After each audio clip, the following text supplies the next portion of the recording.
A very good morning to you all, and welcome to Amsterdam in the Netherlands. My name's Lance Wicks. My pleasure to be bringing you the World Judo Championships for Veterans 2015 from Amsterdam in the Netherlands. Day 4, final day of competition here in Amsterdam. Look forward to sharing the day with you. Really big day today. This is the final day of competition, and we're very fortunate today that we have a very full, action-packed lineup. And just to give you an idea of what's going on, before we start, the players are just coming to the tatami now. But just before we start, today we have men and women's categories. We've got the men's M2 and all the female categories. So if you're looking for some action to watch, I'll give you a rundown on what's on each of the 5 tatami in operation today. On mat 1, we've got the M2 men, and that's the men 35 to 39. And on mat 1, we've got the M2 men under 100 kilo. We've got the F2 women. All their categories are going to be running on there. So if you know somebody who's a 35 to 39-year-old woman who's competing today, they're going to be on mat 1. Also got the F6 woman, that's 59 years of age, and the under 63 kilos. They're all on mat 1. If we move up to mat 2, we've got the M2 men under 66 kilos, the M2 men over 100 kilos, and the F1 woman, so that's the youngest category of women we have, 30 to 34 years of age. They're all on mat 2. On mat 3, where we are right now, we've got the M2 men under 73 kilos. That should be a good category. As well as the F4 woman. That's the 45 to 49-year-olds. And we've got all of their categories. And to go along with that, we've got the F7 woman. That's the 60 to 64-year-olds under 78 kilos. Up on mat 4, the M2 men, the under 81s and the under 60s. Along with the F3 woman. All the F3 women are going to be on mat 4. Mat 5, it's the M2 men under 90 kilos and the F5, 50-54 years age, all the women. And our first contest here on mat number 3 is the contest between Valentin Nicholas of France and Ralph Vasiliev of Azerbaijan. And it's Nicholas from France in white, and Vasiliev of Azerbaijan in the blue, and this is the M2 under 73 kilo category.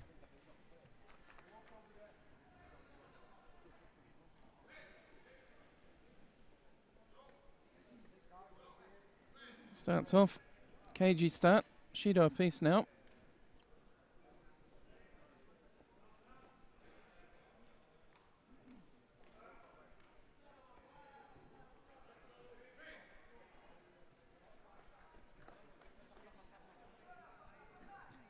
So as well as following this tatami, we'll try and keep you updated to what's going on the other mats as we can. As per normal on ipon.tv, you can watch whichever mat you like. You've got the options down the left-hand side there to click on whichever mat you want. You have this commentated stream. We're watching mat 3, but you can choose mats 1, 2, 4 and 5 and watch those. And you can join in the conversation around this event as well if you're on social media. Nice little wazari there.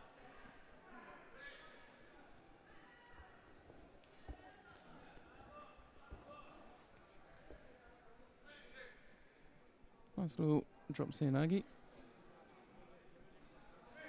Like I say, if you're on social media, you can follow us on there. The International Judo Federation is on such like Twitter, for example. It's at IntJudoFed, INTJUDOFED. That's the official IJF account. We've been posting up some videos, photos, some of the highlights, including Mark Huizinga winning the gold medal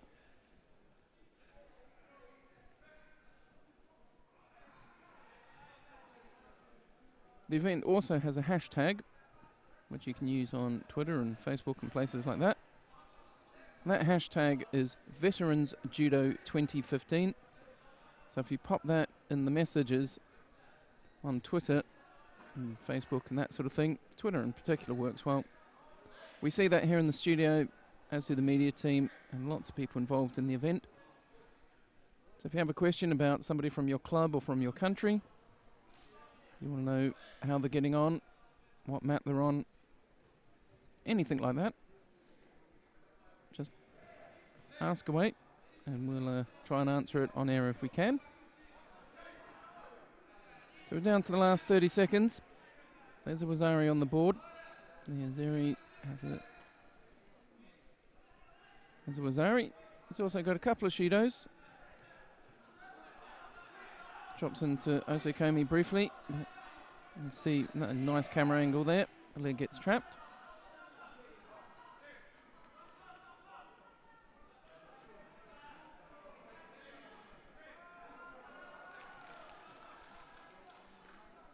Two seconds left.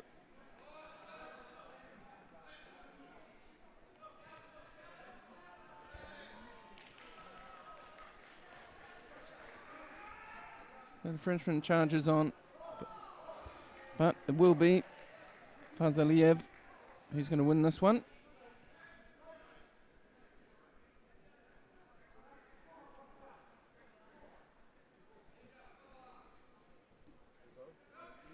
Fazaliev, Azerbaijan, wins the first contest in the men's M2 under 73 kilo category, down right here on mat number 3. The next contest we're going to see is between Salvatore Micheluzzo of Italy. He's going to be wearing the white judo gi, and Flavio Pinheiro of Brazil, and he's going to be coming out in the blue suit.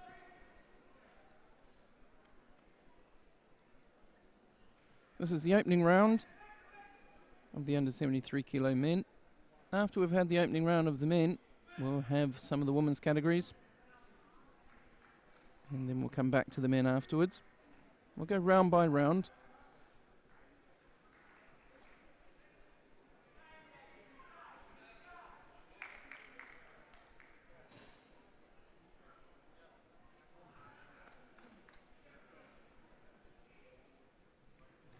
Nice little Uchimata attempt, left-handed.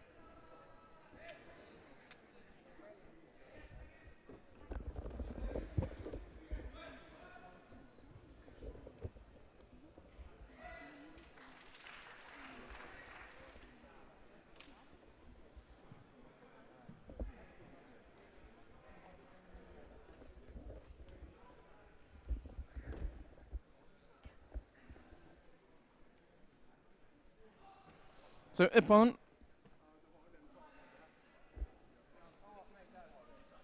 Flavio Pinheiro of Brazil, starts his day off well. He gets the win by Ippon.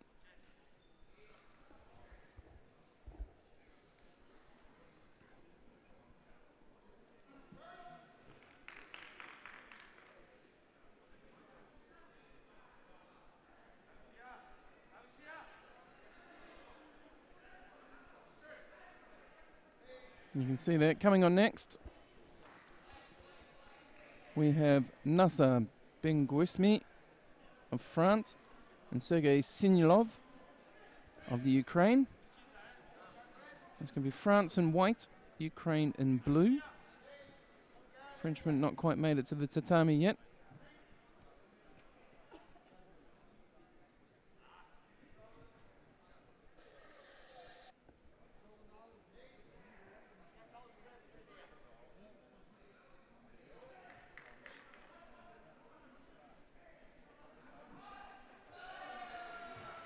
They're just coming to the mat now.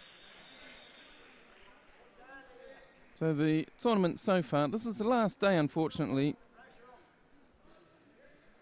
of the World Masters. The World Veterans. It's been a really great tournament so far. I'm sure today will be even better. First day, all the women's categories are today. We've only had men up till this point. This is actually a combined tournament. You'll see it in some of the banners and the advertising. This is actually the World Judo Championships, Kata and Veterans. Both were held in this very same hall today. This very same hall this week. Started off on Saturday and Sunday with the Kata. We had the first day on Saturday. We had the Nagano Kata and Kitami no Kata and the Juno Kata competitions. Then the Kimi no Kata and the Kodokan Goshin Jitsu was done on Sunday. Then Monday, we had our first day of the Veterans competition. We're up to Thursday. And we're getting to enjoy the final day of competition.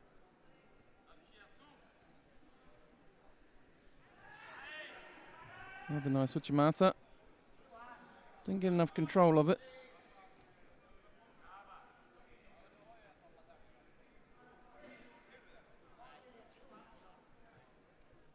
Tries to come in on Naigui, gets blocked and comes around for the shimiwaza. It's over the face at the moment.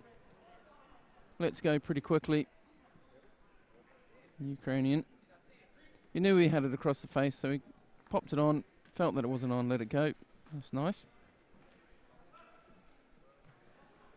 So again, it's France in white, Ukraine in blue. 2 minutes 30 remaining.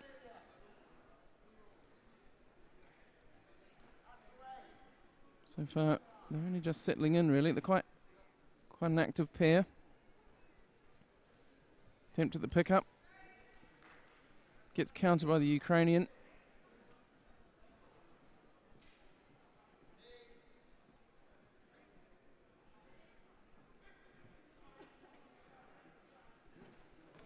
I suppose you could vaguely call that a Uchi-gari. Really just lifted him and drove him backwards.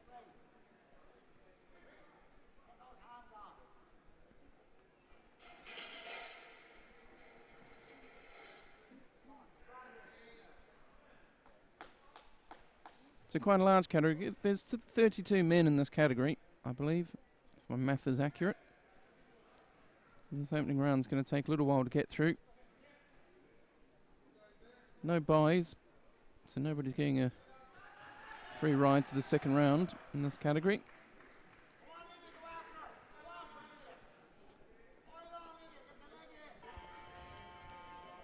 So Ben Guizmi, he's just off getting patched up. A little bit of a graze on his face. He's down by Wazari. Probably had a bit of time to think about it and get his breath back, so hopefully he'll come back strong, make a good show of it. Been pretty even so far. I don't think that was Ari's sort of indicative of the balance in this competition so far. See them really active, really fighting each other hard. Gets taken back again. Wazario was set upon. Very much a counter fighter was Sinov. So Sergei Sinov of the Ukraine. Scores Wazario was set Ipon. Couple of counters. Both really effective. You can see it there. Goes right across, drives through, gets his chest down, takes a Frenchman with him. There on the screen. Quick reminder on the scoreboard there that we're in the 73 kilo category. It's the M2s. That's the second youngest category. 35 years is the youngest age to 39. M1s, and that starts at 30. Stepping onto the mat now, we have Edgar de Gunst against Beja Rodriguez of Spain. So Manuel Bega Rodriguez in the blue suit. He's sporting a brown belt. Really shows the sort of level, the nice variety that you have in veterans judo. So 2 days ago, we had the Olympic champion, Mark Huizinga, who won an Olympic medal, Sydney 2000. And I think there was a brown belt on the mat that day as well. And today, on the right-hand side there. In the blue suit from Spain, we see another brown belt.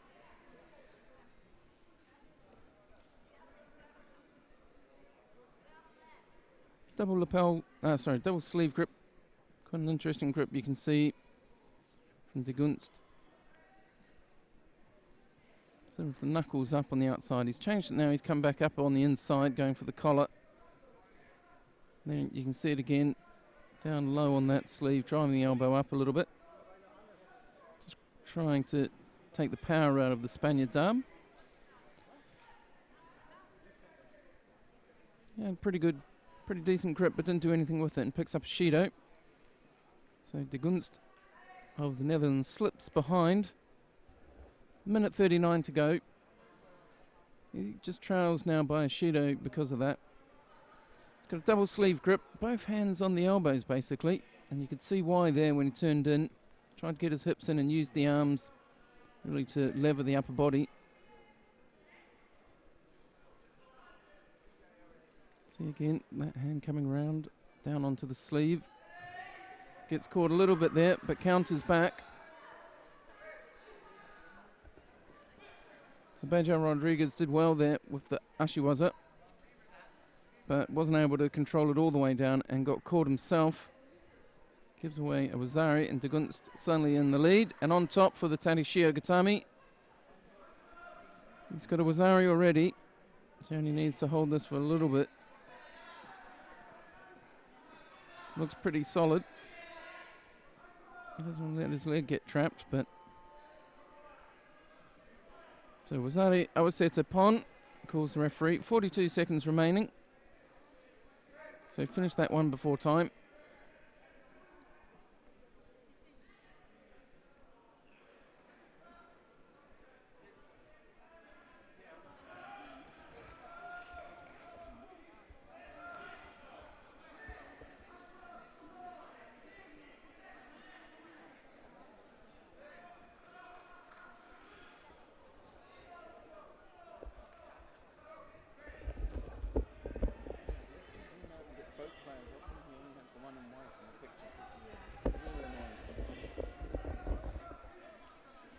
Okay, so Edgar De Gunst of Netherlands with that rather lovely counter. And then Tati Shiogatami, he'll take this one.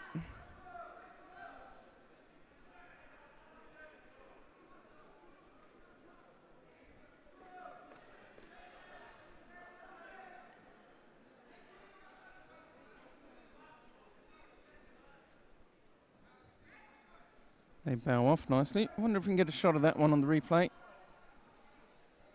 Ah, good, we do. So just nice Kosoto. Almost gets it, but De Gunst gets his knee down and then just rolls, turns it, and rolls on top for the Tadashio. Nice technique.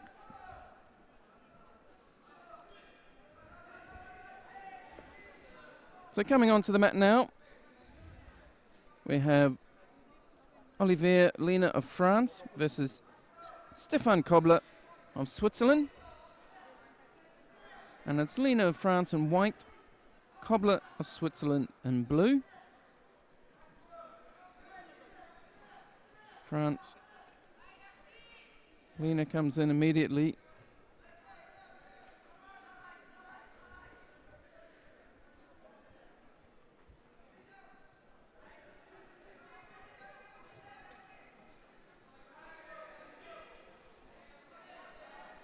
Nice little bit of action there. No score. Now he's just trying to escape the leg.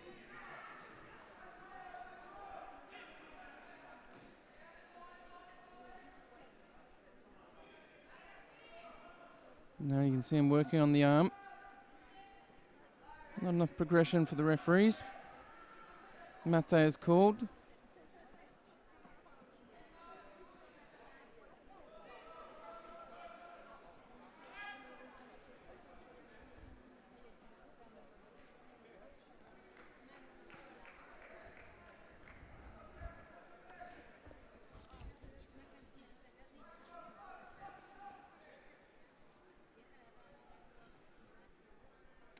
1 minute 53 seconds on the clock.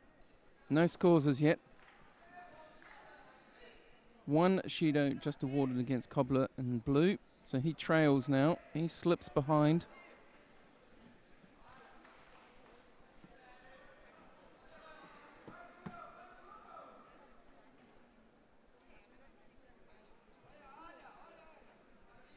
Nice Ouchi attempt. Lena is bounced in a couple of times for that. Halfway mark. Second Shido against Cobbler of Switzerland. It's really not put in any attacks. That's why he got penalised there. Lena of France. Good grips. Stands up tall.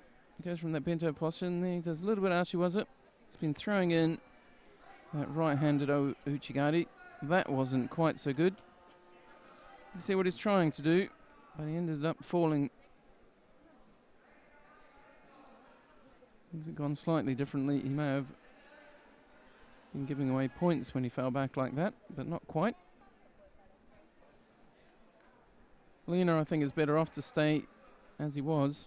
Just establish that grip. Just test with that Ouchigari. I think it's going to come, especially in the closing minutes. That time he rolls him. Cobbler under some pressure to put in an attack. Puts in an Ouchigari, but just gets spun round and gives away what was an Ippon, but downgraded to a Wazari. So Lena now up by a Wazari now. And with 38 seconds to go, it's not looking great for Cobbler. The one good attack he puts in gets countered. Just not enough commitment to it. That's him throwing that leg again for Ouchigari. He's got to do it now. He's got 22 seconds. He's going to find one big strong attack. That wasn't a bad one. That was his best option.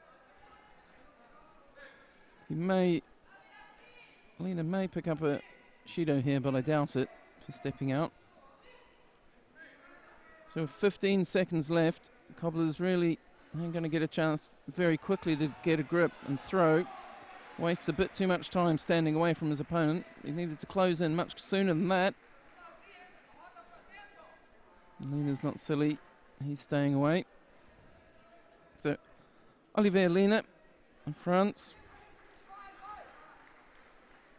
He goes through by a Wazari, fairly decent score. Don't think Cobbler really put up the best offense he had to offer. Opening rounds, big tournament, it'll be a bit nerve-wracking for the competitors. I don't think Cobbler's going to be a little disappointed with his. I think he could have done better. I think he had more to offer us, but we didn't get to see it, unfortunately. So the next contest we're going to see is going to be Jorge Diaz Del Rio Garcia of Spain versus Andreas Trudenburger of Austria.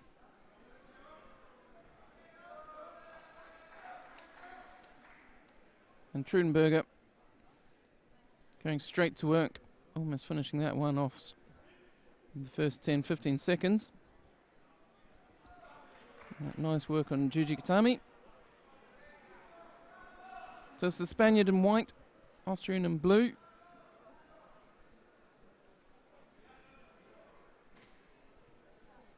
Nice Tomonagi attempt. Diaz Del Rio Garcia does well to get out of it.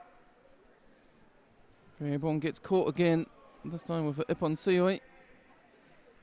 Not deemed to be quite enough for the Yuko, but it was close.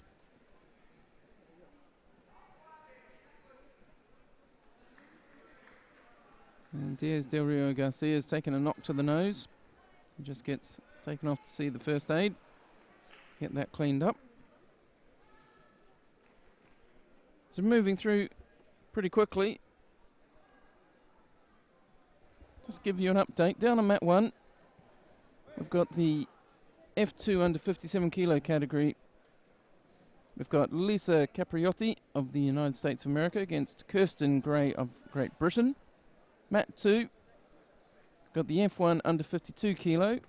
You've got Aniko Illes of Hungary and Vesna Stolickovic of Serbia. We're on mat 3. Up on mat 4, got the M2 under 81 kilograms. You've got Guillaume Garcel of France versus Teles de Menezes of Brazil. And right up on mat number 5, you've got the F5 under 63 kilo category. And it's Diane White of Great Britain versus Fabienne Boffin of France.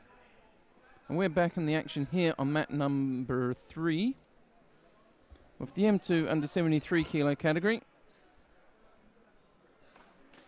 And it's Diaz Del Rio Garcia in white from Spain and Trudenburger of Austria in blue. 1 minute 53 to go. Diaz Del Rio Garcia, he gave away a Shido, so he's trailing. White having all the work to do.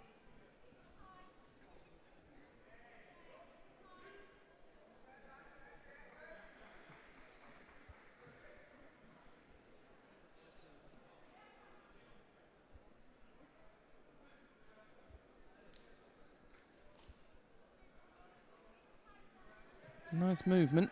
Another nice Tomonagi. And going for the elbow lock there.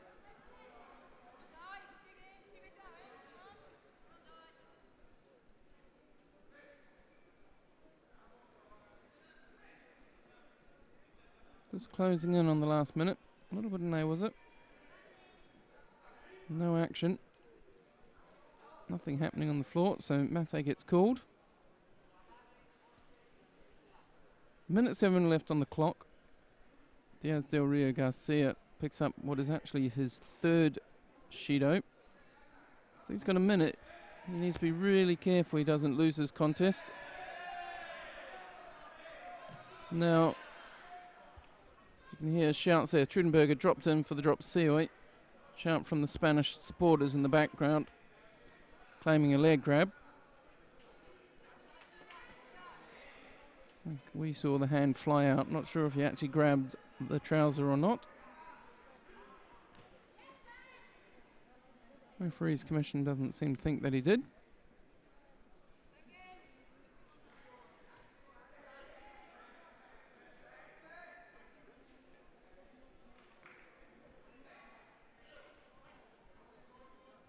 There's Del Rio Garcia. Tries to drop in. Gets no rotation though.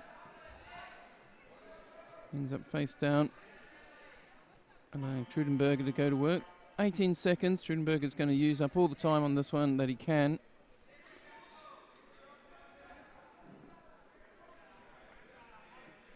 Just Del Rio Garcia does well to get up. He's got 10 seconds basically. He needs to go to work. Trudenburger. Fairly blatant drop. Yep, referee thinks so. But with 6 seconds to go, it's not going to make enough difference to matter. Diaz Del Rio Garcia makes one final attempt. Not effective. So going to be Trudenburger of Austria. He'll go through to the round 2. Quite nice Tomonagis.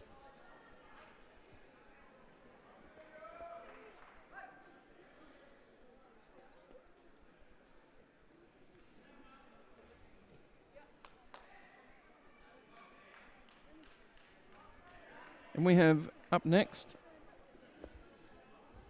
the next contest will be between Vincent Denard of France and Javier Carin of Argentina.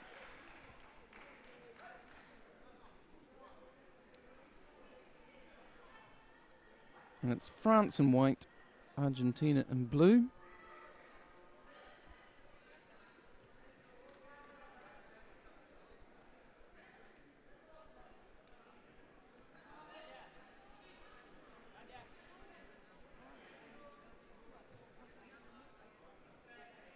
So just trying to feel out each other's grips at the moment.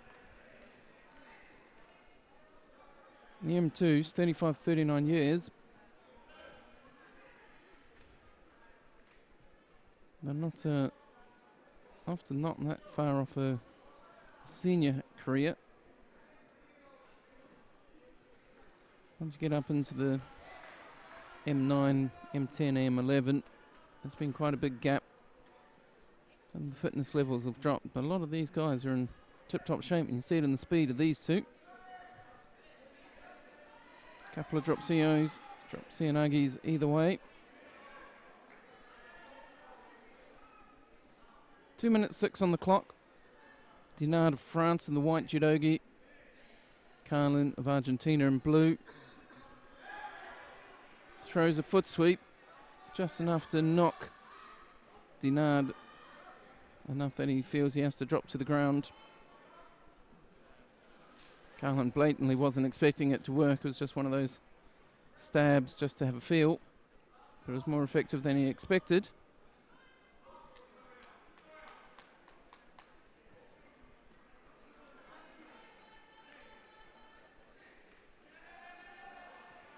You see both hands on the lapel on the inside and scrabbling for the sleeve grip. That inside lapel grip blocking, and that's what gets Carin the penalty. Just excessively blocking out with his right hand.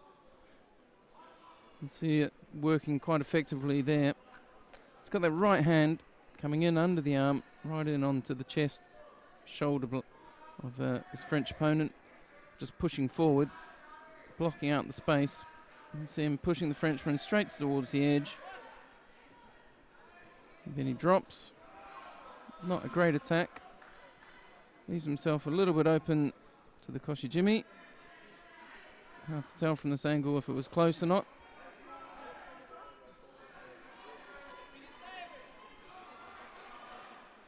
One minute to go.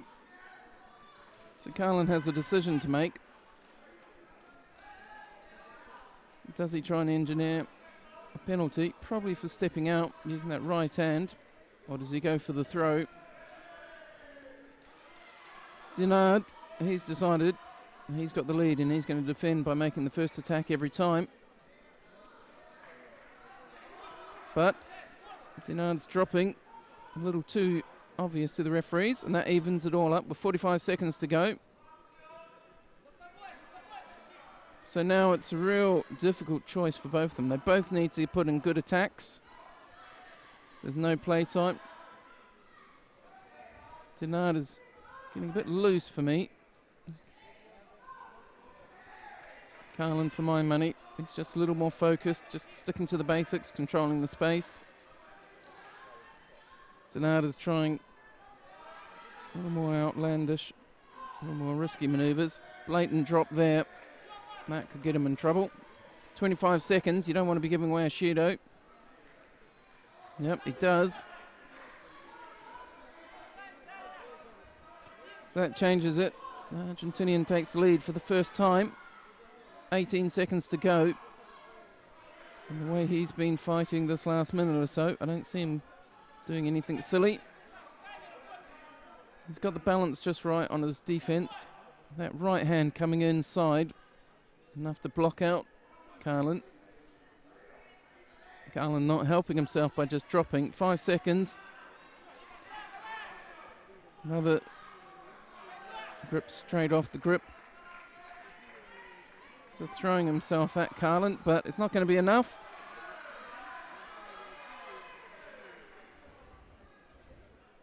So Xavier Carin of Argentina goes through to the next round. Vincent Dinard of France will go into the repêchage. Remember, it's a double repêchage system here in Amsterdam.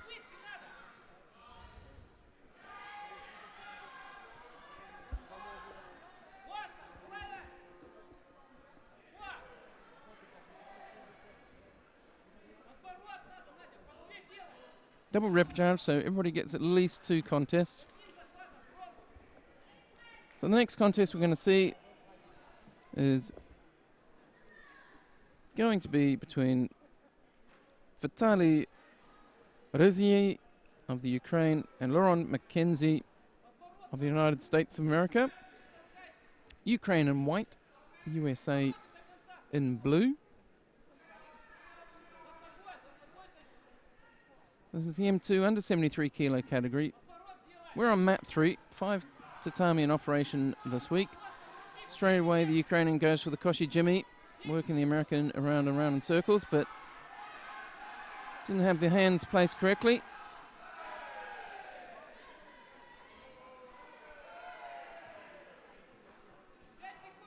American gets his lapel gripper nicely. Suits a little bit loose. Gets caught with the Seanagi. Does very well not to get thrown. Does very, very well indeed to stay on his front. But gives away a Shido for passivity. The Ukrainian coming in with left-handed grip, low on the sleeve. See it right there. Changes the hand round the opposite direction. Loses his grip. That was McKenzie's opportunity. That Seanagi wasn't tight enough. A little bit loose. He wants to watch himself on the ground. But it was a good time to attack. The Ukrainian trying to change his grip on that sleeve. The Ukrainian goes the collar this time with the right hand. Breaks off with the left. Drives, forcing McKenzie down from the United States of America. McKenzie trying to do something. Ends up getting driven face first into the tatami.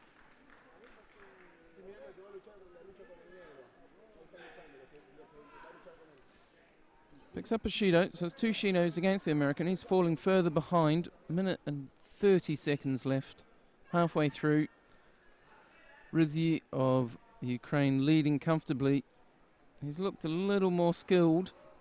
Picks up a Wazari for Uchimata, or might have been a Makakomi.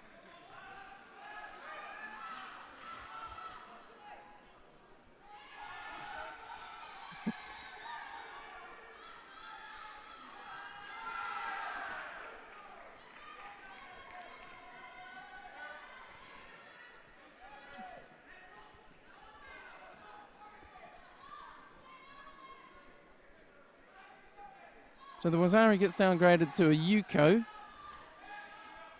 but it's still a points lead.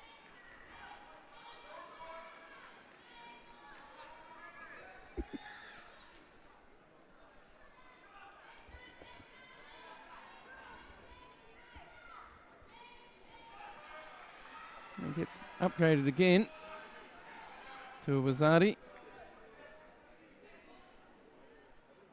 Up on mat 5, stalwart of the veteran circuit, Joyce Malley of Great Britain is holding down her opponent, Isabelle Milot of France. Nice Keskatami.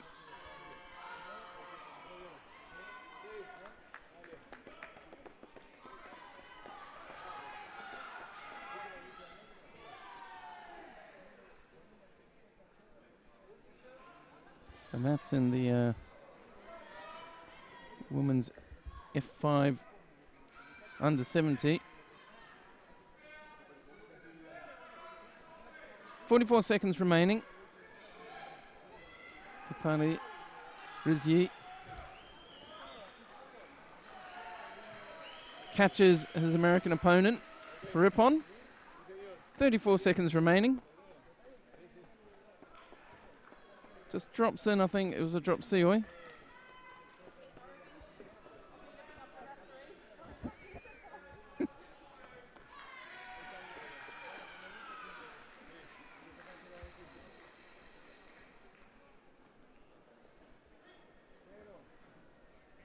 You can see it here.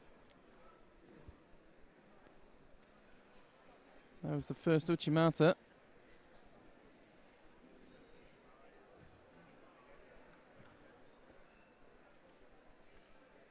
And here's the drop Seanagi. Drops right through. Lovely replay work there. Thank you very much.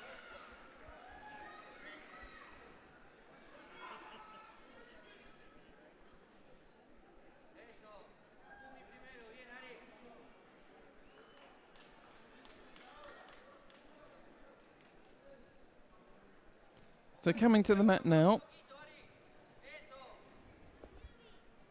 we have Jean-Louis Lena of France, and Andrei Polyuk of Ukraine. Polyuk hasn't quite made it to the tatami yet.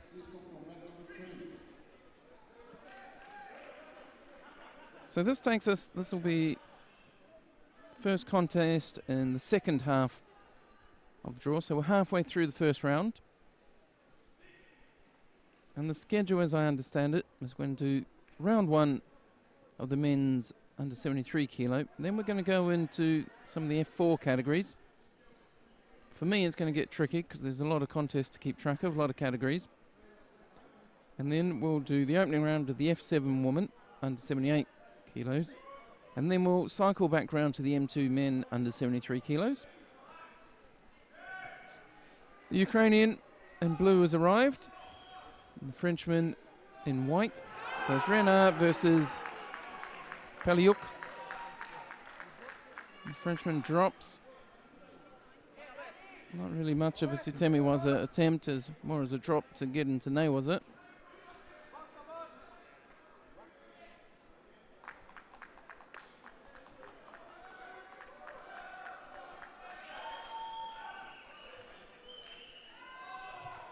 Nice attack. Nice tie by the Ukrainian. It's a bit like a tie and then into a drop siwi.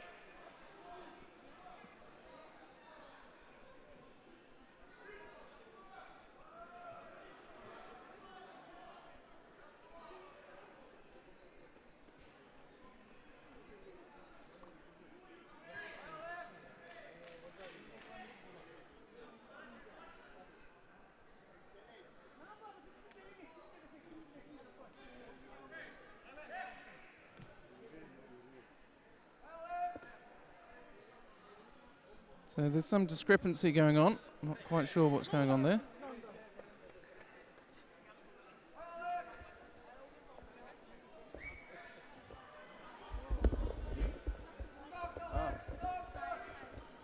Wrong athlete? Okay. So I think what we're saying is that the wrong player came out too early. A little confusion there. Yeah, he just wanted to get a warm-up. So that little conversation, friendly little conversation you saw on there was, you know, this probably isn't the right contest. You're not the right guy, mate. But no harm done. Like we say, the veterans are all very friendly. So probably just saying, hey, you're not the right guy. What are you doing on the mat? I think that was Jambaldorge of Mongolia we actually saw, but in the blue suit now is Polyuk of the Ukraine. And he's already got himself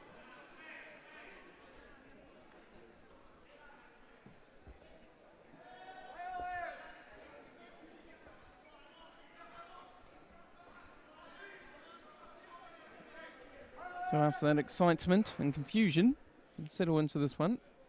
2 minutes 20 remaining. This is the first contest in the second half of the draw.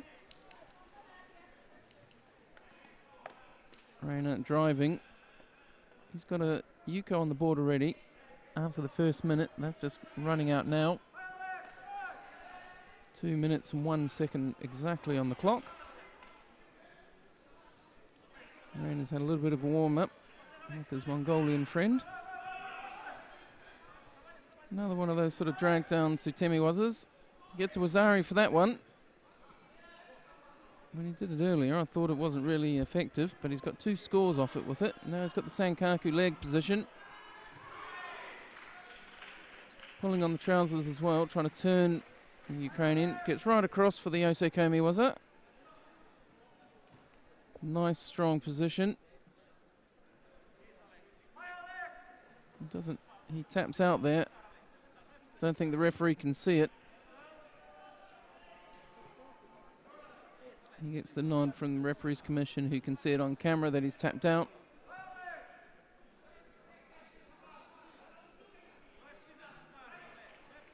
Not the best bit of tapping I've seen. Quite heavily bandaged is Bulyuk.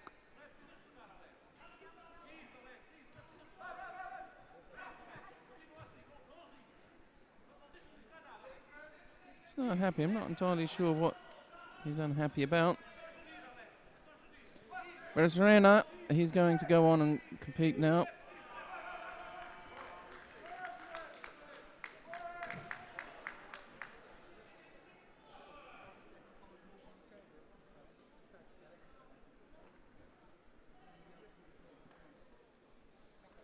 And just coming out, we're going to see Bayatuga Jambaldorge of Mongolia for the second time. This time he's done a quick change. He's going to be in the white judogi, as he was supposed to be. Came out earlier against Rena. Got a 30-second warm-up with the Frenchman before they realised it was the wrong competitor. And he's up against Eduardo Russo of Brazil. It's Russo in white. Russo in blue. Jambaldorge in the white judogi.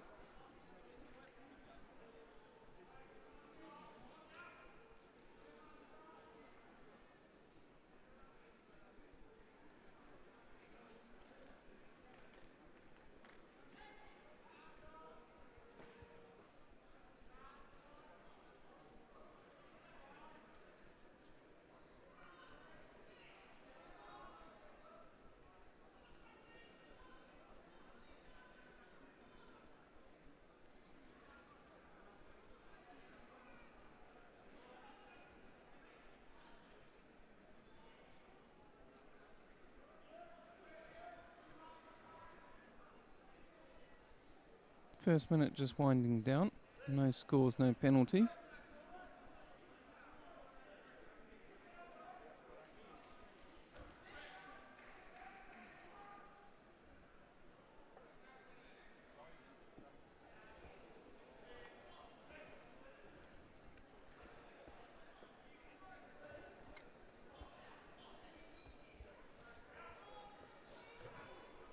Minute 52, still no scores.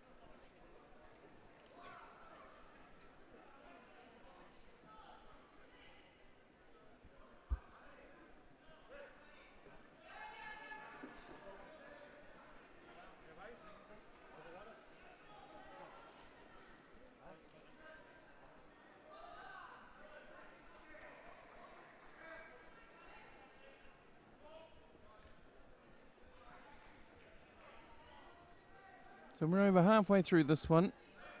It's been a pretty quiet affair so far. No points, no penalties. That may be about to change now, as Jambaldorge tidies his judogi. The referee calls for both of them to tidy up their suits.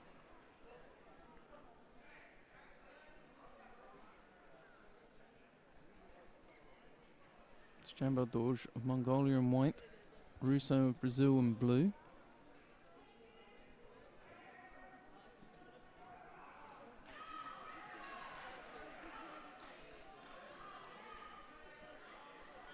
So, minute 18 left on the clock. Jambaldorge picks up a Shido for passivity and starts to trail the Brazilian. He's got a lovely upright posture. They're nice and close. He's trying to get his hips nice and near.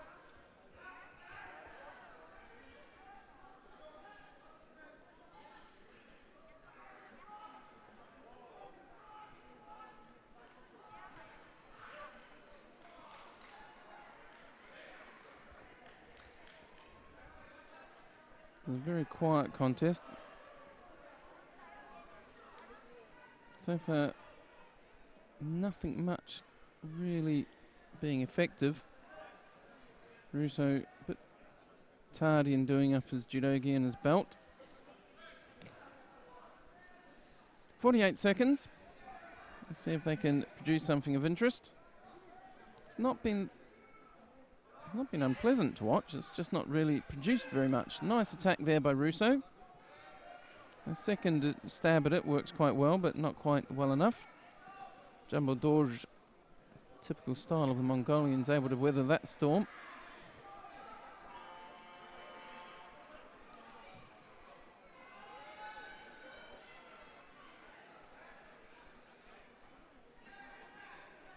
Referee's gone off to talk to the referees commission. That's why he's disappeared from the mat. Here he comes back. And he's deemed that Jambaldorge did a leg grab. That's a hand sokamaki offence, blatantly. That's a little bit of a disappointing finish to that one.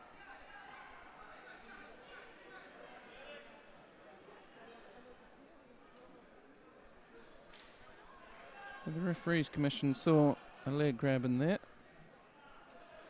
I didn't spot it myself.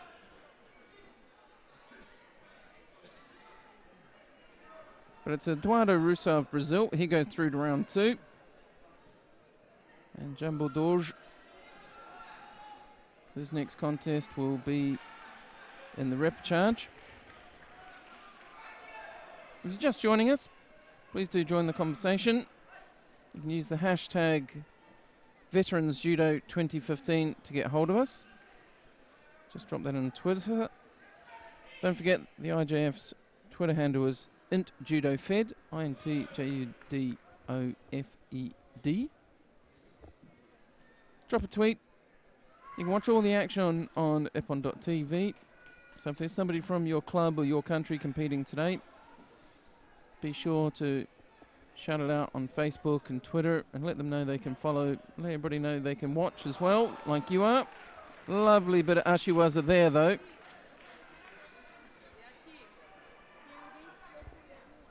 Alamov of Tajikistan with a beautiful, beautiful, beautiful bit of ashiwaza,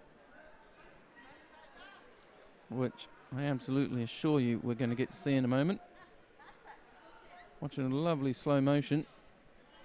So right hand just grips over the top there.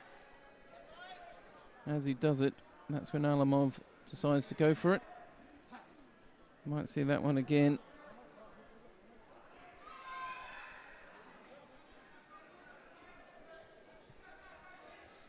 So watch here.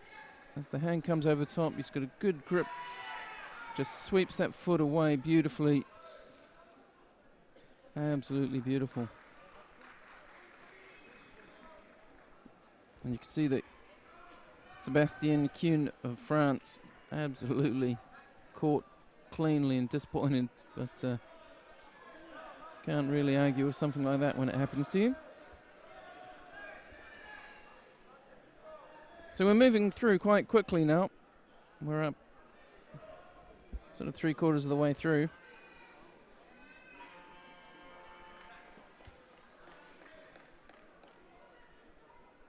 And we've got Zafuga Husyov of Azerbaijan against Sebastian Lukowski of Poland. Azerbaijan in white, Poland in blue.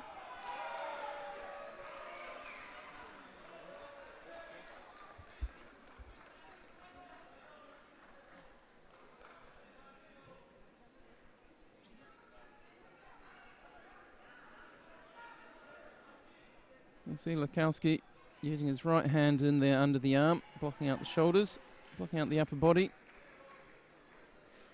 Low grip on the left-hand side. Quite low on the sleeve. Really controlling. Saw quite a bit of Lukowski yesterday coaching and generally just supporting some of the other Polish players here. Quite a big contingent of them all together.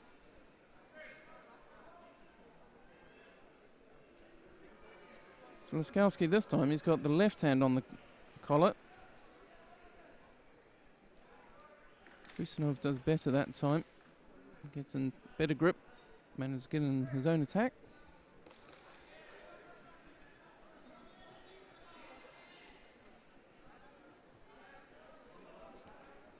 So we just come to the second half of this contest. Husinov, Azerbaijan in white, no score. Lukowski, Poland in blue, also no score. Also no penalties. Nice clean contest so far. Lukowski again back on that low grip on the sleeve on this near side. Drops under, but he's only got one hand.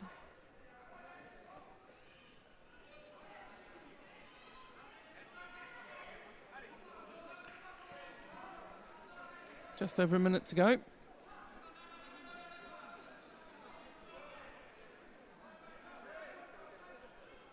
Lukowski switching to left-handed and then to the right.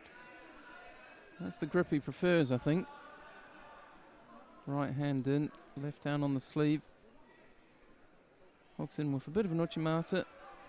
Looks to the foot sweeps, but it doesn't work for him. Sinov gives away a Shido. 44 seconds, not a great time to be giving it away. Not the end of the world yet.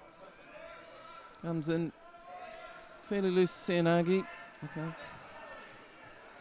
Lukowski able to work on the ground. He's going to use as much time as he can. Looks fairly confident, going for the Juji Katami.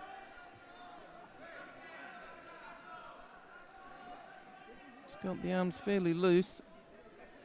Sinov does a good job at rolling in and then out. Gets onto his front, gets his arms clear. We're still working in Lukowski's favour though. The clock is ticking. 5 seconds remaining, and Lukowski's doing very well at staying active on the ground. Mate called.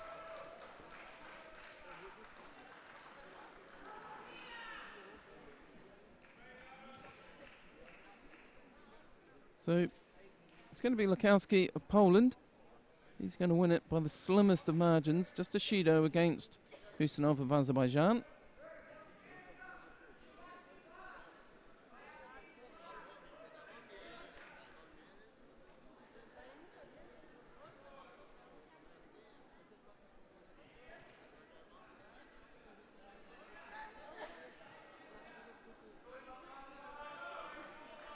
They bow off.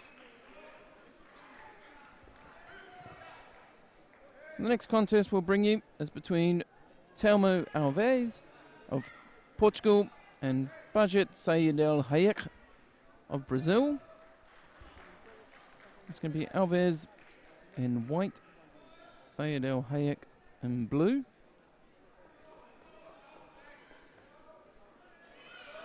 Coming down to the last 3 or 4 contests in this opening round of the under 73 kilo category for men 35-39 years.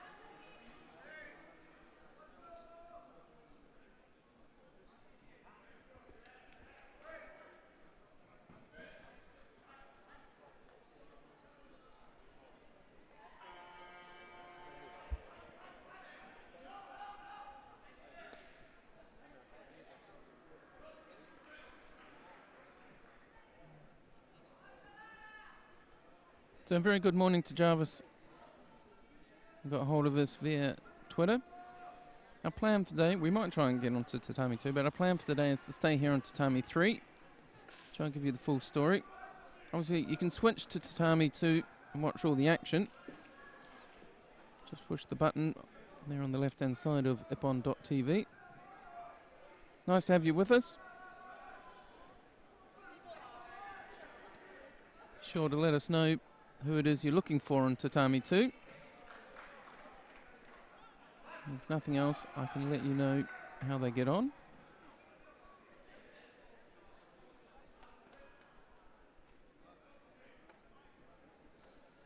So the first minute gone in this one. Alves of Portugal won Shido against his name. Sayed El Haek, Brazil in blue. Another Shido against his name as well. So the scores are tied. No points on the board yet, just the Shidos.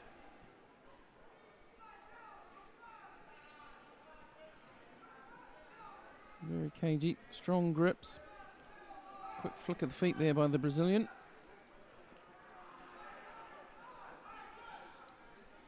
We've just ticked over halfway mark.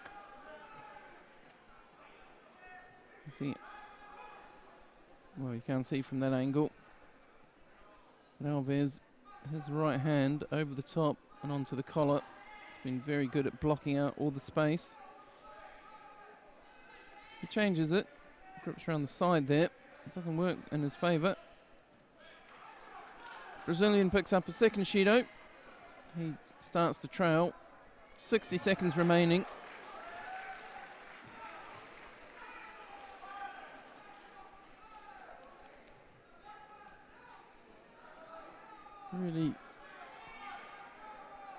strong right-handed grip and posture by the Portuguese player.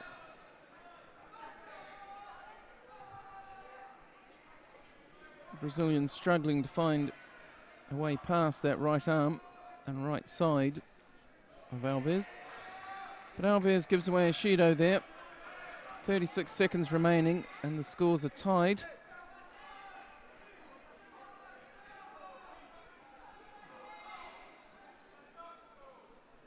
Alves' grip on this side is on the outside.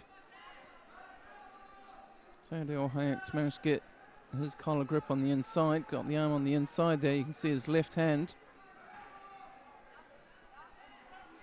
That's made the difference. Alves drops with 5 seconds remaining.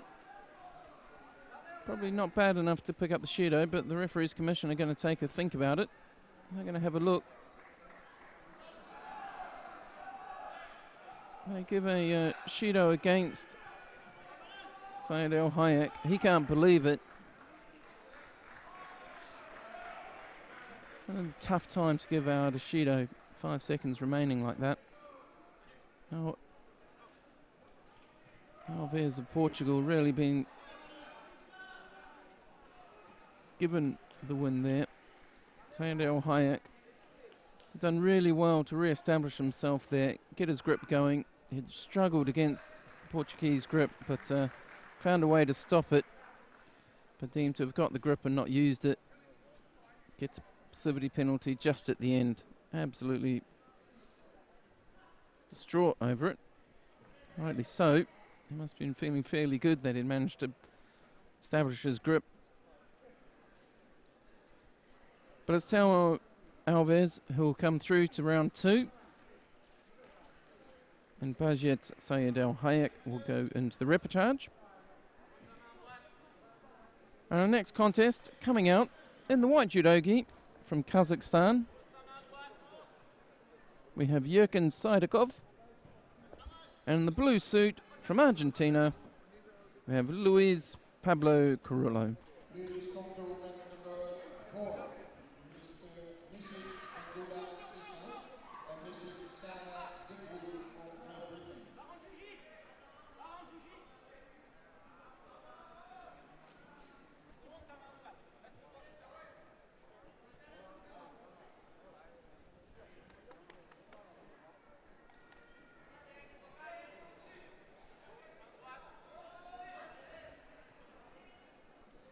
First 30 seconds gone. Quiet affair. Shido given away to Corollo of Argentina in the blue. He's a little bit taller than Sidakov. Sidakov, stocky sort of posture, physique to him. Sidakov goes over the top, comes up under the arm. Quite high grip up in the middle of the back. Slipping that hip in, coming in for the Ouchigari. Not able to make it work. But a good attack nonetheless. Very upright. Corollo by contrast, very bent over. Quite tall in comparison. See the Corollo really bent over, throwing his hips far, far away.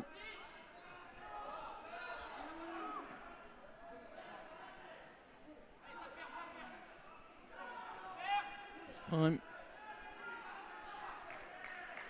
Sidakov's adopted a similar bent over posture now.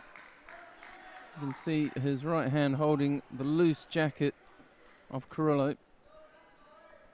Sort of in the middle of the back, his right hand slipping under the arm, going right round onto the back of his opponent. Corollo coming forward, looping that long right hand up over the top, but now he's sort of brought it down into collar grip. He's going for a double lapel, slips his head under the arm, tries to counter Sidakov. Sidakov attempts his own little counter. He looked up at the referee expecting a score. He's not going to be too worried as they come into the last minute. He's still leading by a Yuko.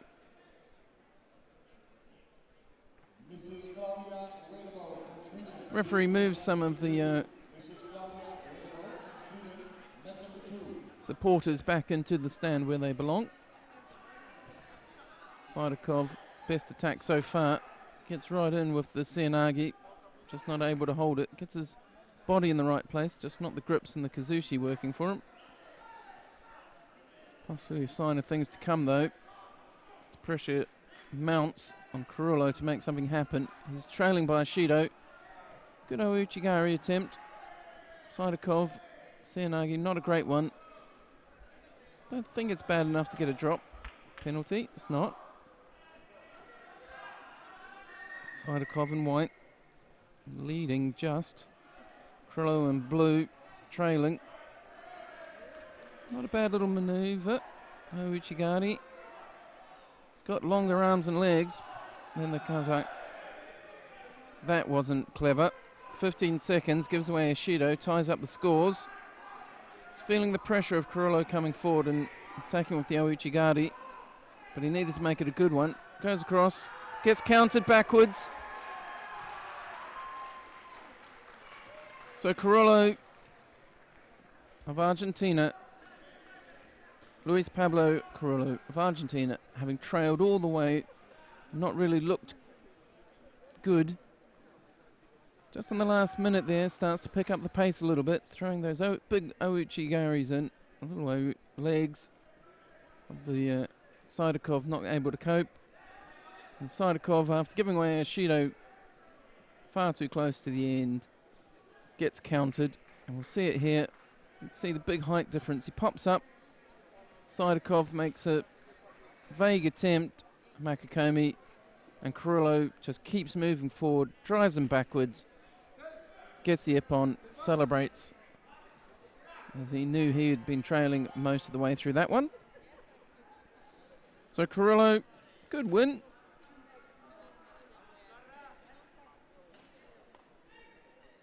Goes through to the next round. Coming on now, from Spain in the white judogi, Unai Edenogui, and the white suit from the Ukraine, Mikhailo Kovalov. 3-minute contest, as are all the contests in the veterans competition. Left Uchimata. It's going to be a faster paced match than the last one. Ukrainian, a little taller, a little leaner looking.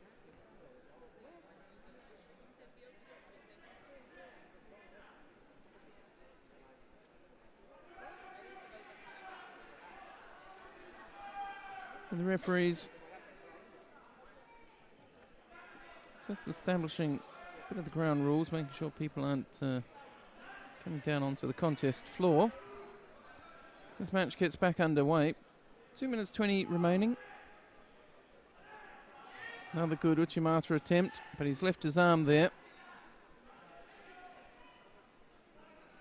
Ukrainian went straight for the arm lock.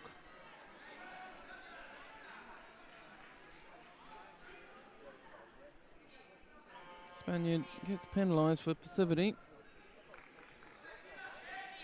Happens sometimes that way. He's got his left hand down low and under the arm. Right hand on the sleeve. This time he's just up on the shoulder. That's not what he wants. Rise the Uchimata attacked by the Ukrainian. Spaniard looks active to me.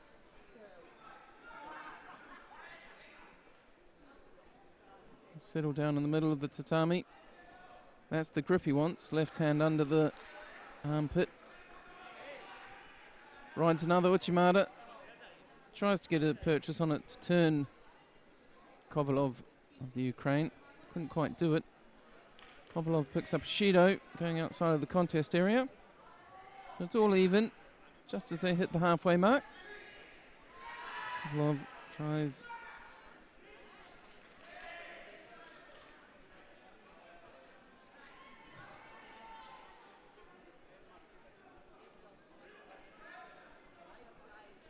Shido apiece. Minute 18 left on the clock.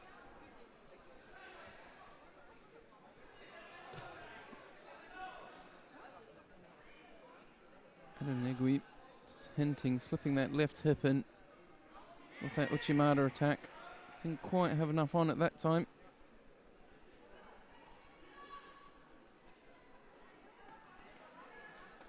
And see what he wants. He's aiming to get his left hand around the outside and under the arm of the Ukrainian. Low sleeve grip. And they might want to go a little higher. Long arms of the Ukrainian. And then he's going to throw a left Uchimata like that, or Tartoshi in this case, mixing it up. Oh, and a lovely Ashiwaza. Gets a Yuko. So he goes twice to the right, comes back with a left foot sweep. Just catches the Ukrainian. Reaction time's a bit slowed down, gets him nicely. Just Ukrainian Kovalov manages to turn out and gives away just the Shido. Just the Yuko.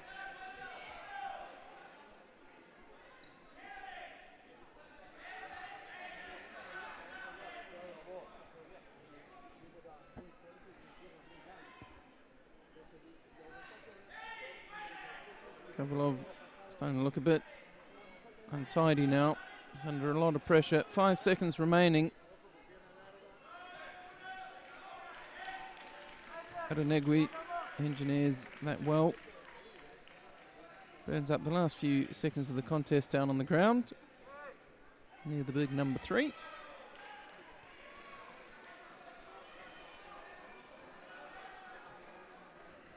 So it'll be Unai Naigui of Spain going through to round 2.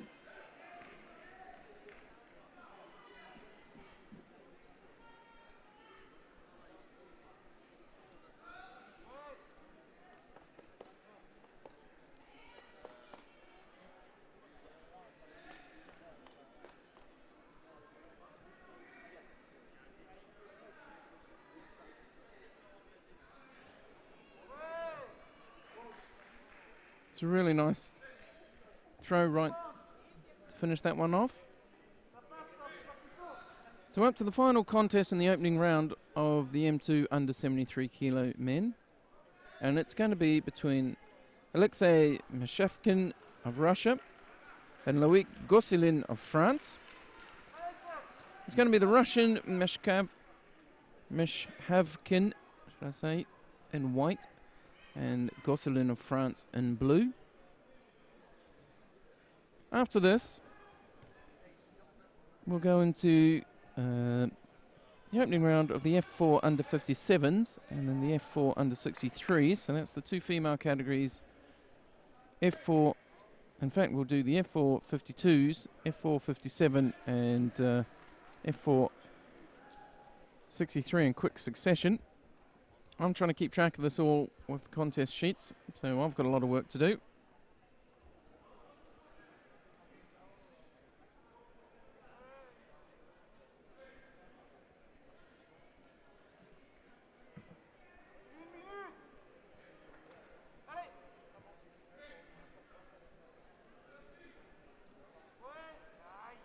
So just waiting for the players to make it to the tatami.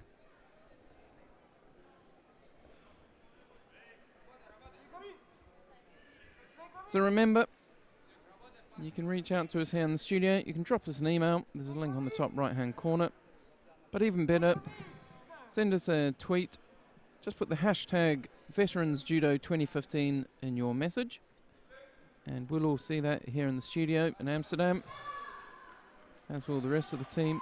Any questions about players you want to see, where we are in the competition, that sort of thing, just let us know. But we're underway. Mshkin of Russia in white, Goselin of France in blue.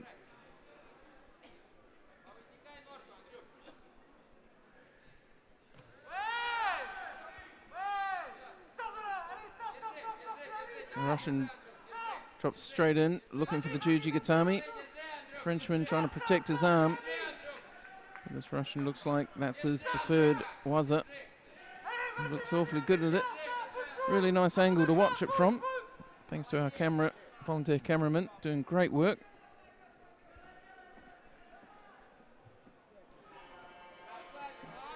Still working it.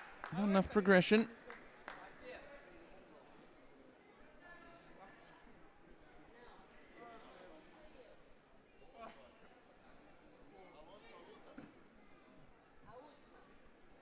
So Goselin's had a feel. Catches the Russian just as he grips up.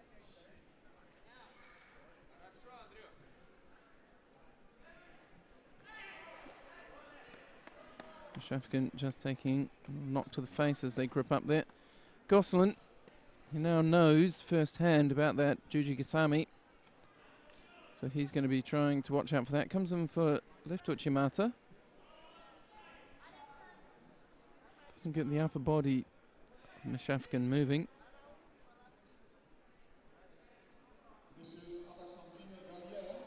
So drops in this time for right Seanagi.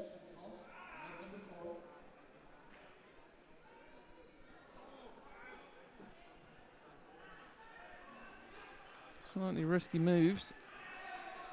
Lots of playing about close to the legs and so forth that I wouldn't want to do with the rules the way they are. Judo get awarded against Mshkin. Passivity. Louis Goselin of France in blue has done a good job of staying active and getting in the first attacks in the Ashiwaza and the Tachiwaza. Mshkin, he seems to have taken the penalty to heart, being a little more active in the standing work. Seems like a bit of a groundwork specialist. He's just working, trying to escape the legs. Interesting to watch what he's doing there, trying to link his own arms underneath the Frenchman.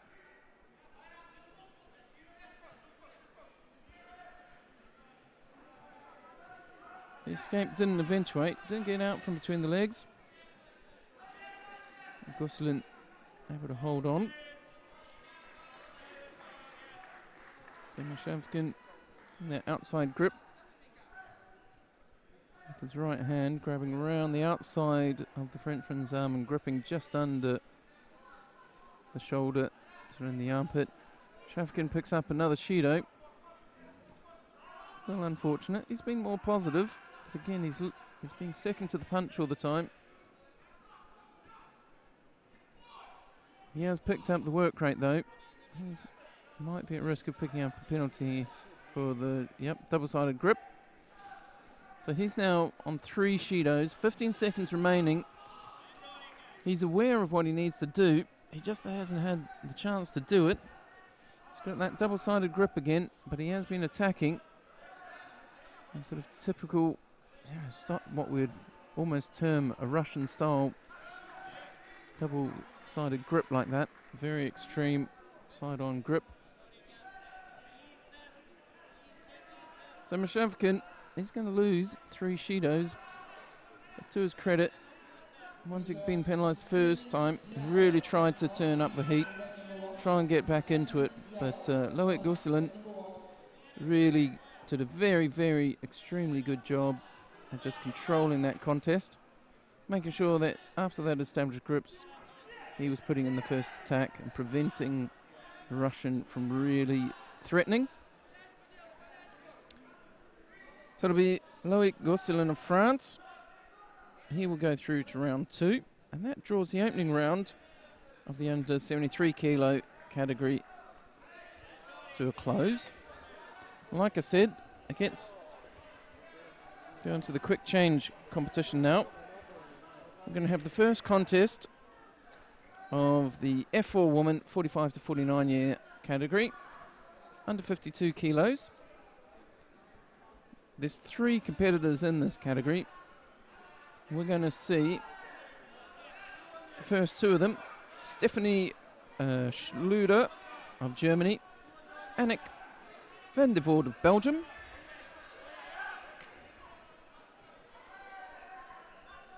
Unlike senior judo, veterans, if there's low enough, the numbers are small enough, we do use pools. So Belgian van der Voort going for the Jujigatami, gets it straight away, really effective. Nice little Juji Gatami, nice and fast.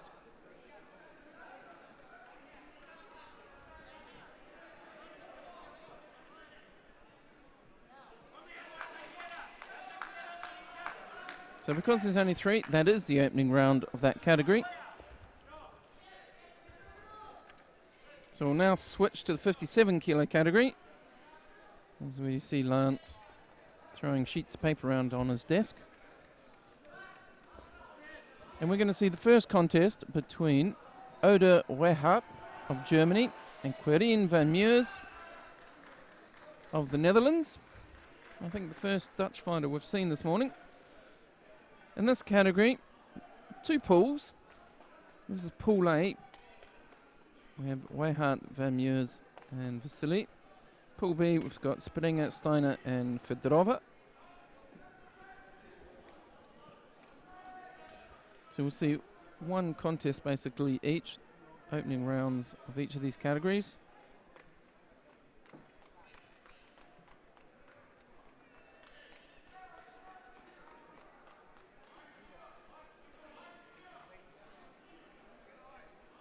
All the competitions, all the contests are 3 minutes long, as opposed to seniors where it's 5. And of course we break them by age as well as weight.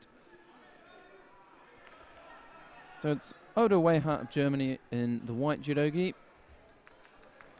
Carin van Meurs of the Netherlands in blue. Van Meurs looking just slightly taller of the 2.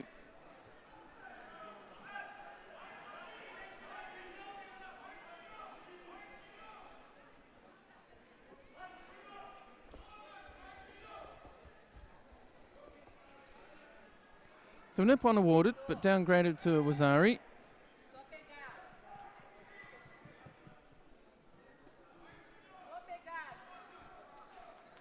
Fast moving categories these. So Van Meurs, really early on, takes a big lead. Wazari on the board. Mate called. Weihart of Germany penalised Shido for passivity. Quite a quick penalty. They're really not seeing anything from it. She's seriously on the defensive.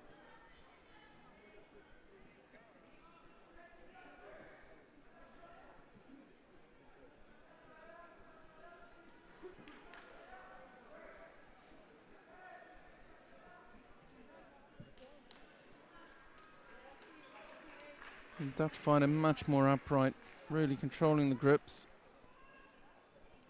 Weihart really looking quite defensive. Tucked in tight, head down. I think she's about to pick up a second Shido. She is. Minute 44. Van Meurs in blue from the Netherlands, really dominating this contest.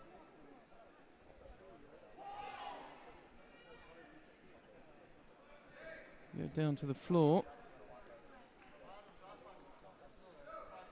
Van Meurs trying to roll back into the contest area, right on the edge of it at the moment. Again, the German just defending.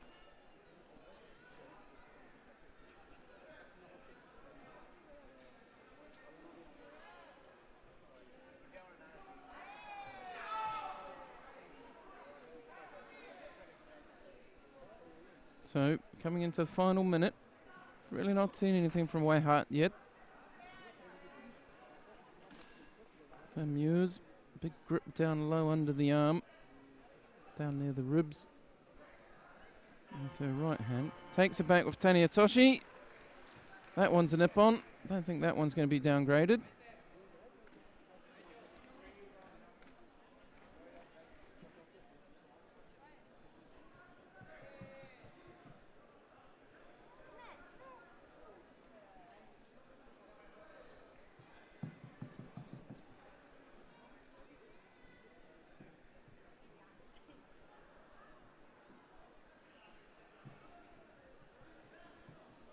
Really lovely Tania Toshi.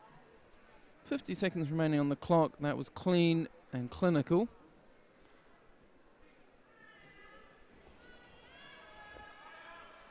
She'd really applied lots of pressure.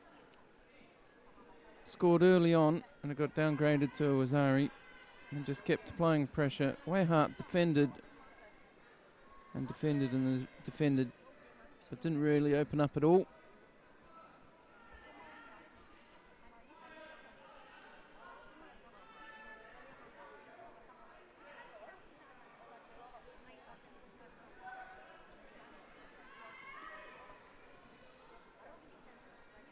So we see Van Muur's there. She goes off being coached there actually by one of her friends from another country.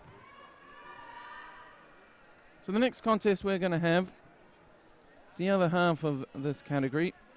We've just seen a fight from Pool A. Next we've got Pool B.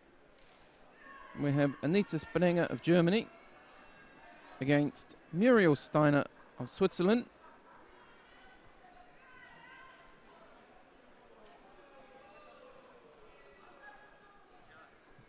And this is the opening round. F4 category, woman 45 to 49 years of age. Anita Sprenger of Germany in the white judogi. And Muriel Steiner from Switzerland in the blue suit. This one's a bit more upright already, a little more open. Work rate a lot higher than the last one. Little Ko Ichigari scores a Wazari.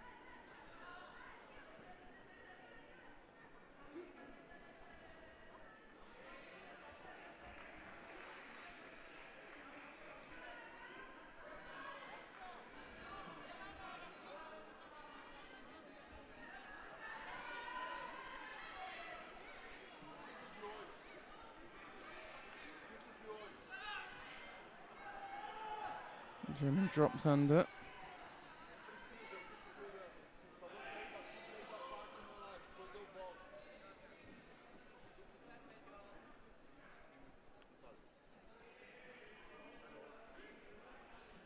So Steiner picks up a Shido for passivity as well. So she's trailing by a Wazari and a Shido now. Sprenger of Germany. After that lovely opener, Ko Ichigari. She's leading by Wazari. Picks up a Yuko for the Makakomi.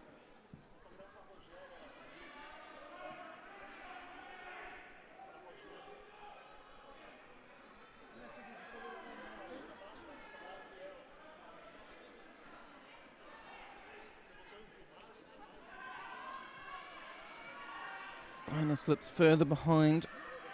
Another Shido, which is really not a nice even start.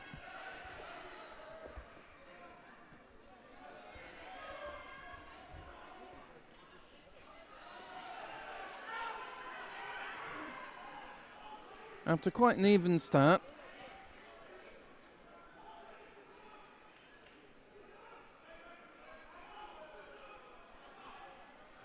it's getting a little one-sided now. Sprenger of Germany in the white judogi. Now just starting, went through a phase of looking really, really dominant. This last half of the second minute, it's evened up a bit. Steiner's done well, just starting to re-establish herself, even starting to look a little more on top of the grips. This is her first real offensive move. A bit of a Sankaku turnover. Stops, she wants to stand up again. 45 seconds remaining.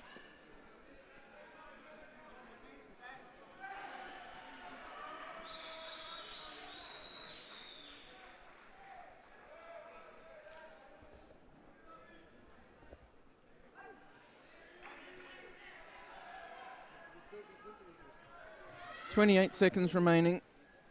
Sprenger goes across again. Doesn't score this time. Steiner probably wants to make something of this no, was it? But doesn't. Stands up. Not sure if that was the right call. She's not really been dominant and touchy, was it? May have found an opportunity on the ground.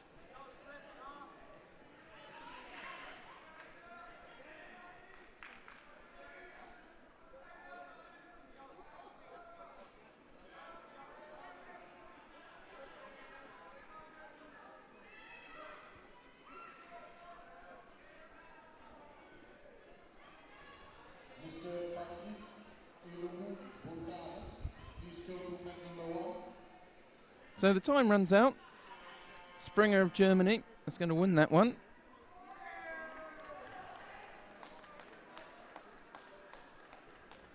He's going to win it fairly substantially.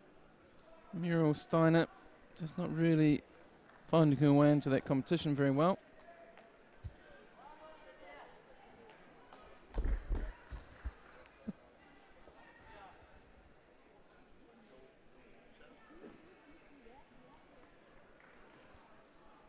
So we go into the 63 kilo category.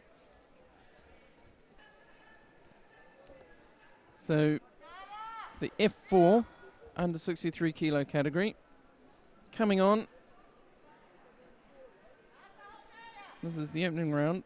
There's just one pool of 4 in this category.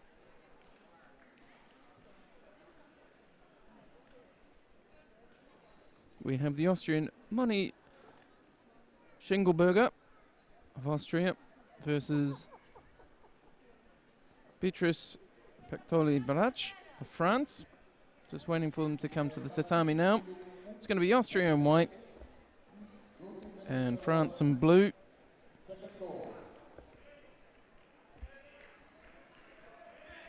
So Austria in white, France in blue. This is the women's 63 kilo F4 category. Quick Wazari on the board. Pactol-Barach. It's very quick. Very quick indeed. Now they just work on the floor.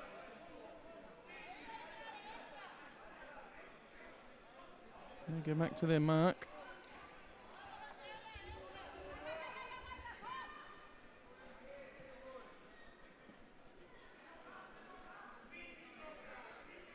Another good attempt. And a good attempt at a counter by the Austrian. French woman just hooking the leg. Austrian just trying to turn her at the end. Wazari lead to Pactol-Barach of France in the blue suit.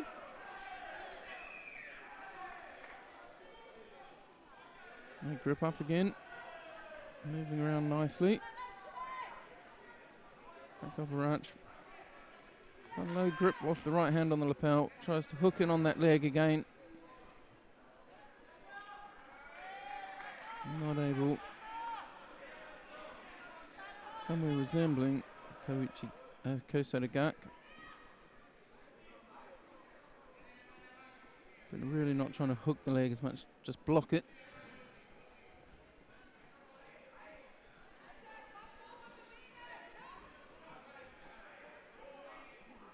Schingelberger drives her back.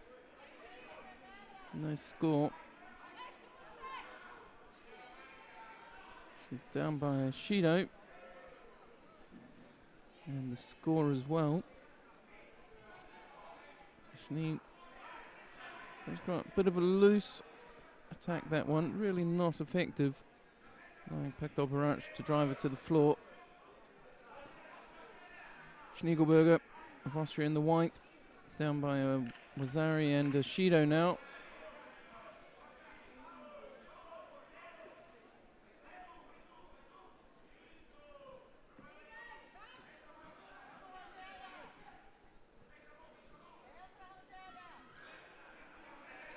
Ippon score. Pactol-Barach hooks on, takes it backwards. Somewhere between, no, it definitely was a Tanya Tosh. I think somewhere between a Tanya Toshi and a Kosoto she's been doing the whole contest.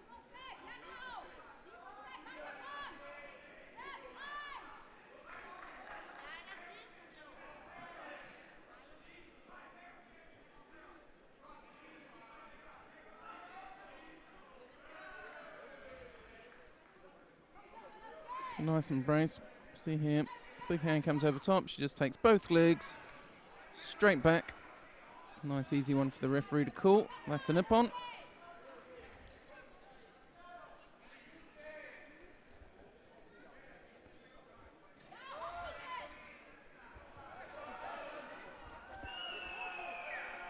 So we'll have the second contest in the opening round between Gabi Moog of Germany and Dilek Kakir of Turkey. It's going to be the German Moog in the white judogi, Kakia, Turkey in the blue.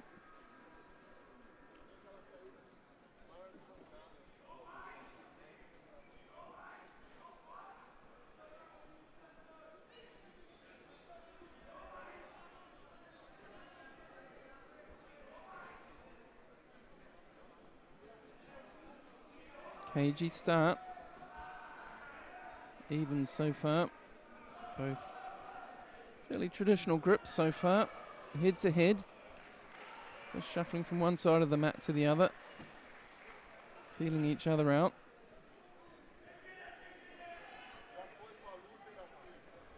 Kurt just rotate round to the side to see what happened. German throwing the leg over just a little bit, just feeling it out. Kakur drops. Weak Sianagi sort of attempt. Sankaku turnover attempt. You see the arm being pulled on there by Moog. Switches the feet round, starts tying up the arm. Trying to tie up the arm and rotate so he can get the osekomi. It's actually on. Well, I only thought she'd need to be a little further over, but the referee's called osekomi.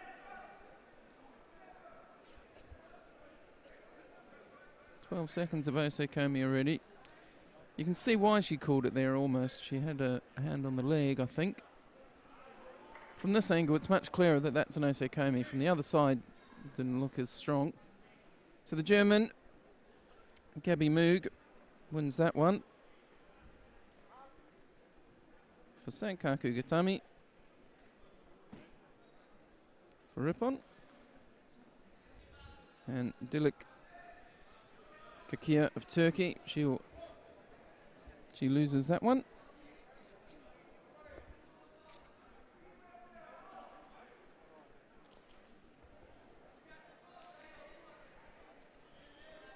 So the next contest we have on this tatami. This will be the opening round of the under 70 kilo category, which I don't seem to have the sheets for, which is always funny.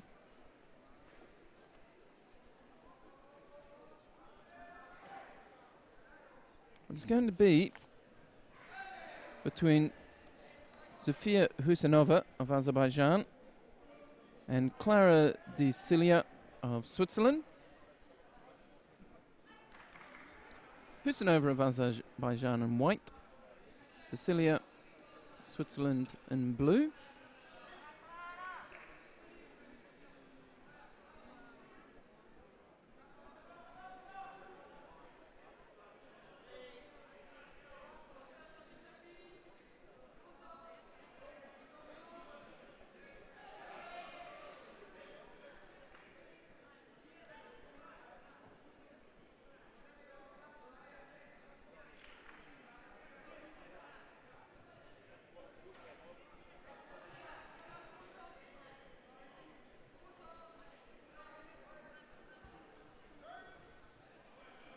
A good solid period on the ground.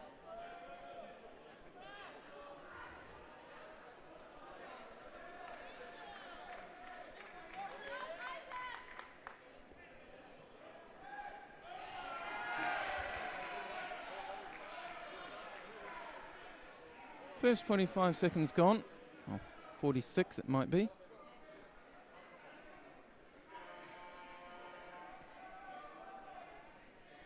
Husanova, Azerbaijan, the white judogi. Cilia, Switzerland in the blue.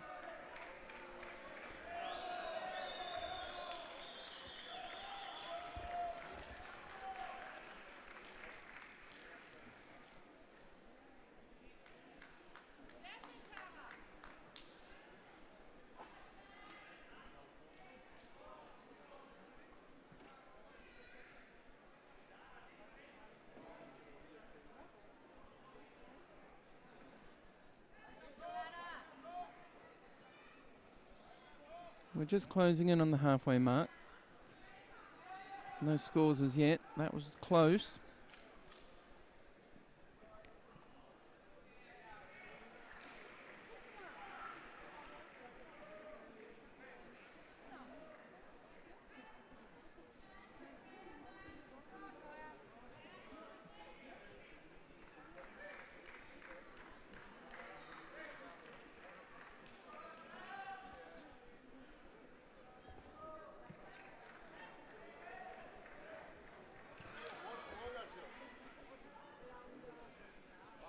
So we're down to just about the last minute, minute 15 remaining. The only action on the scoreboard so far is that solitary Judo against Desilia in blue. This one's been a quiet one.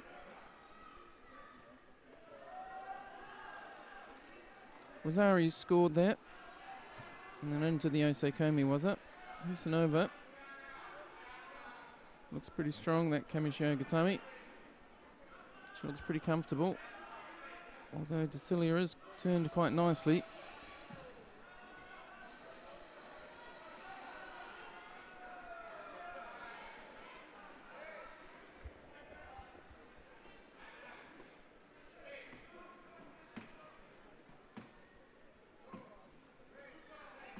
So Nippon, Husanova of Azerbaijan against Desilia of Switzerland. It wasn't too hard in the end.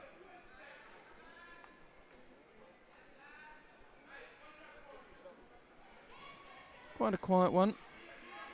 A little slow.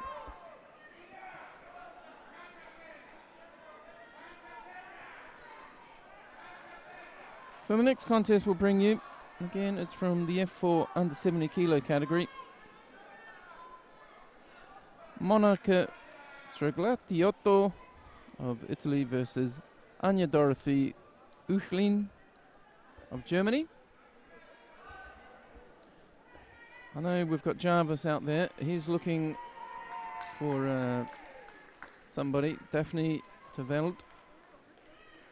She's in the F1 under 70 kilo category. They're on mat 2. I can't see her name on the computer yet, but it's coming soon. They're just starting up. They're getting close, about 3 or 4 fights on mat 2 before that category starts. But we're still on mat 3. We have Stragliotto and White from Italy, and Ulin of Germany in blue. Nice attack. Picks up a Yuko. Great flexibility there by Ulin. You see that right leg coming up and over. She's looking for a Juji Katami after getting thrown. That's pretty good. Really good flexibility. Good leg up and over the shoulder and then up and over the head of her opponent. She trails by a Yuko, however. This one's a bit more active than the previous one. Good grips, Makakomi attempt. Not a great attempt, but enough to get Ulin off her feet. And looks a bit like a Neiwaza specialist. Again, using that twist. And she's got the arm there. You can't quite see it. I think she had the arm hooked through the elbow. Ulin picks up Shino, probably fair. She's not really put in any of her own attacks. That's all been down to the Italian in white.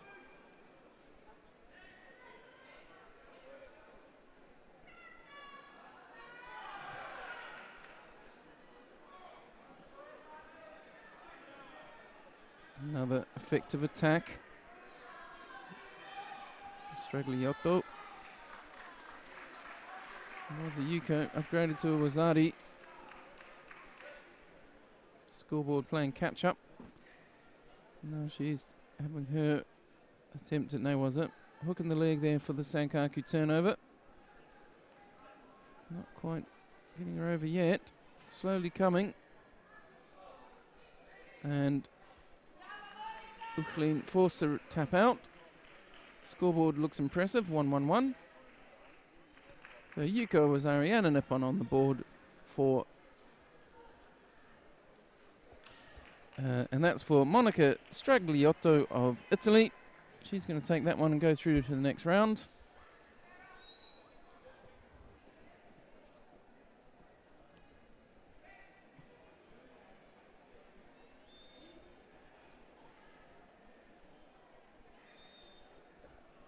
And the next contest we're going to have is in the over 78 kilo category. It's the opening round. There's only one pool in this category, 4 competitors. We're going to have Sasha and Hernold of Germany up against Ina Koneva of Russia. It's going to be Hernold of Germany in white, Koneva of Russia in blue. This is the over 78 kilo category, 45 to 49-year-olds.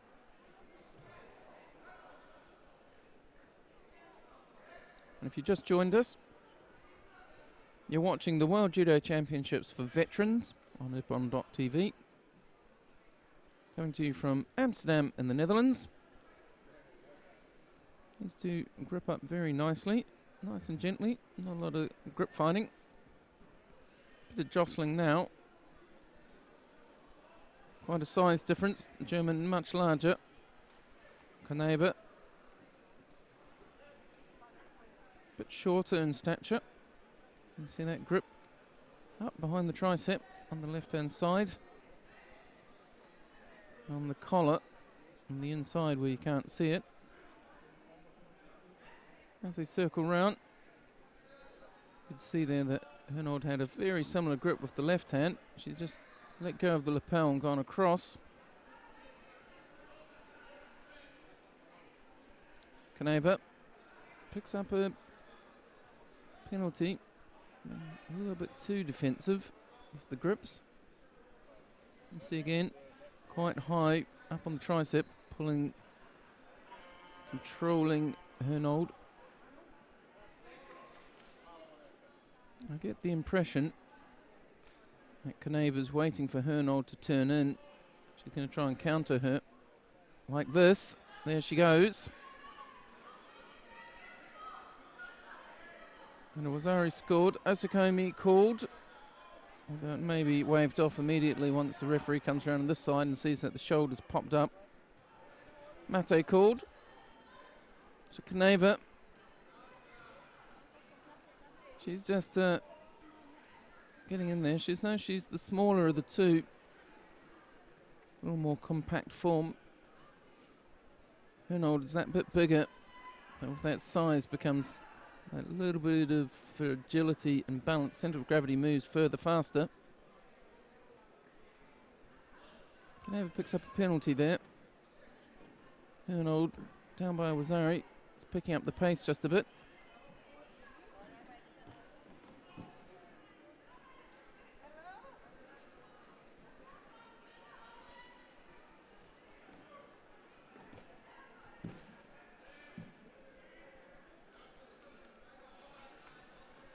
So, the Russian, Koneva. She's got a Wazari on the board, but she's also got 3 Shidos. She's given away 3 awfully rapidly. And with 48 seconds on the clock still, she's actually made her life a little bit difficult. And the referee's called Mate. He's looking over at the referee's commission. Be unfortunate if Koneva's going to lose this by hand sokamake. After having actually done the one throw, and she does. That's really unfortunate because Hernold, didn't do virtually anything. The only score in it is the Russian. She defended it, but just gave away a few too many.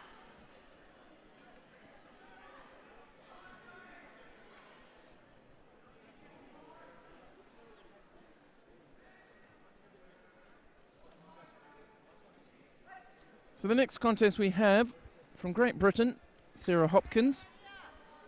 And from France, we have Di Foucault-Pellet. Hopkins in white from Great Britain. Di Foucault-Pellet in blue from France.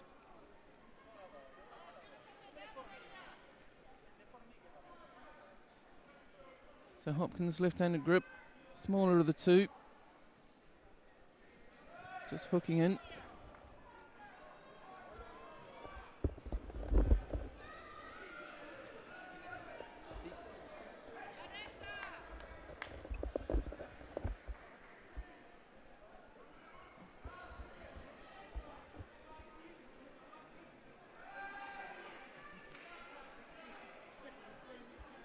So, first 40 seconds gone.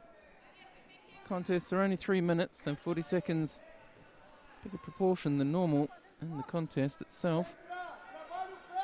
Hopkins double lapel grip, trying to fight off difficult Pelé.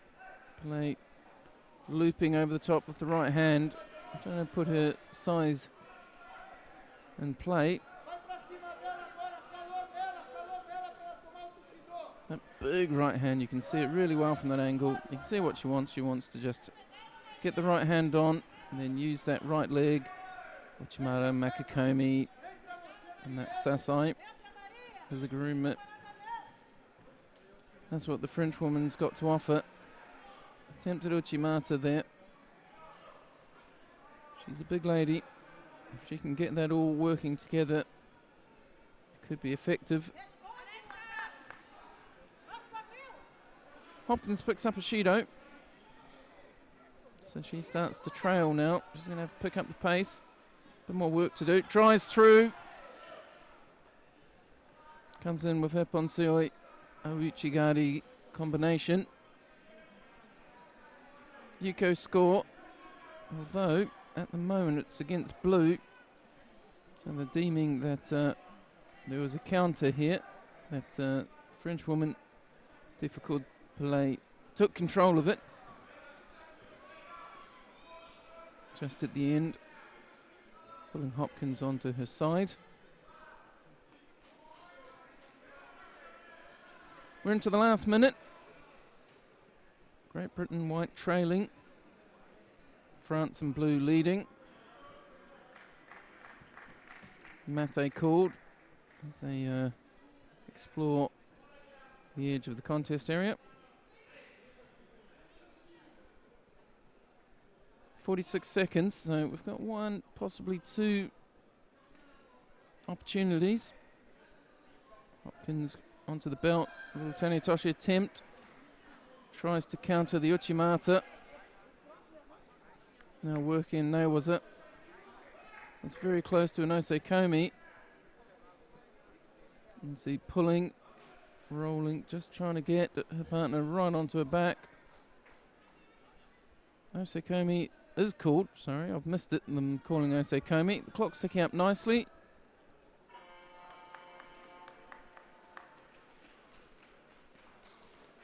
So, Ippon by Osekomi to Sarah Hopkins of Great Britain. And difficult Pelé loses that one. Was leading right up to the end, where Hopkins just managed to turn her and get her into the no, was it? Attempted counter. The counter didn't work, but the no-waza certainly did. So we're going to move up one more category. The F7 woman. These are the real veterans amongst veterans. F7, 60 to 65 years of age. Still fighting hard. We've got Francois de Fresnay of France up against Kay Andrews of Great Britain. France in white, Great Britain in blue. One pool of 5.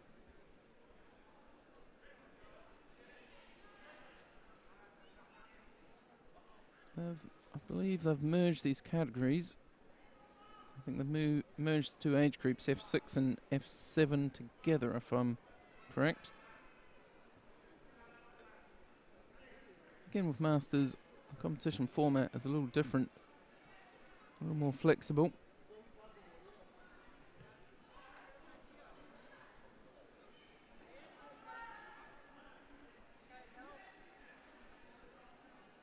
First 30 seconds gone. Both players nice and upright. Nice and strong in the arms. Just trying to both establish a bit of a grip. De Fresnay just broke the grip there, a little bit bent over.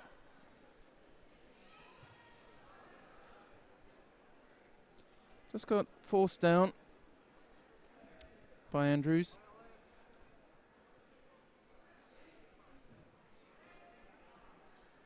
Now, the referee thinks they've seen a leg grab. Now, leg grab consists of anything below the belt, not necessarily the trousers.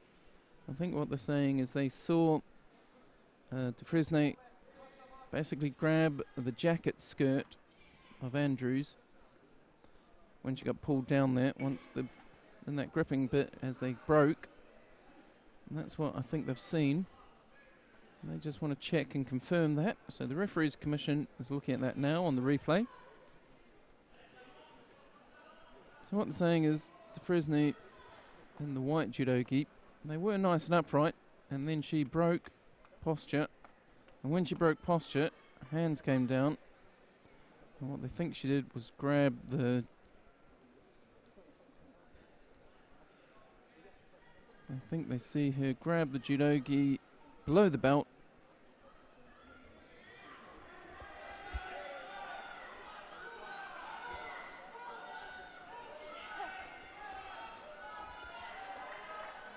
So they've seen that she didn't, so they're going to carry on. Both of them get a nice long break. Fresney breaks again, a bit of a drop technique. No grip by the time she'd completed it.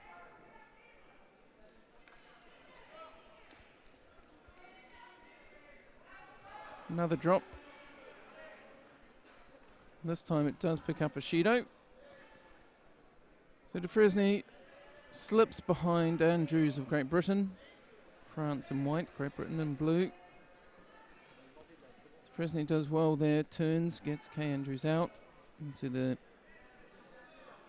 off the contest area.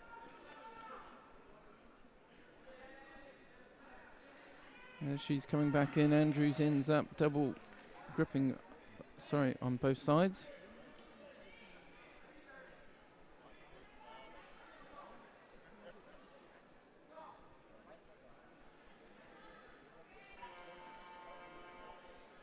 Mate called.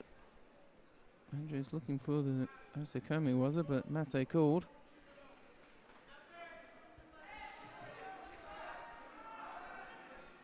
Just second Shido against Andrews. She starts to trail at the halfway mark. So it's 2 against Andrews, 1 against Dufresne. And Dufresne works around out and out of the contest area again. Steps out. And Andrews of Great Britain picks up her third Shido. Now she's really got to be cautious.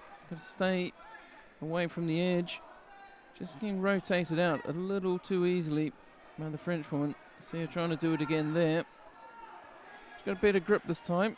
She can use that. But the French one fighting very strategically, very well.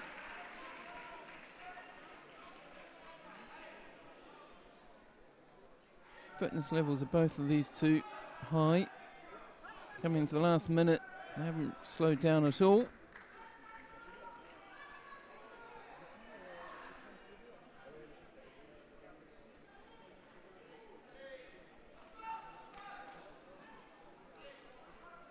So 47 seconds. Fresney, France, leading. Andrews, Great Britain. She's got 3 penalties to 1, so she's trailing. She's got all the work to do. She's got 30 seconds to make something happen. There's been glimpses, flashes of it, but we haven't seen it yet. 20 seconds. She makes an attempt at a Makakomi. Gets turned a bit. Briefly in Osakomi, was it? She was still trying to rotate Dufresne, I think. The moment she realised it was an Osakomi, she rolled back onto her front.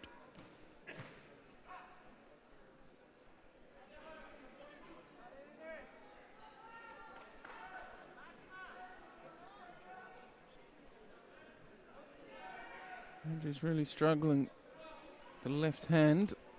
Dufresne. Time runs out. Dufresne celebrates. I think rightly so.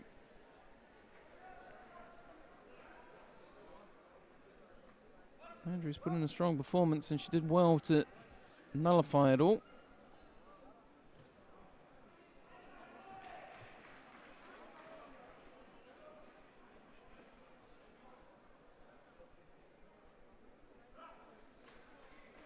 So, De Fresnay of France defeating Andrews of Great Britain. There's a pool, so we'll see both of them again.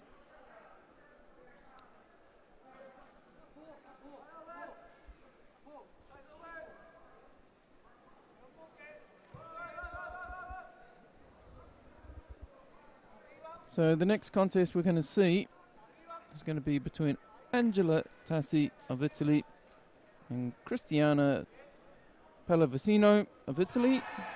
It's an all-Italian affair. Down on mat 2, the women's F1 under 70 has just got underway. And for Jarvis, at Hug Jarvis on Twitter, you're going to be wanting to watch mat 2 very, very soon. It's coming up very shortly on that mat. The next contest, after one that's on now, is Daphne Terveld against Melinda Pion. But on this mat, the two Italians, causing my Italian colleague here in the studio great distress. She doesn't know which way to cheer. So it's Tassi in white and Pallavicino in blue.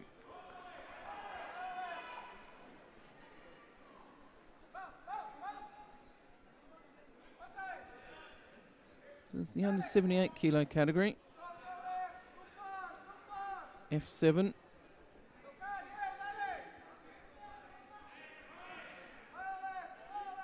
Judo against white. She starts to trail. 2 minutes and 6 seconds on the clock.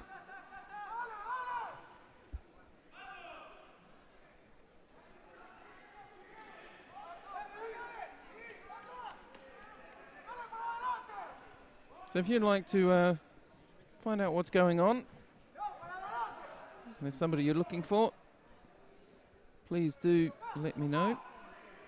If you use the hashtag Veterans Judo 2015, I'll see that here in the studio for sure. And I can reply to you on air and let you know when somebody's on. And just say hello. That's what Jarvis did, and that's why we were talking to him.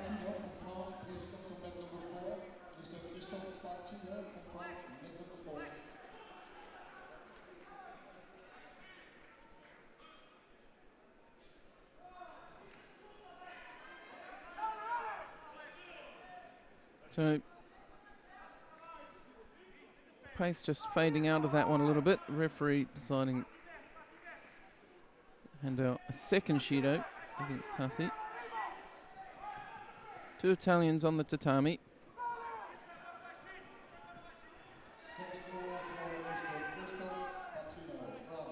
.48 seconds remaining.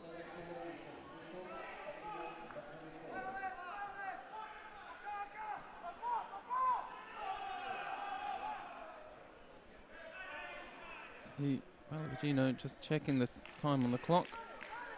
Just gets caught there. Counters. She tried to come in for the Uchimata. Pallavicino just picks up her first Shido. And that's 2-1. So she's still in good position. Goes across. Theo Sodagari picks up the Ippon.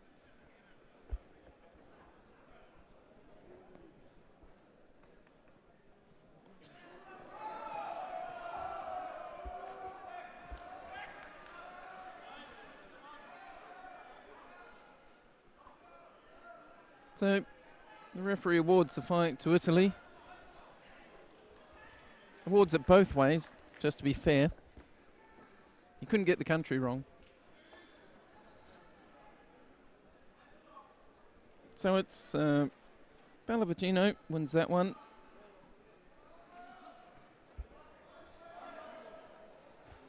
And with that, We've done the whole circuit. So what's the time now? It's 11:42. We've been going since 9:30 and we've just done round 1. Not bad. A lot of categories to get through. We're back at the top of the M2 men under 73 kilo category. Round 2.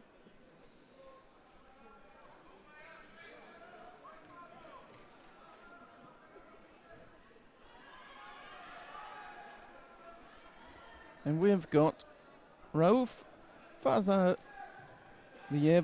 of Azerbaijan versus Flavio Pinheiro of Brazil.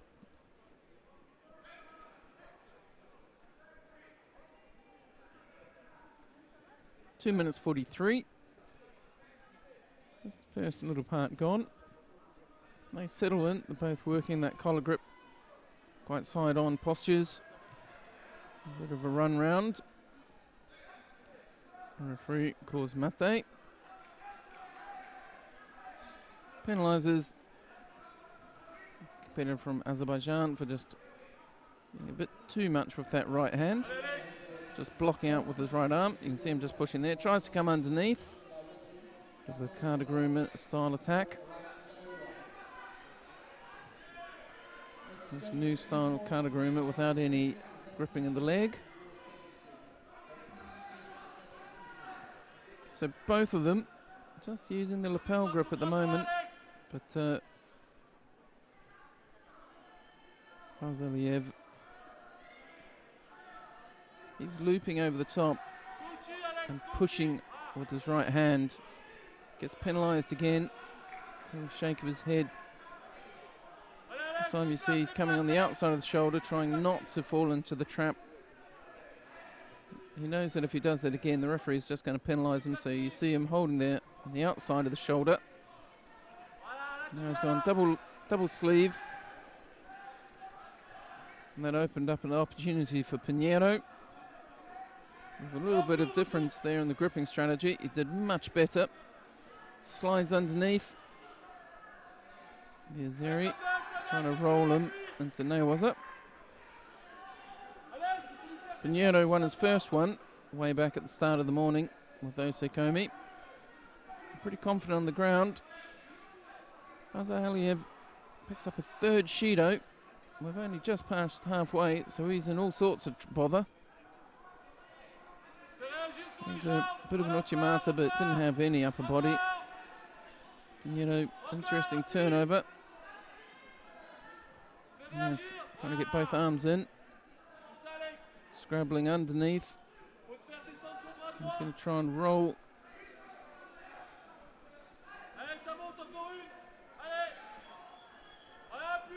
Some good camera work there. Nice and close and zoomed in.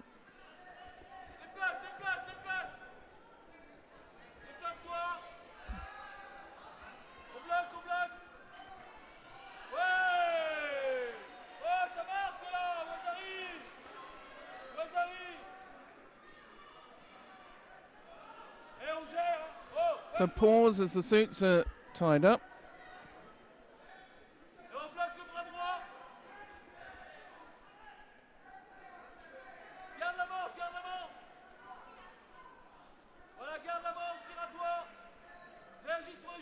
And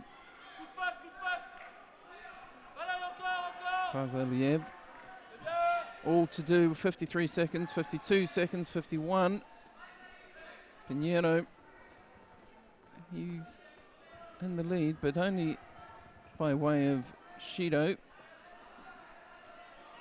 Fazaliev really made his own life difficult. Didn't adjust his grips quick enough.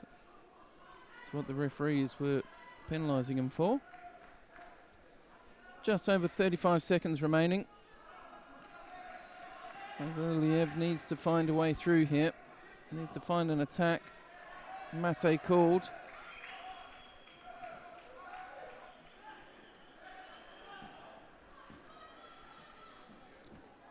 Referee goes off just to confer with the referee's commission.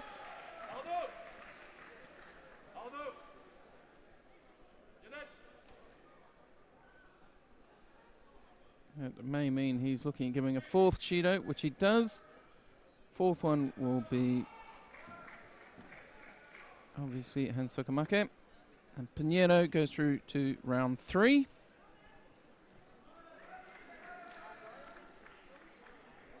Poor old Vazaliev just not able to adjust his gripping pattern enough to match up with what the referees wanted. So next up we'll have Sergei Sinilov of the Ukraine up against Edgar de Gunst of the Netherlands.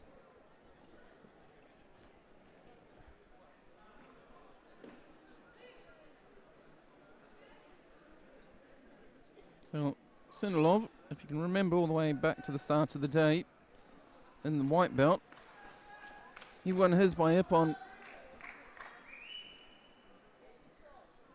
Countered Ben Gusimi should I say. And he counters de Gunst there for Wazari.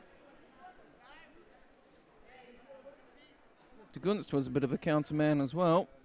He countered Bega Rodriguez. This one's frantic. Nice little push there by Sinilov. Just a slight push. Put de Gunst on the edge. De Gunst then dropped into a Sutemiwaza attempt of some description.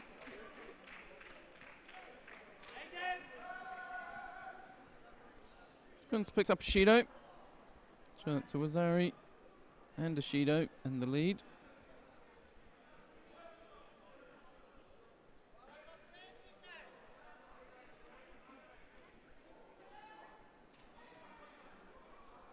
Really active fight this one. Really going for it. Really good contest. Really bent over.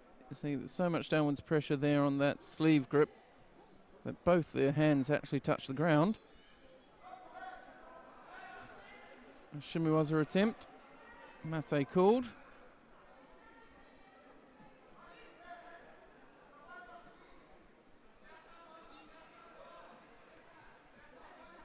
So the sleeve grip just on this Martel right hand side, their left hand.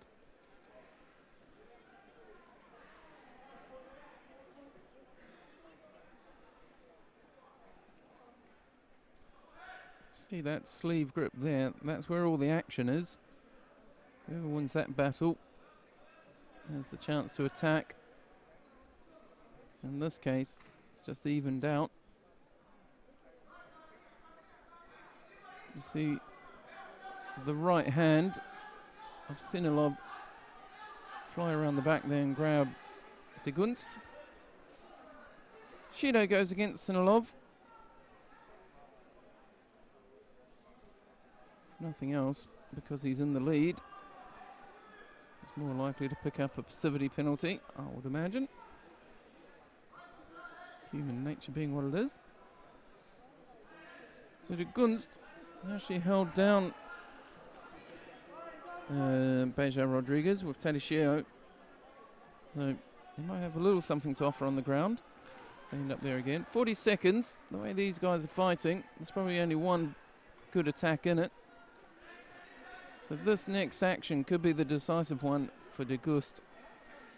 De Gunst really needs to make it work here. He's finally got two hands on. Comes in. It wasn't a good attempt. Now he's in trouble. Attempted Shimiwaza by Sinilov. He's coming around. Not sure if it's under the chin or not. Gunst able to defend.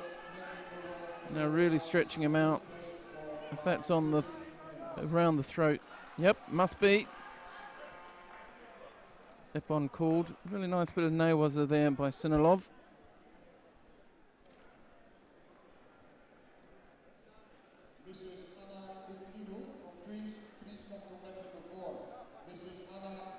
It's a good bit of Neiwaza. Trying to couple little angles on it. Gunst got out of the first one and then got caught again. He wasn't able to get out of that. So Sergei Sinilov of the Ukraine defeats Edgar de Gunst of the Netherlands to go into round 1, 2, 3. The next contest we're going to see is Lena of France. He's going to be wearing the white judogi. And Andreas Trudenburger of Austria. He'll be coming out in the blue suit.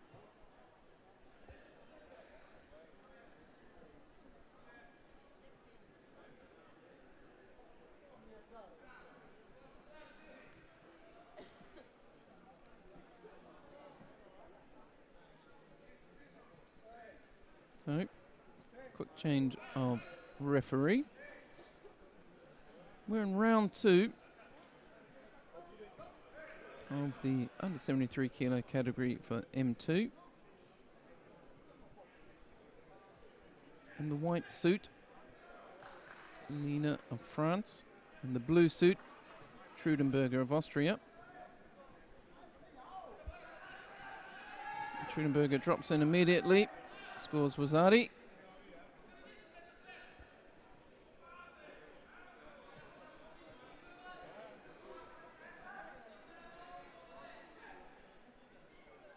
In 15 seconds, gets the first scores on the board. Nice Wazari, gives him a good solid lead. Always changes the makeup. Trudenburger just turns Lena outwards, makes him step off the mat.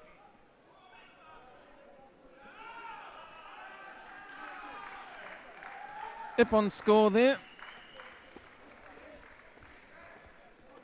So Lena caught twice.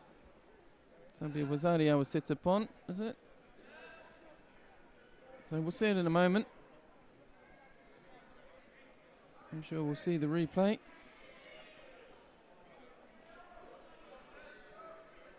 So Trudenburger catches the leg, drives forward. So Wazari I was set upon. And Andreas Trudenburger goes through to round 3.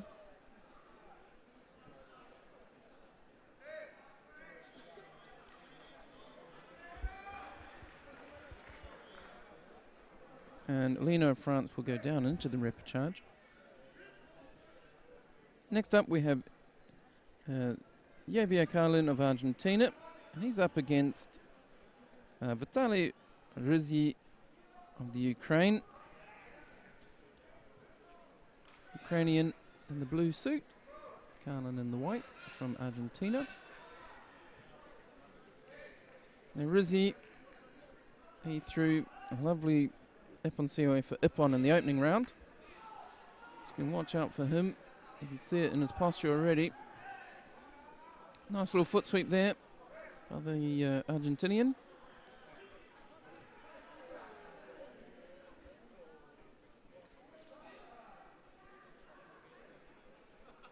Just trying to get into their gripping pattern a little bit. They're in the middle of the mat. Neither of them wanting to move out to the edge until they got a grip. And see there the moment they do, off they go. Mate called. Passivity warning going against the Ukrainian in the blue suit. So he starts to trail after the first minute. Nice entry there for Uchimata. Left Uchimata to follow it up. Now he's got a right-handed grip. So applying pressure. Mate gets called.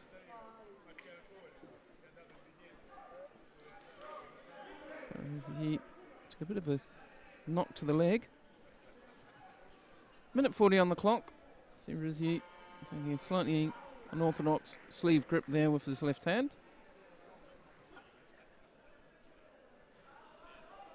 So knuckles up, thumb up rather than down. That helps him push the arm across as Carin attacks. That aided him in his defense of that one. But defense isn't going to win it for him. He's trailing by a Shido. He's probably looking. He's got that high left hand. For a COI guy, that one he's gone to there on the inside might be more like it.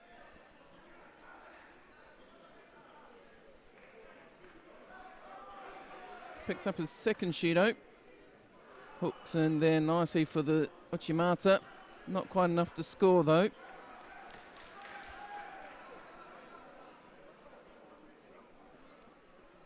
So 53 seconds. Vitali Rizzy of the Ukraine really putting it together now. He only trails by one Shido at the moment, but he's only got 39 seconds. Comes in again. He's putting in all the work at the moment. 34 seconds. Decision time. Does he keep attacking? Just prevent Carin from doing anything, try and engineer a Shido? Does he actually try and throw him? Obviously you'll look for a throw if it's there, but tactics wise, does he force another drop? 16 seconds. That's going to make it tougher to call. He really does need to throw him at this point just to make sure of it. And then he just counters him nicely straight into the Juji Katami as well.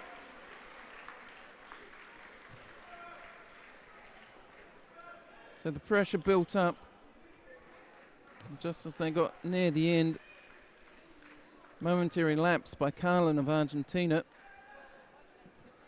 gives Rizzy of the Ukraine just the opportunity needed.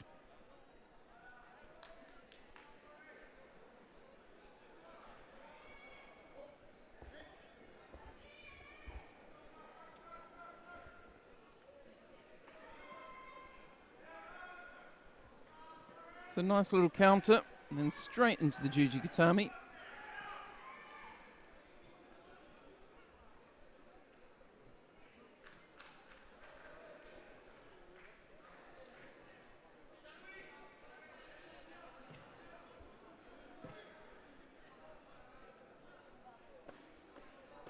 And that puts Vitali Rizzy of the Ukraine through to round 3.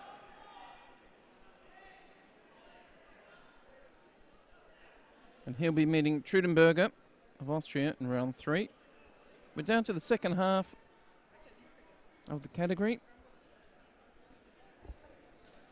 We've got Jean-Louis Rena of France versus Eduardo Russo of Brazil. It's France in white, Brazil in blue.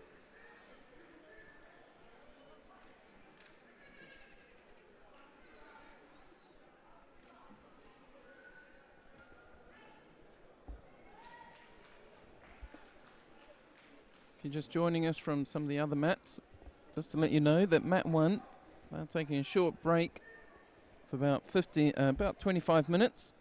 Mat 2 also is about to take a break after the contest between Morteza Najafi of Ireland and Nicolas Jouvi of France. Mats 3, 4 and 5 are continuing, however. Mat 4, you've got Nina Haugen of Norway up against Stephanie Dekrakwe. And that's the F3 under 52 kilo. And as Russo picks up his first Shido, Andrei Salman of Russia continues against Bayram Imagambetov of Kazakhstan up on mat 5. They're in Osekomi at the moment, so it's not looking good for the Kazakhstani competitor. Down here on mat 3, same thing's happened. Rena has just secured Osekomi on Russo of Brazil. Looks like a Kazuo Kamishio Gatami. Hips nice and low, legs wide. Looks pretty secure. Can't see the Brazilian escaping this one. And he doesn't. Ippon's called. So a little over halfway through. Jean-Louis Rena of France secures by Osekomi. Kamishio Gatami, or Kazuo Kamishio, against his opponent Eduardo Russo of Brazil. But it's Rena who goes through.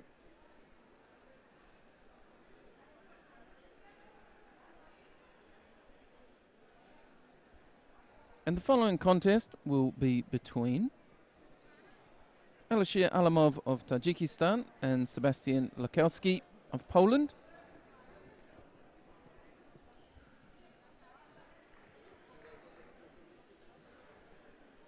So Alamov, he's going to be coming out in the white suit. He's a tall guy. He's just waiting for his opponent from Poland to arrive. He's going to be wearing blue, but he's not there yet.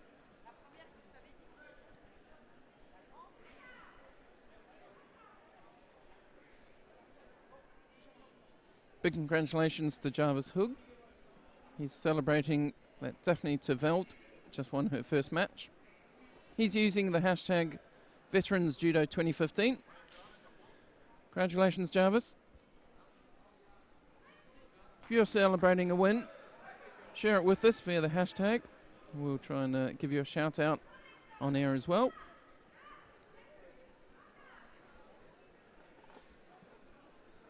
So as we wait for Lukowski of Poland to arrive, I can tell you that up on mat 4, Heidrich of Germany has just been held down for Ippon by Rizzy of Hungary. And up on 5, we have Victor Lara de Quezos of Brazil up against Peter Colassar.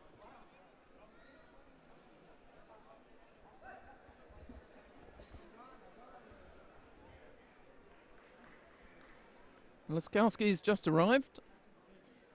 As I said earlier, very visible yesterday, helping his teammates. And there's several from his club in Poland altogether. So that's him on the right hand side.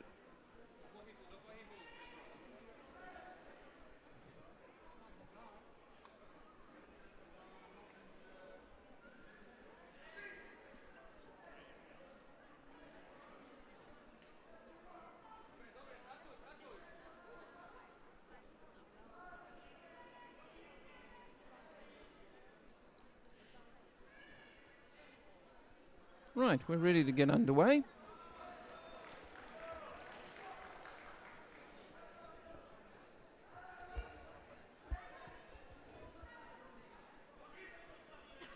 So like we say, it's Alamov in white, Lukowski in blue, Tajikistan and Poland.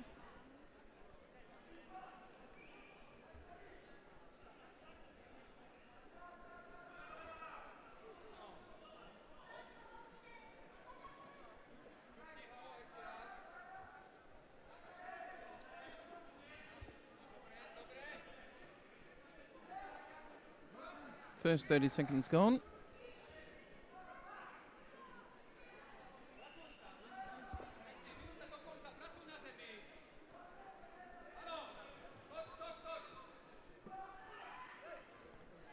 like something to drink? Tea, coffee or water? With sugar or not? 2 times, 1 time? Would like to drink something? With sugar?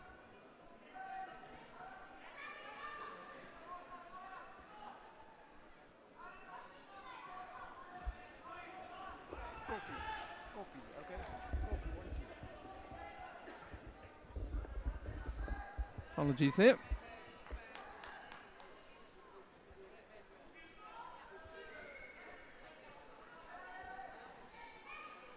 So Lukowski trailing by just a Shido. Minute 52 remaining. High tempo contest.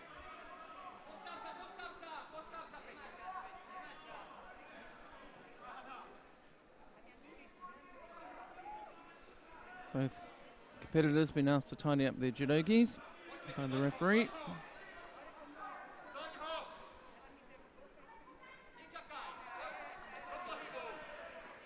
Alamov picks up a Shido, stepping out of the contest area, I think it was. It was a hard-fought contest on the grips. You can see lots of movement with their feet as the grip moving the grips. Oh, lovely! That was a beautiful, beautiful throw. Really great following. Just followed the movement of Lukowski, swept with his leg, picked him up in the air, followed through and dropped him down for Ippon. Bit of a mix between an Ashiwaza and a hand technique, really. Nice big embrace there by the guys, really nice. Lukowski knows he's got caught. Look at this, this is wonderful. Just follows through, catches both feet, drives through. It's hard to tell who landed heaviest, but it was Lukowski who landed on his back. That was certainly one for the highlights package. Let's just watch it once more. You can see as they come this direction towards us, he sweeps. It's the far foot that does the damage. The near foot actually catches Alamov in the leg and makes him fall over. That was really good stuff. So Alashir Alamov of Tajikistan goes through to the next round. Beautiful Ashiwaza.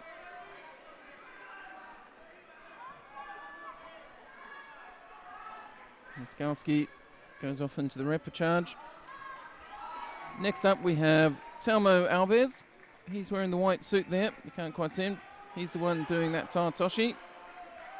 Scoring a Yuko for it. And he's up against Luis Pablo Corollo of Argentina in blue. Obviously, we've just seen it. Corollo now trailing by a Yuko.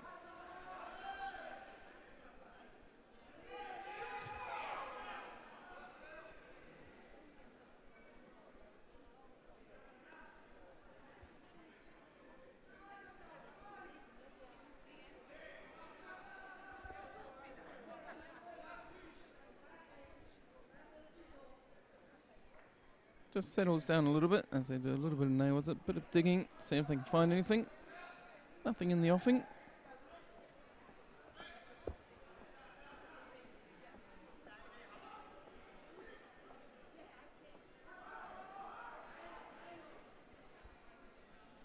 For those of you just joining us, my name's Lance Wicks.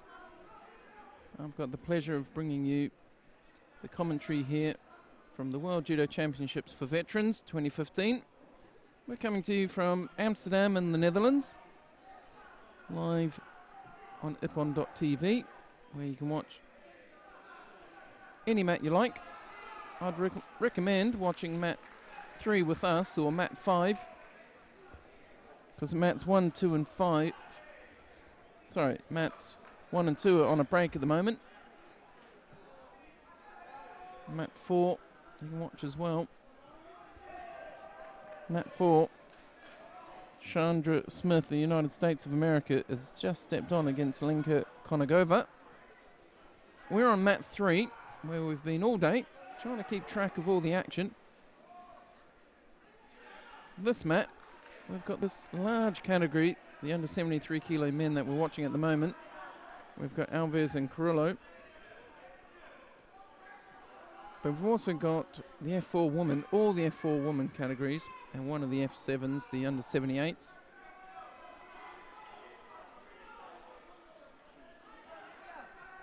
It's the 4th day of action in Amsterdam.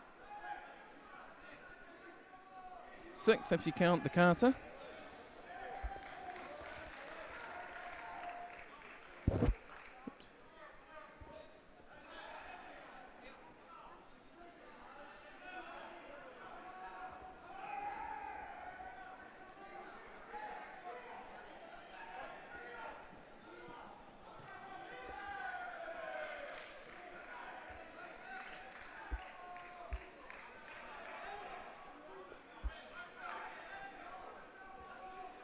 So we're into the last 30 seconds now. It's Alves of Portugal still leading with that Yuko he got early on.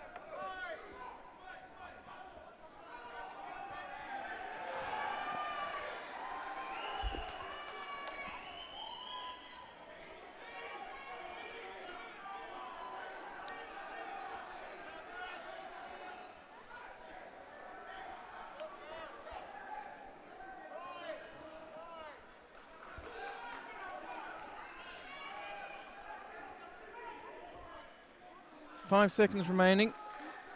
Corollo's got that Wazari on there now, though. So, score.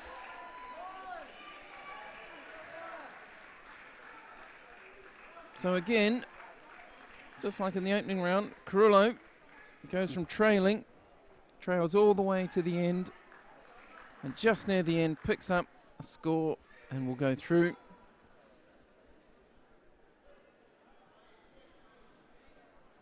So Luis Pablo Corollo of Argentina, for the second time in as many contests, trails all the way through and then just picks it up just at the end to take the win. Telmo Alves, disappointed, having led all that way, goes off. He goes down into the repechage. Now we have the last contest in round 2 before we go back to the female categories.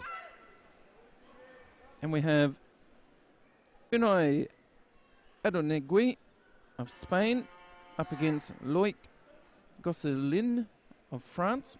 It's going to be Spain in white, Goselin in blue.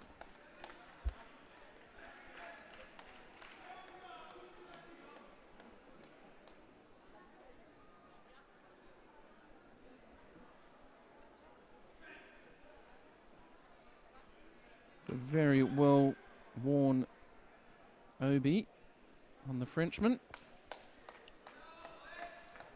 I always wanted an obi like that. There's several guys floating around when I was younger, before I had a black belt, with belts like that, and I thought, you must be really good if your belt is half grey like that.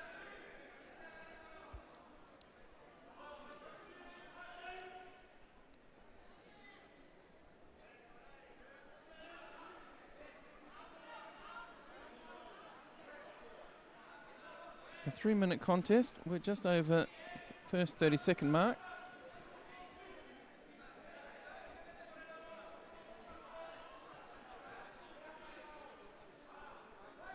Adoneigui in white from Spain. Goselin of France in blue. First 60 seconds. Fairly quiet.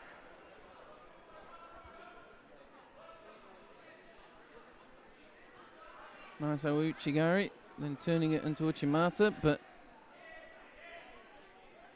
Adoneigui defends that nicely, but he hasn't been attacking, so he gets penalised for Judo. And just slips behind Goselin of France, who now leads with 1 minute 42 remaining.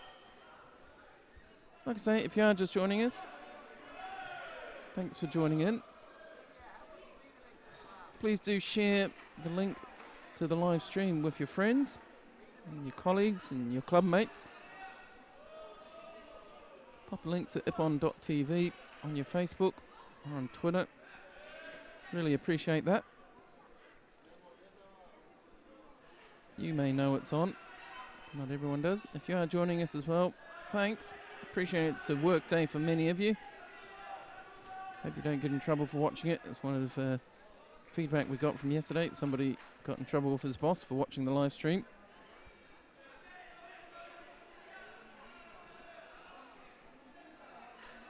So Shido goes both ways for passivity. The referee deciding neither players really put in any good attacks in that last segment. A little more effort put in there.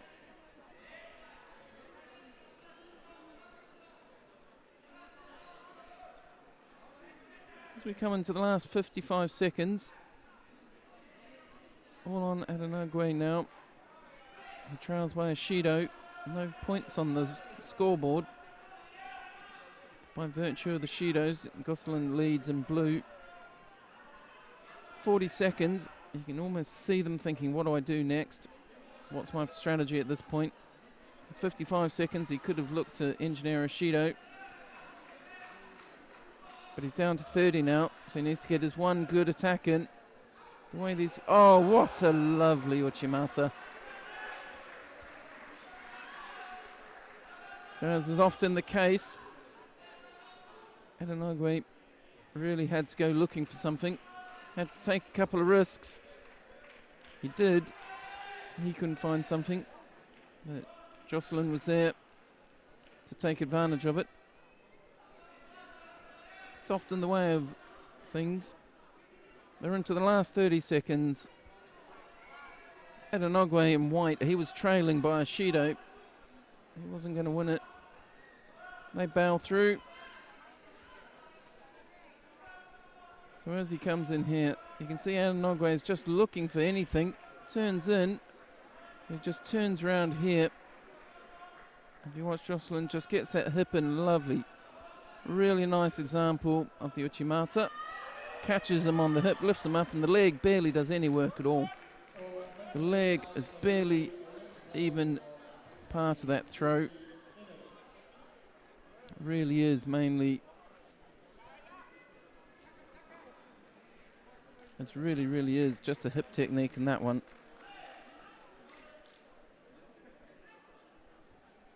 There's a young man in my club who will be swearing at me, saying that it's a hip technique. He and I disagree. So very quickly, even before I get my paperwork in order, Stephanie Schluder of Germany gets caught by Marcela Stelkova of the Czech Republic. A lovely ippon. Luckily, I have the magic of action replay. I see the drop seoi catches lovely. You can just see in that one, you see the leg just come in contact, sort of the back and the hips. And once that contact's made, there's no escaping. So we jump from that. That was in the under 52s, F4 under 52s. If I'm not mistaken, we're up in the 57s now. And it's Weihart of Germany just losing her accreditation card. And she's up against Lena Vasili of Italy. We'll get 2 contests in this category before we move on. So Weihart got caught quite dramatically with Tania Toshi in her first contest. This is, I think, Elena Vasili's first match. She takes a quick lead, gets a Yuko on the board, and then turns over Weihart. It's very close to getting Osekomi. German in white. Just able to get off onto her front. And while that was going on, the Yuko got waved off, so there wasn't quite enough in it to justify a score. But a good start nonetheless. Drops under for the drop seoi. This also is awarded a Yuko. It's 1 second of Osekomi was it on. Osekomi got called for about a second, and then that got waved off. Tokara. And then back into the Osekomi. This looks a bit more solid. Keskatami legs. Hasn't got the arm. She seems to have the upper body tied up nicely anyway. And her opponent's not moving very much.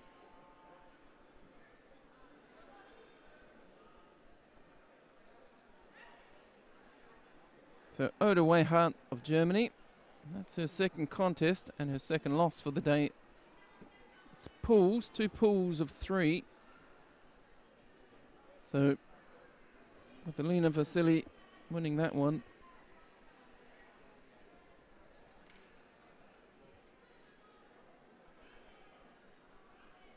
That's going to make it very tough on it. Unlikely she's going to make it through to the next round then.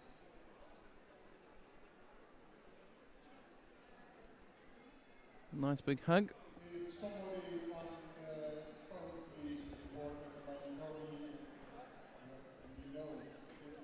So the next contest we're going to bring you, that's going to be between Anita Springer of Germany and Tatiana Fedorova of Russia, as was the case in the last one. This is Pool B of the under 57 kilo F4 category. Anita Springer's already been on the mat once. She beat Muriel Steiner. And the one person who hasn't fought in this category yet is Tatiana Fedorova. You can just see there in the blue suit. We're just waiting for Anita Springer of Germany to come to the tatami.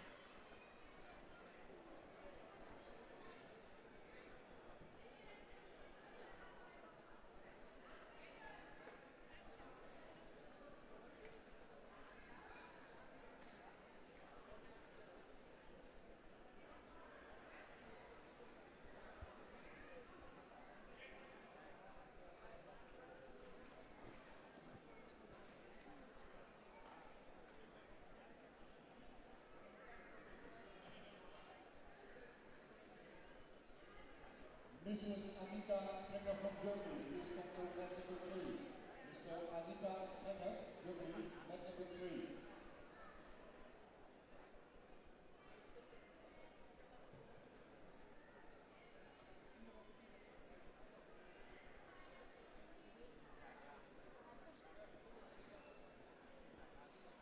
So just a small pause.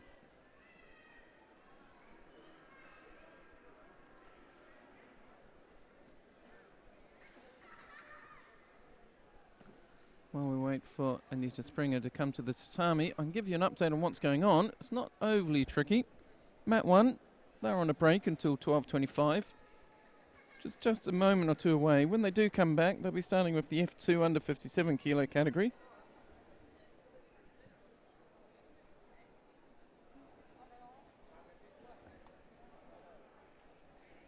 Mat 2, they're on a break as well until, well, a little after the other one. And then it'll be the F1 F2s, sorry, the F1 under 52 kilos. Mat 3, we're waiting for Anita Springer to come to the mat. Mat number 4, they're on a break until 1 o'clock. So they've got about a half-hour break before the M2 under 81 kilo men come on again. Mat 5, they're on a break until just before 1 o'clock as well. And they'll have the F5 under 63 kilo category and the F5 under 70 kilo category. We're not on a break, despite appearances. We are the only mat in operation at the moment, so hello. You may have just joined us from watching the other mats specifically. Obviously on Nippon.tv as ever, you can watch any mat you like. Except for right now, where you have to watch mat 3 because there's nothing else going on.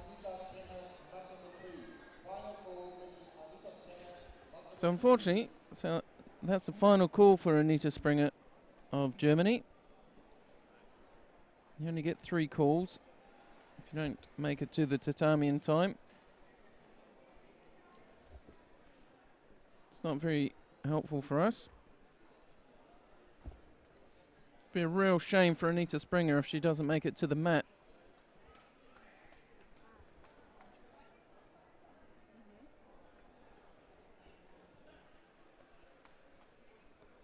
So we're going to see Tatiana Fedorova is coming out now.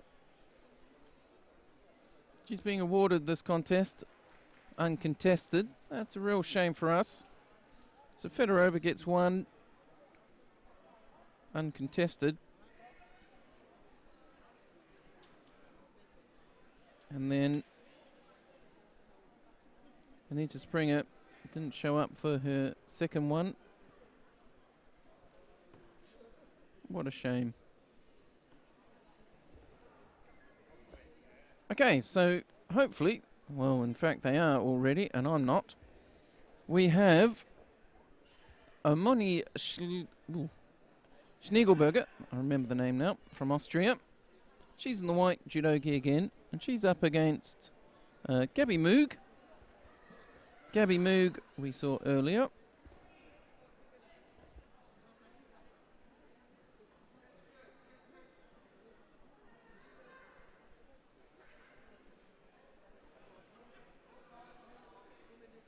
So Moog on top. The leg's trapped, so she's going for the Jujigatami. You can see it, really nice angle there. It's not quite right. It's a bit bent. She's trying to find the right angle for it. You can see Schniegelberger just turning her body. She did really well to defend that one. It looked pretty solid at first. So Moni Schniegelberger, she competed up first. She lost her first round contest.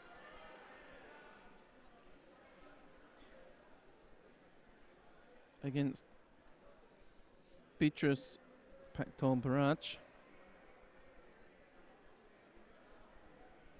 And Gabby Moog, she won her first one against Dilek Kasia. Kakia, maybe. So it's a Wazari on the board for Moog of Germany in the blue.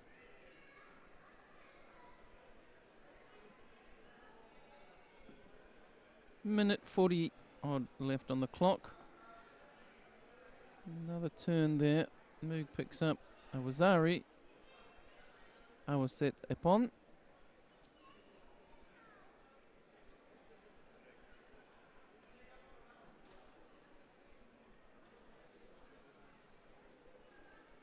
So the hall, understandably, a little bit quiet with nobody on the tatami at the moment.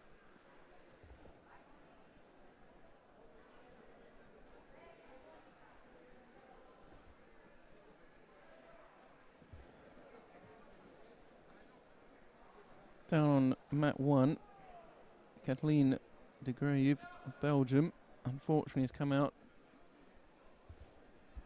and accepted the win against Capriotti, Lisa Capriotti of the United States of America, who unfortunately was injured, couldn't continue. Nothing serious, we hope. Best wishes out to her.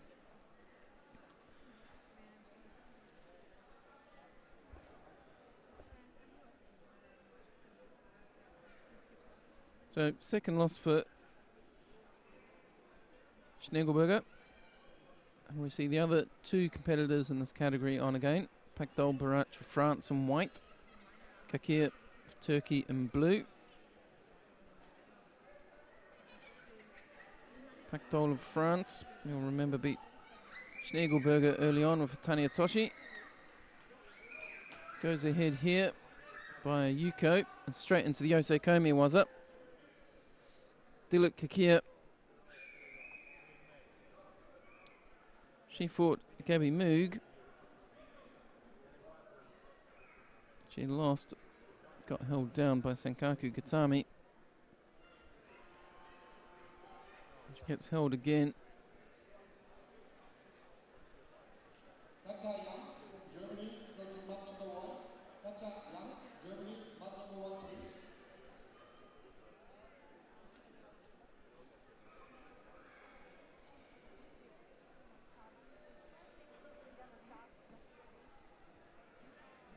It's a nice embrace as ever.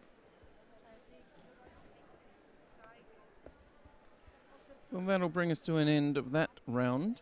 That's the second round of that category. It's a pull. That's all for that one. So we'll see two more contests in that one later on today. But we're going to move on. We've gone on to the F4 under 70 kilo category, where we will see Sofia Husanova of Azerbaijan take on Monica Stragliotto of Italy. That's Husanova in white and Stragliotto of Italy in the blue judogi in the F4 under 70 kilo category.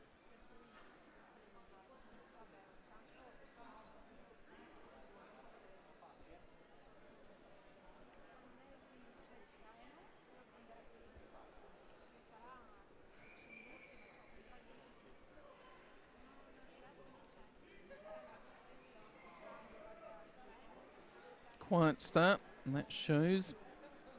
Stragliotto gets a Shido for passivity. Not a lot of action. Certainly not enough action for the taste of the referee in the middle. Nice grip on the inside there by the Italian And then just controlling the outside edge. No Shido. Felt for a moment like there was going to be. Bit of contact there. You can see Stragliotto. If you watch, she's going to be putting her right hand. She's using her right hand, the near side to us, sort of posting to the shoulder, the lapel grip. I think she just caught Husanova in the throat as she gripped up. Unintentional.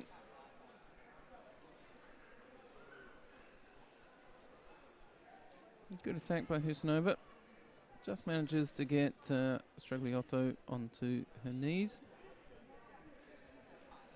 Up they come.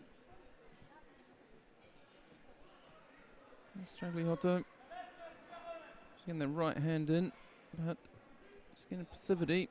The referee can see she gets a decent grip, but then doesn't use it. So she's onto her second penalty. She's trailing now with 1:45 to go, quite badly. One Shido's not too bad. Two is a real problem.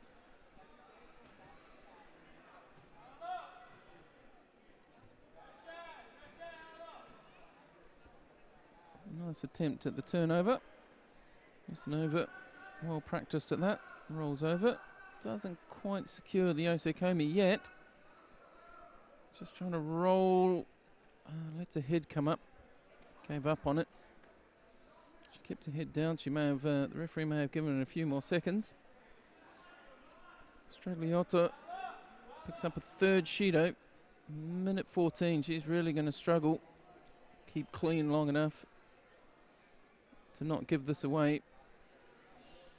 Makes her first real attack. Mate called again. Quite a nice contest. Stragliotto seems bigger, really strong on the grips. Usanova not enjoying it one little bit. Usanova though, to her credit, soaks up the pressure. She is leading. First big attack by the Italian and the blue judogi. Usanova takes a quick look at the far clock. Just checks she's still on the right path. She is so far. 38 seconds to go. But she needs to be careful. Stragliotto really is starting to throw in some big attacks. She gets one on target. It can all change in a heartbeat. Drops in. Pretty loose Seanagi. Probably not loose enough. Draw a penalty, but not far off. It's the first one like that she's done though. But strategically, pretty clever. She does get the Shido for it, but she can afford it. She's still got two in the bag.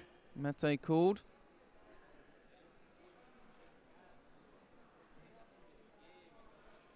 So the referees commission have decided to wipe off that and give a Shido, fourth Shido against Stragliotto of Italy. Unfortunately for her, that means she's out of this contest. Husanova played it well. Really under pressure. She was losing the gripping battle every time, but she absorbed it all. And Stragliotto just not able to put together any attacks after she got the grip. Getting penalised until she was out of the competition. Sorry, out of the contest. So we continue with the elimination rounds of the under 70 kilo category. We have in white from Switzerland, Clara de Cilia, and from Germany, Anya Dorothea Ulin. They're just coming onto the mat now.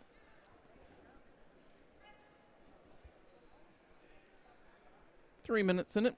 F4 under 70 kilo category here in Amsterdam. Mats 1 and 3 are just about to come back into operation if you're looking for anything specific on those two tatami. Oh, sorry, mats 1 and 2, should I say.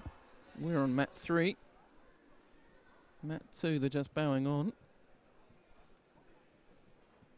So we've got Tassilia in white, just hooking on with the Makikomi. Fairly loose, not dangerous there just for a moment. Ulin of Germany in the blue judo gi, just getting penalised for passivity. Comes forward, just stops, pauses. They grip up.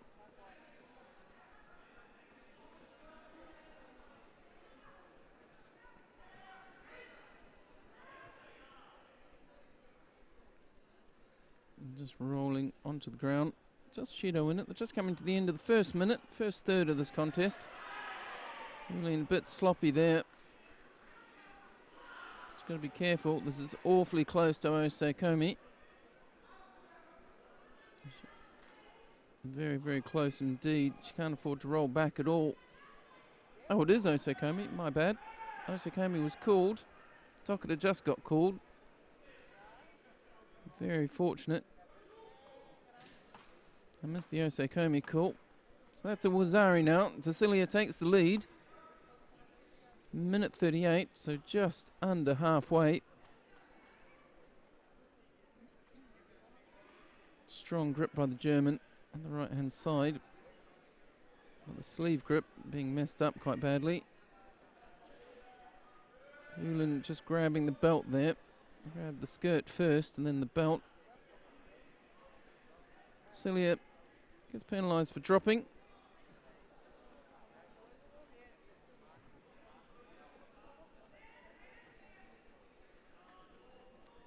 Ulin looking a little better now.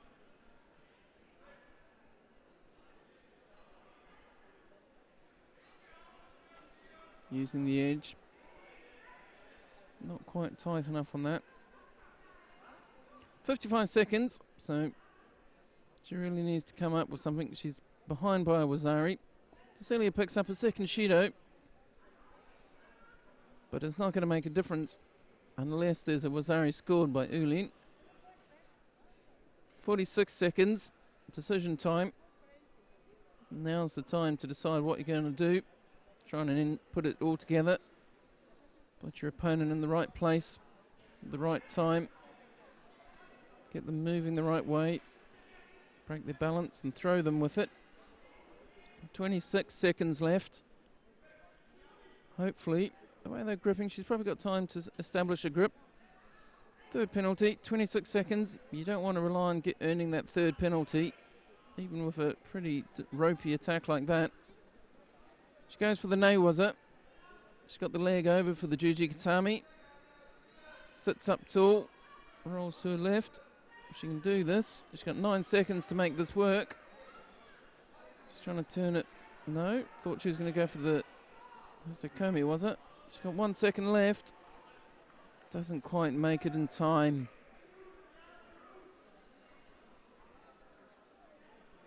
Not bad play. Just ran out of time to make it work to do. Nothing wrong with it. It's nicely contested, nice and close all the way through. Another few minutes. Or even another minute. Would have been completely different. So Tassilia of Switzerland survives that last little attack. She'll go through to the next round. So coming up on mat 1, we've got Sasha and Hernold of Germany in the white judogi against Sarah Hopkins of Great Britain.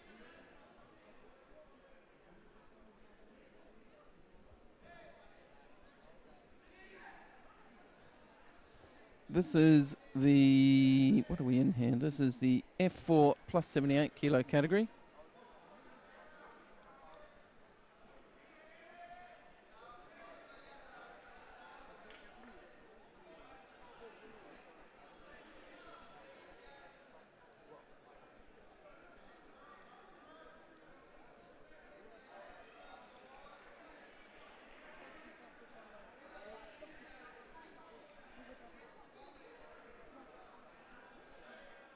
F4 plus 78.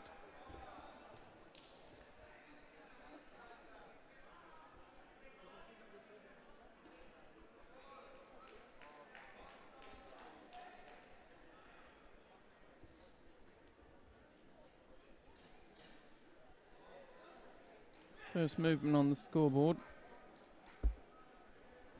Hernold of Germany, penalised for passivity. Slips behind Hopkins of Great Britain. 2 minutes in it. 2 minutes remaining, should I say.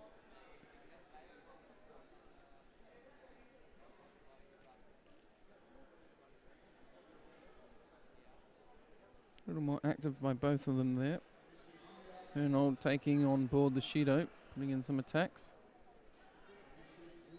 Considerably larger than Hopkins. Got a lot of pressure to apply.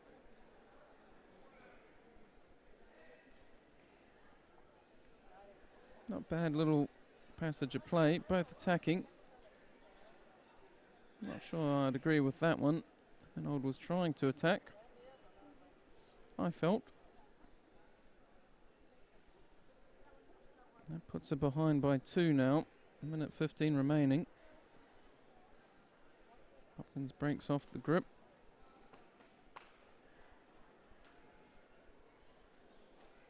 Hopkins of Great Britain coming across the left, attacking the forward leg and then stabbing across with the Tartoshi when she has the opportunity. Low grip on the left hand side.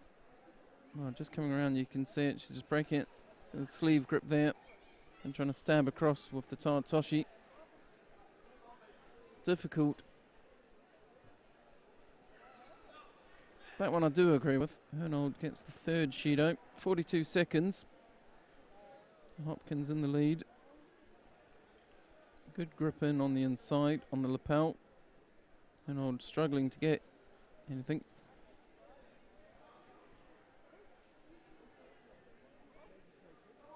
Hopkins slightly at risk there of the take back, but sensibly let it all go. Now she's going to try and work the Newaza. She's got a good grip under the chin there.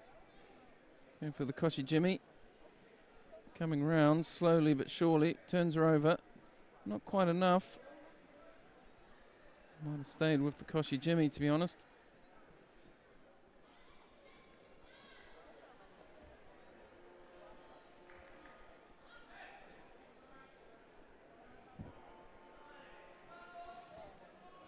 So the clock runs out on that one. So a low scoring affair, no points on the board to either of them. 3 Shidos against Hernold of Germany. So Hopkins of Great Britain takes that win. She acknowledges as she goes off the effort it took to control the size of her opponent from Germany. Tired. So next contest we have, same category, it's the F4 over 78 kilo category. We have Ina Koneva of Russia. She's up against it's Difficult Pelé of France. Difficult Pelé is in the blue suit. Coming towards us, just showing the Uchimata there. For Ippon even, conveniently enough as I was describing it.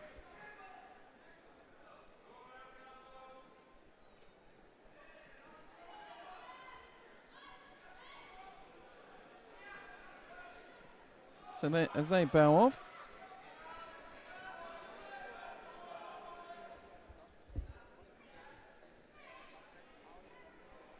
nice little Uchimata. Using her size to best effect.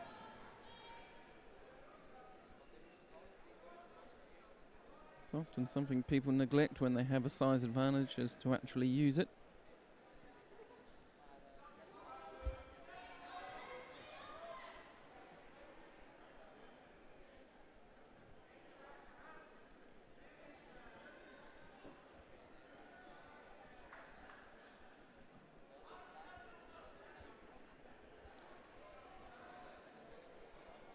So now we're going to see Cristiana Pallavicino of Italy in the F7 under 78 kilo category, and she's up against Jutta Ludwig of Germany. And we can see just off the edge of your screen there, Pallavicino has arrived, and Jutta Ludwig of Germany has arrived. They get invited onto the tatami by the referee. 3 minutes on the clock in this under 78 kilo category contest.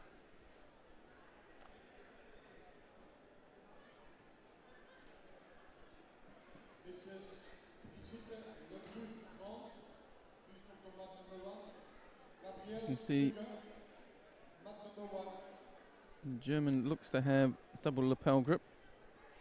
Looks like it, but it's not actually. Her left hand, it's an inside sleeve grip. Not inside as in inside the sleeve itself, but on the inside of the arm. A little bit unusual. So she's still controlling the arm. We'll see it when they get up again. I don't think anything's going to happen on the ground there. So if you watch the left hand of the German, Ludwig of Germany in the blue, the left hand is, if she does it again, you can see that it looks like it's going for the lapel, but she's actually seems to be just catching a small pocket. For me, that wasn't an attack by the Italian. The German tried to do a sutemi, was it? But it's a Wazari on the board. In the previous round, Pallavicino was fairly, what's the right word for it? Cagey, like she is here, just quietly moving around the mat, waiting for the opportunity. A little more positive there, putting in some attacks. Works quite well for her. Shido gets applied to Ludwig of Germany in the blue suit. Little Kouchigari there, picks up a Yuko. Pallavicino just keeping the scoreboard ticking over. Halfway mark, 1 minute 30 remaining. And you can see now Ludwig very, very reluctant. Really wants to be certain about what she's doing. Goes for that Sutemi Waza again. That one more obvious what she was trying to do earlier. Earlier it cost her a Wazari, because it wasn't a clear enough attack, it wasn't decisive. That one wasn't bad, didn't work.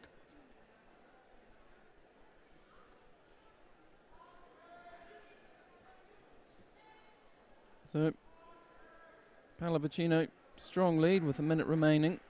Wazari, Yuko. Ludwig, long way behind. Those two scores and a Shido to worry about. So her only solution is to find a Nippon. Nothing else is going to work. 43 seconds. Ludwig's going to pick up a second Shido. Until she's struggling to find some inspiration here. There's a bit better. Comes in a bit stronger. Now if she can keep that going. Pallavicino just throws in an attack to slow it down. Disrupts that Sutemi Waza attempt.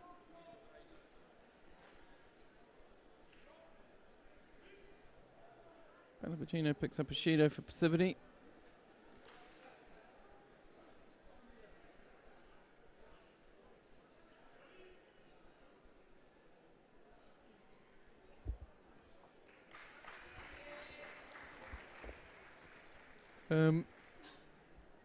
I don't know what happened there, to be brutally honest with you folks.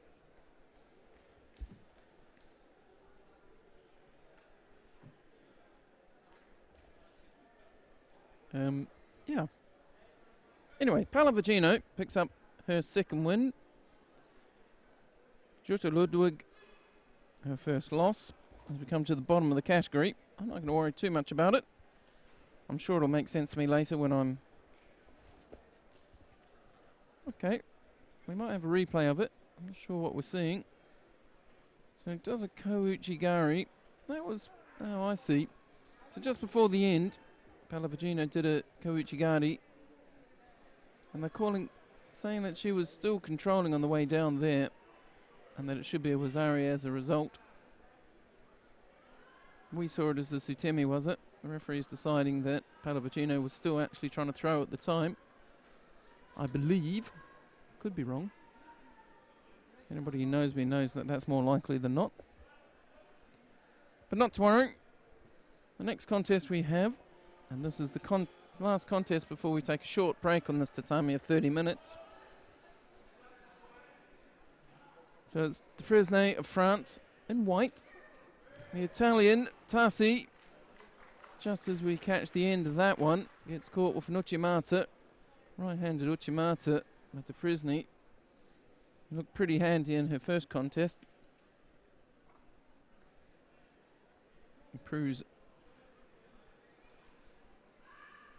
quite skilled there. If we watch this one, it's a lovely example of an Uchimata. Just turns in, lets go with the hand, and then straight into the Keskatami. A lot of coaches would be happy to have that as an example video in their club. Nice immediate transition. Fortunately for De Fresnay, that's 2 wins. Angela Tassi, that's 2 losses. Right, our mat 3. We're just going to take a short break until 3:25. It's now 12:54 here in Amsterdam. So we're going to take a break until 13:25.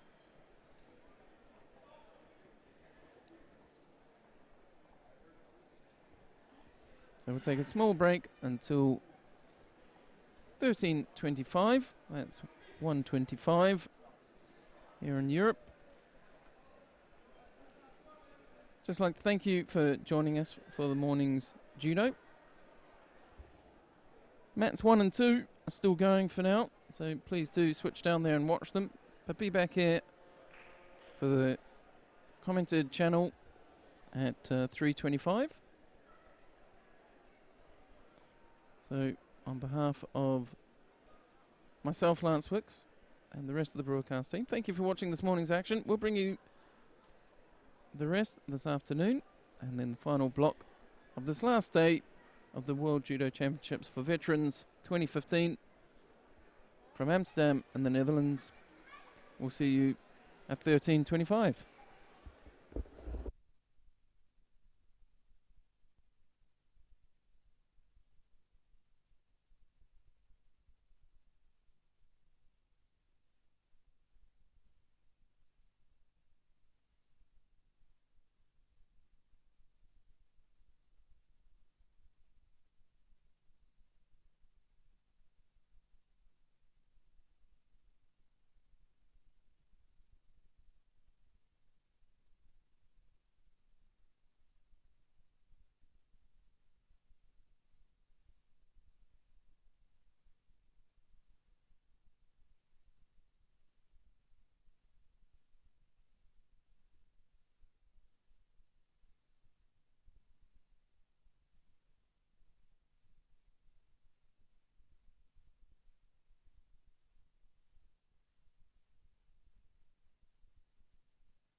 Good afternoon, everybody.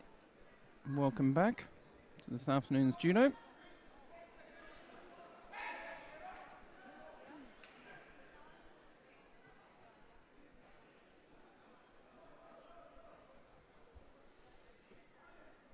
So like we said earlier, Mat 3's been on a short break. Give the referees a chance to reset, give the players a chance to prepare themselves. This mat will be returning to action shortly. We're on mat 3, as you can see there in front of you. And just give you an update on how the competition's going. We are through most of the elimination rounds. We've got sort of the last rounds, quarterfinals to do. Down on mat 1, we've got the M2 men under 100 kilos, the F2 women, all the categories for the F2 woman, and the F6 woman under 63 kilos.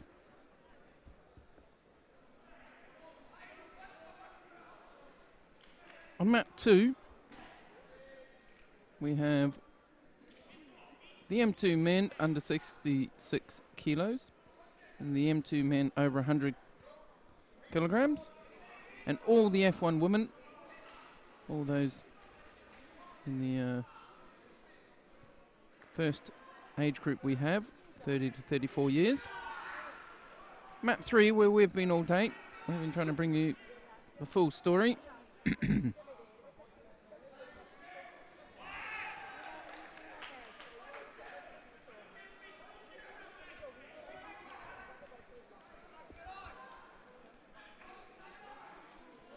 So we're just going to bring you the action on mat 3, the M2 men under 73.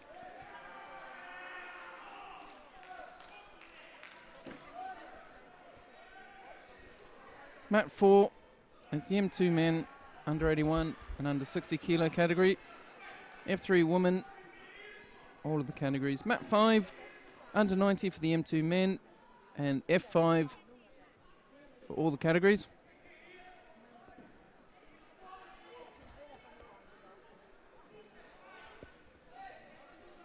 So the action's just kicking off on this mat. We're in the under 78 kilo category, F7. And on the tatami now is Françoise de Fresnay and Jutta Ludwig. Fresnay, she's had a good start to the morning and a good start to her afternoon. Jutta Ludwig has had a much less successful start to the day.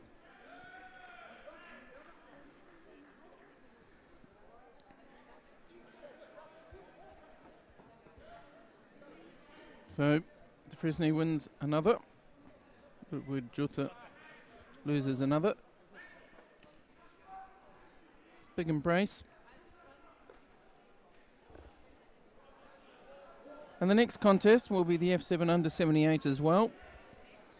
And it's Kay Andrews of Great Britain up against Angela Tassi of Italy. Andrews in white from Great Britain. Tassi of Italy in blue.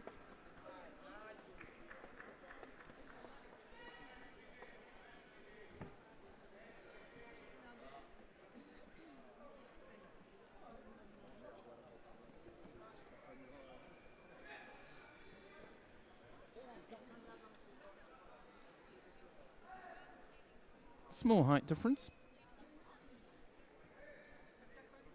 Andrews gripping over the top. You see her hinting at it, Uchimata. Good grip for it. Nice high grip on the sleeve there. Nice high grip over the top.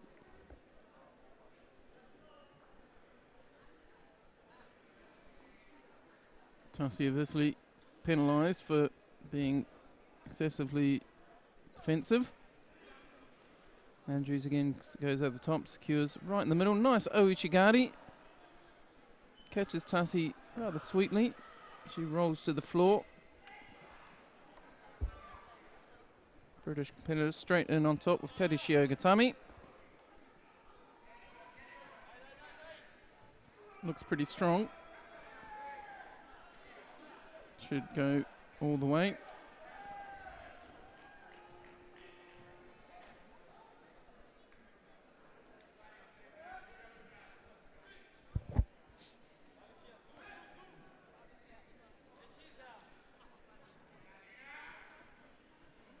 Carries on. Only Wazari for that.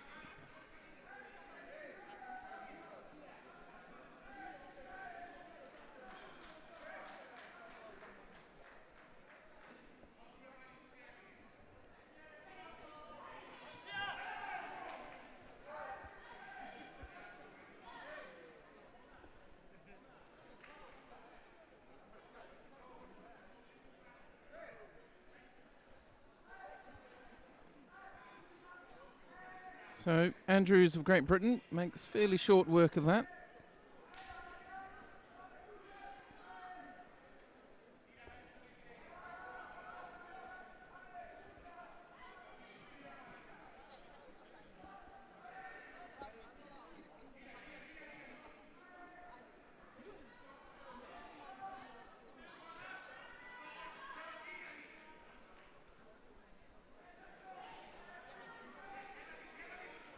So the next contest we've got here, we go back to the M2 under 73 kilo category.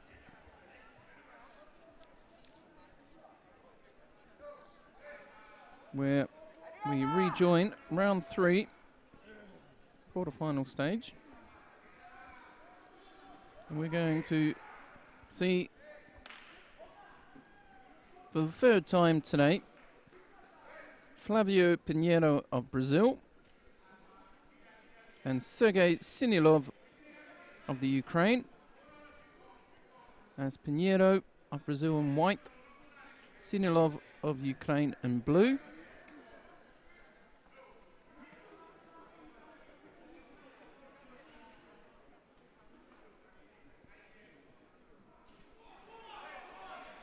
Wazari's score there.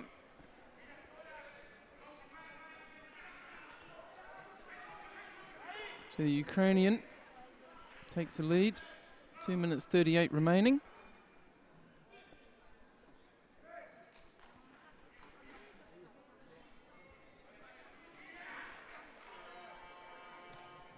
Really active pair, moving around a lot as they switch around the grips. You can see Pinheiro changing his grip there to the left hand. Gets countered. Wazari was set upon.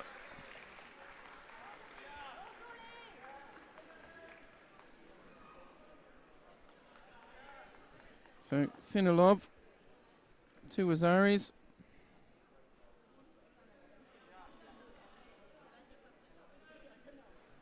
Counters at Uchimata. I think it was an Uchimata. Left Uchimata. Turns Pinheiro. Lands him flat on his back. 4 speed and control, largely on the back. 4 requirements.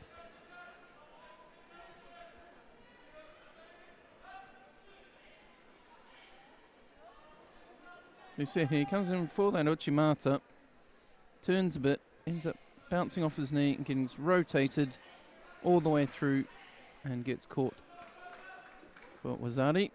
There's already a Wazari on the board, so that was the end of that. So coming up now in the white belt from Austria, Andreas Trudenburger.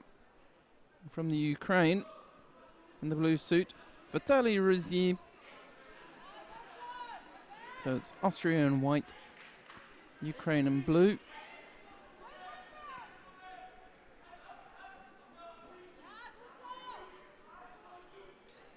Whoever wins this one will win the will meet the winner of the previous contest, Sinov.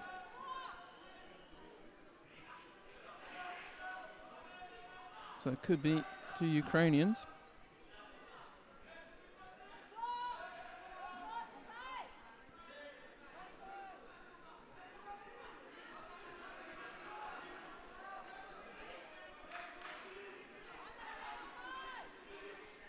So Trudenburger, we've seen some nice Sutemi-wazas from him. And Rizzy, we've seen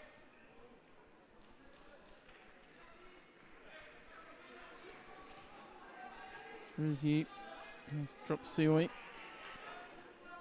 I think in the first round against McKenzie of the United States.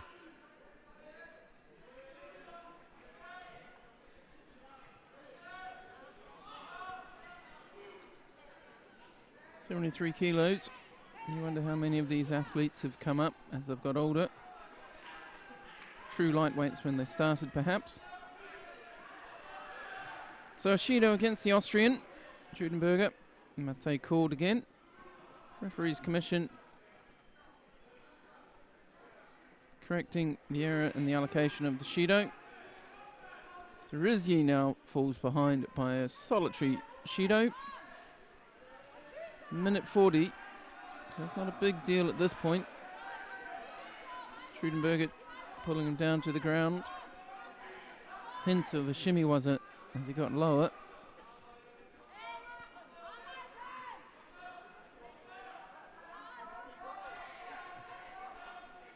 Trudenburger really dominating the grips at this point. Half turn in for his drop Sioi. Nice hop in for the Uchimata. Wazari score. Really give himself a chance to go into Komi. Really flexible. The Ukrainian really flexible, using it to great advantage. So it all changes again. Rizzy from being behind has now got a substantial lead with that Wazari. We'll get to see that again.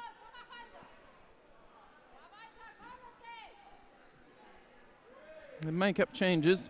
Trudenburger picking up his first Shido.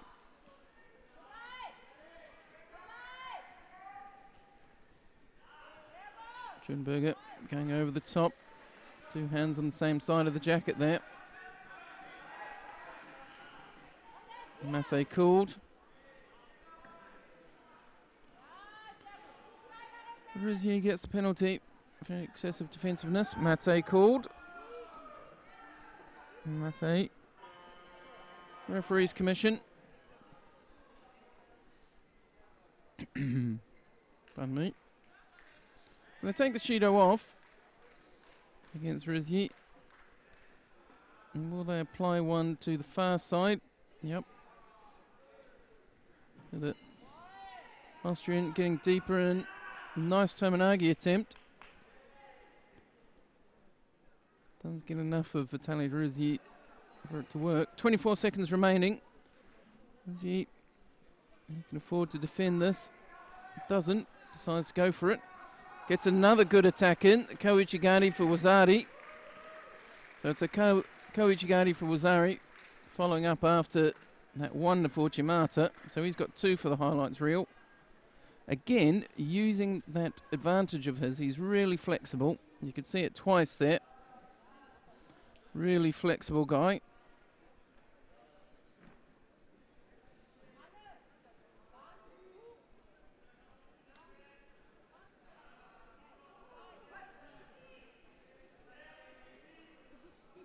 So we'll hopefully get to see both of those. So here's the drop Sioi. The moment he comes up, you see him hooking for the Koichigari. You just see the width in his legs. And if we're lucky, we'll get to see the Uchimata that preceded it. And that, you really see the flexibility. This is the preceding Uchimata. See him hop in. But you see there, look at that flexibility he's got there. That's really what's giving him the advantage. That's what gave him the advantage in that one. So the competition continues. We're still in the under 73 kilos M2 category. And we're watching the contest between Jean-Louis Rena of France and Lisha Alamov of Tajikistan. Alamov just looking a bit gingerly there. Maybe a bit of problem with his hip, perhaps. He's down by a Shido. You see Timmy was an attempt by the Frenchman in white.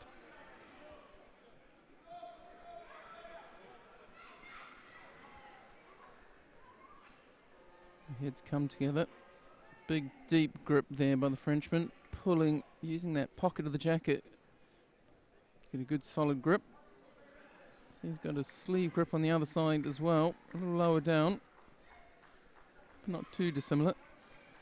Alamov just breaks it up. Goes for a drop Ouchigari. See Alamov hanging low on the jacket with his left hand. using it to brace out as well as pull in. Mainly pushing away at the moment. Let's go of it. He doesn't want to hold it too long. Doesn't want to pick up a Shido for excessive gripping. A little bent over for my taste. They settle down in a corner. Alamov doing well, controlling the space.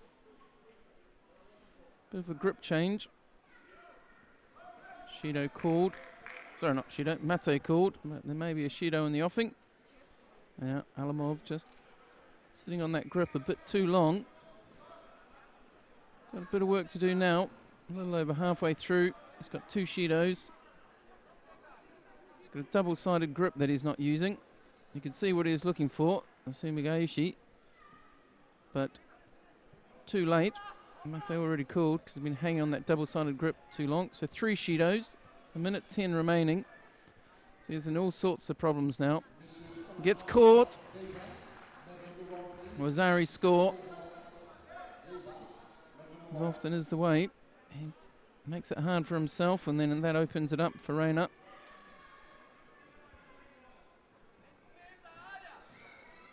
Rena pulling that arm in with his left hand, getting the right hand on, and then switching the left hand across to the sleeve. So a cross grip first, pulling the arm through. Now he's got it, stabbing at the feet. Rena engineering it, putting pressure on. Alamov picks up that 4th Shido. And that'll take him out of the tournament. Sorry, out of this round. Not out of the tournament. It's only 4 Shidos. So we have a little look at the throw. You can see here, Rena drops under, rotates right over. So his own back's facing towards the floor. And that's what got him the Wazari. That's Rena of France goes through.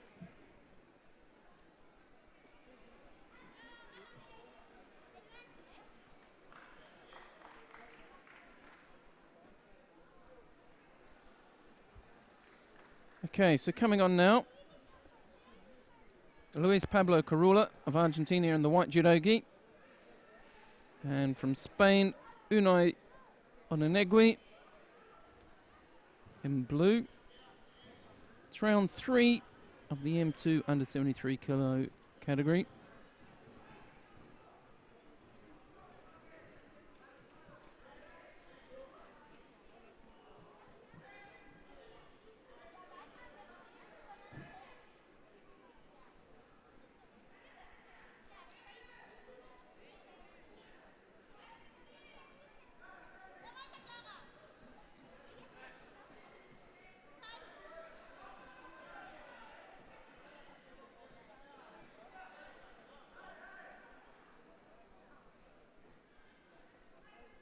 So Corollo penalised. 2:24 on the clock. He ends up trailing.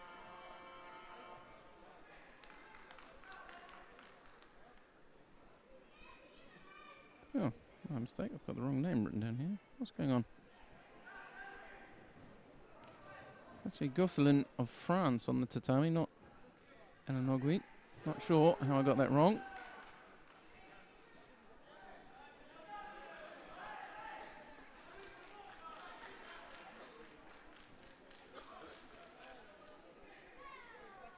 So Corollo of Argentina in white.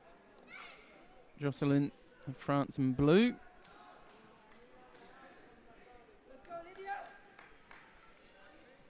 Nice Uchimata. Second attempt at it. Gets up on this time. It's a fine, fine throw. So Corollo, he was quite bent over. It's often a warning sign. You get lifted up, bent over posture. Often makes it easy for that Uchimata.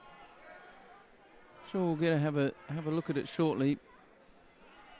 Corollo, you can tell there, a little bit taller, but bending over as he came up, gave away his balance a little bit. Taller players, you can see it there. That's really nice. Sort of captures the upward movement just a little, and the sweep with the leg again. It's just really nice movement.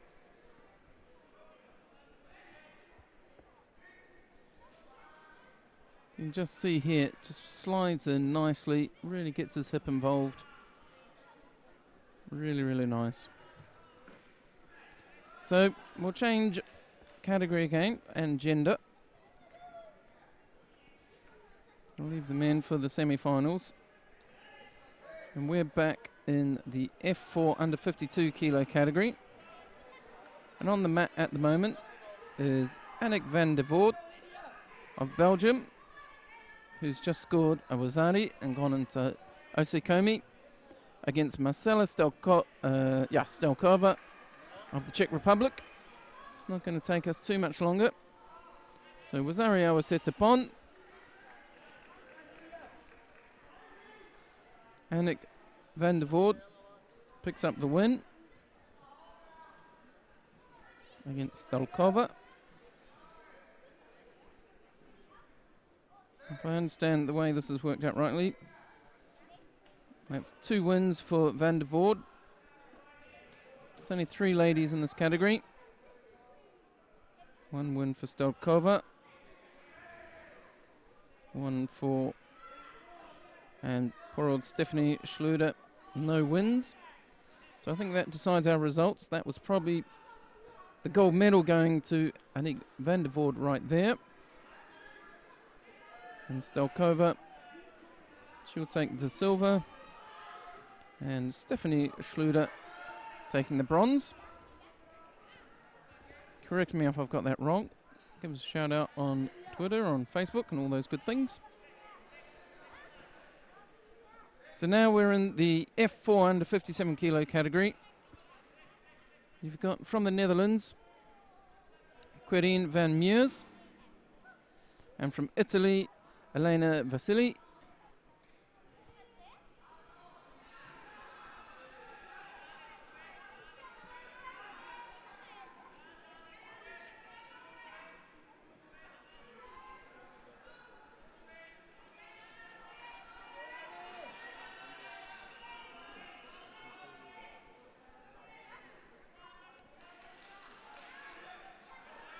So 2:22 remaining.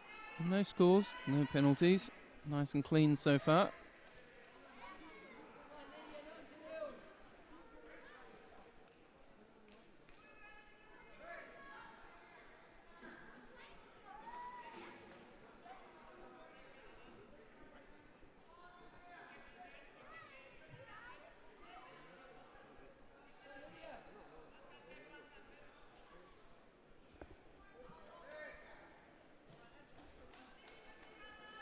First Shido of the contest goes to Van Meurs. She slips behind, giving the Italian in blue the lead. And the Italian going one way, then the other. Does just enough to get the Yuko. Getting enough of the shoulder and the side of Van Meurs on the ground. Van Meurs now looking for the shimmy waza. It's hard to tell if it's on or off. Italian able to scoot backwards, get out of trouble. So 2 seconds past halfway, 1 minute 27, clock ticks down. There's a Yuko on the board, the seal of Italy in the blue suit. A Shido against Van Meurs of the Netherlands. She sets in for some Neiwaza again. Again looking for the Shimiwaza, I think.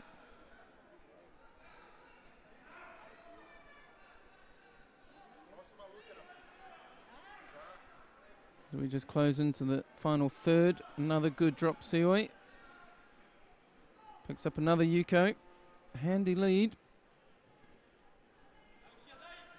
Just over 50 seconds.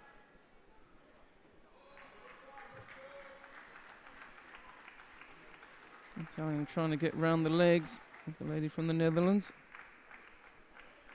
While that was going on, the second Yuko got downgraded. Taken off the scoreboard, so it's just a Yuko lead. 2 Shidos against Van Meurs as well. So she needs at least a Wazari to win this one. And with 30 seconds on, that's probably the best option. She hasn't got time to see if she can get some penalties against her opponent, or her opponent gives away some penalties. All she's really got to go for is positive judo. She's not in the best position. The Italian on top on the ground for the first time. And when it matters.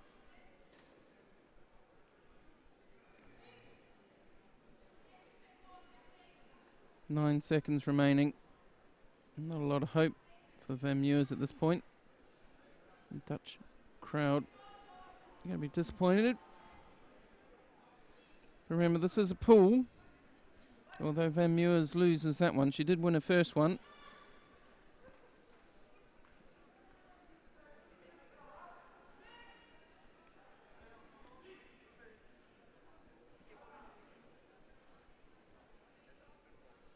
So there's 2 pools in this category, so we'll go from pools into a knockout. And I will expect, and we'll see Van Meurs again later on in the day. I think she'll make it through. And we'll have the other pool now, under 57. We'll have Muriel Steiner of Switzerland. She's going to be in the white judogi. And she's up against Tatiana Fedorova of Russia. As you'll see as they bow on, there's quite a height difference. But there may also be quite a bit of an experience difference.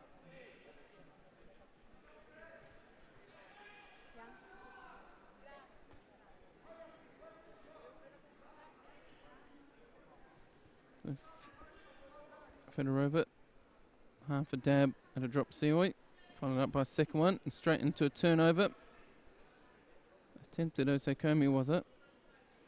But Steiner did well to turn out of that one as well. No score, 30 seconds gone.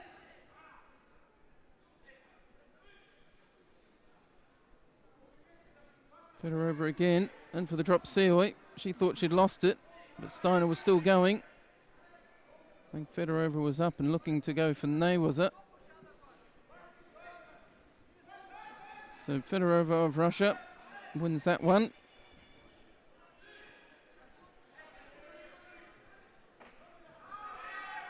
And poor old Muriel Steiner goes out winless. See, a little Ushi was there by Steiner. You see the way Fedorova, I don't think she quite expected that one to be still going at that point. So we change category again. And this time we go to the F4 woman, under 63 kilos. Single pool. And we've got Schniegelberger of Austria in white. And Dilek Kakia of Turkey in the blue judogi. So white for Austria, blue for Turkey. And move out to the edge.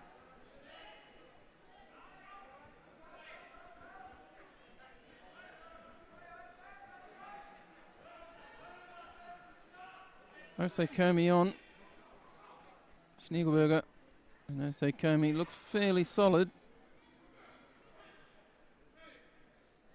There's a Wazari on the board as well, so this will go Wazari. Sets upon.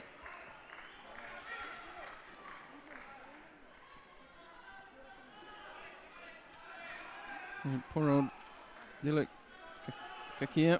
I think that's her last contest of the day. She goes out winless as well.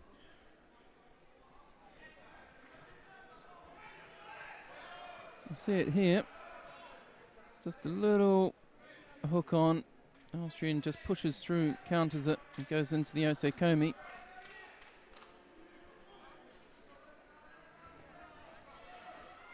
And that's the second to last one. We have one more contest in this category. And that's going to be between Beatrice Pactol-Barach of France and Gabby Moog of Germany. If I'm not mistaken, these two, this is probably the contest that's going to define the gold medal. It's a pool, and I don't think either of these two have lost a match yet. Pool of 4.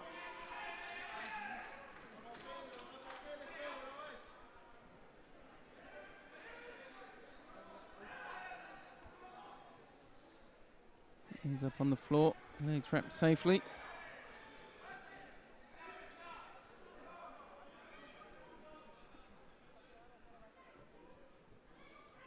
So Pactol-Barach took care of Schniegelberger in the first round. And then she beat Delut-Kakia second round.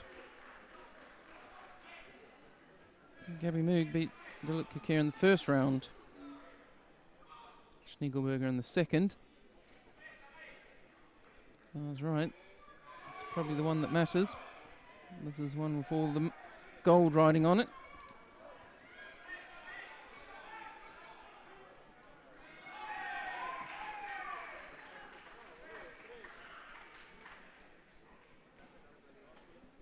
Minute 56 remaining. I'm moving nicely. Nice open grips. A little drive backwards. And the French woman. And a attempt by Moog. Germany in the blue suit. Zoom in there on the nail was but there's nothing happening.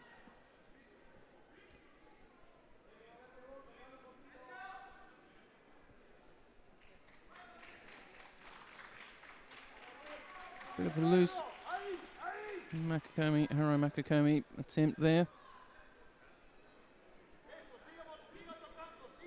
Pactol-Barach of France penalised passivity. So with a minute 24, just over halfway, she's now behind. Moog had been putting in the last couple of attacks. But now she can't let that happen. Hooked in there. A little untidy. 1 minute and 5 seconds remaining. Just the Shido in it.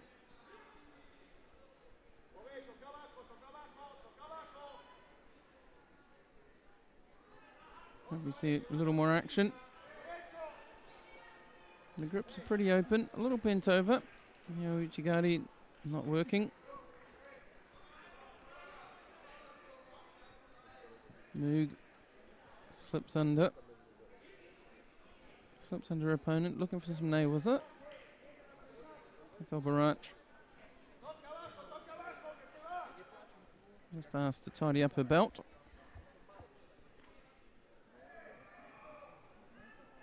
So 42 seconds. We're getting a slightly longer break as they tie up the belts.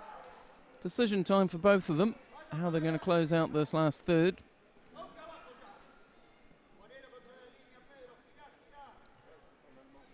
And that was untidy. Into the Sankaku turnover by Moog. Just reaching over for the firearm. Maybe looking to change it up into a Juji Gatami. Grabs the leg, tries to turn on top. Looks at the clock to see where her time is.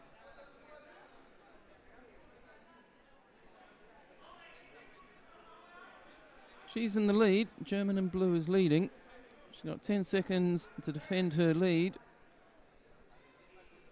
Pactol-Barach, she's got to do something pretty impressive about now.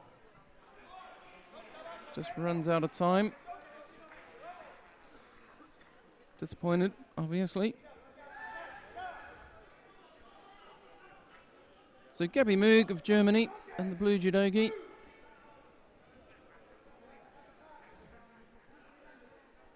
She wins that contest, and with it, she wins the gold medal in that category, I believe.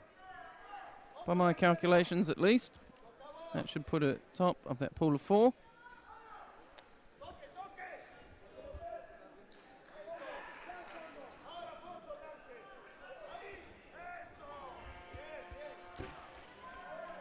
So the next contest we're going to see is the F4 under 70 kilo category. Zulfiya Husanova of Azerbaijan, she's in the white gi, and Anya Dorothy Ulin of Germany in the blue judo gi. 4-minute contest, 3-minute contest I should say.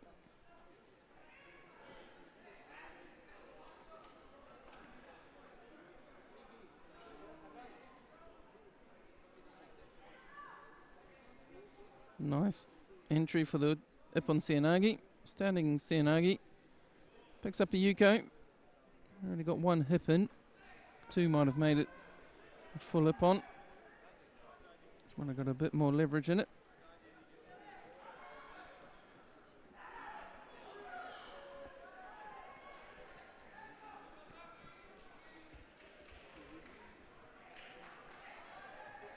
Another good attack by Husanova. That one's a Wazari. She drops into the Keskitami.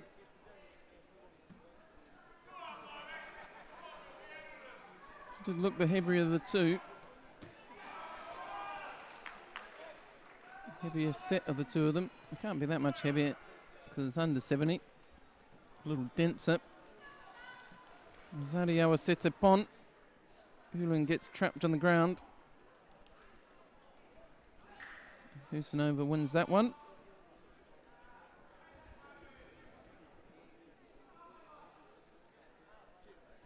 Mr.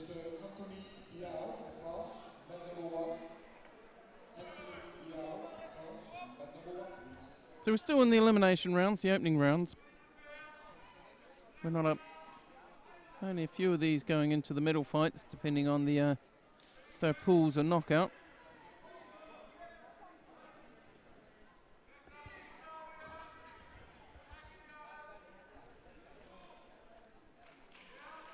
So now we have the, what are we up to here? We've got Clara Dicilia of Switzerland and Monica Stragliotto of Italy in the F4 under 70 kilo category.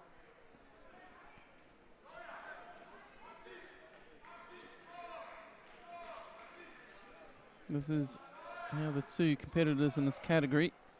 You just saw Husanova and Ulin. And as it stands, Husanova, I think, is going to win the category.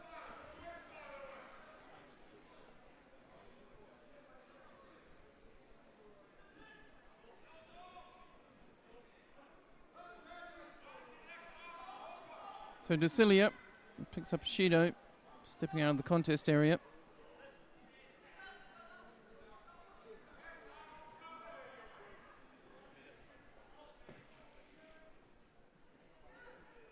Dicilia, Stragliotto, both win apiece.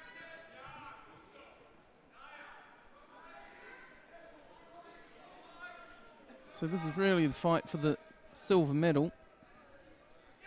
Whoever wins this one is most likely the silver medalist.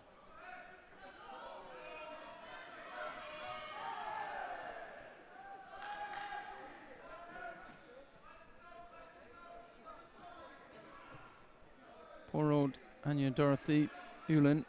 She didn't manage to win anything. No contest. She had 3 fights, lost them all. And Dicilia and Stragliotto have won one, lost one. Husanova, she's the only one to have won all 3.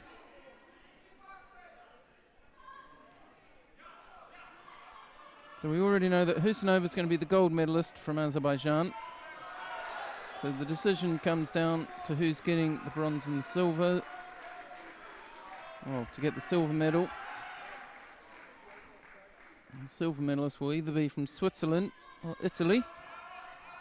And somewhere in the next minute and 27 seconds, that decision is going to be made. At the moment, it's going to be going back to Italy because Dicilia trails by a Shido. Low sleeve grips, both arms being pushed down. Stragliotto tries to go across.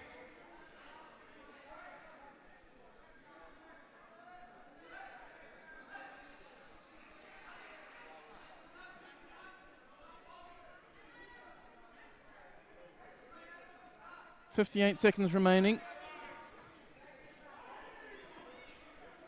Stragliotto in the blue suit leading by slimmest of margins, just a Shido. She can't afford to get pushed out here.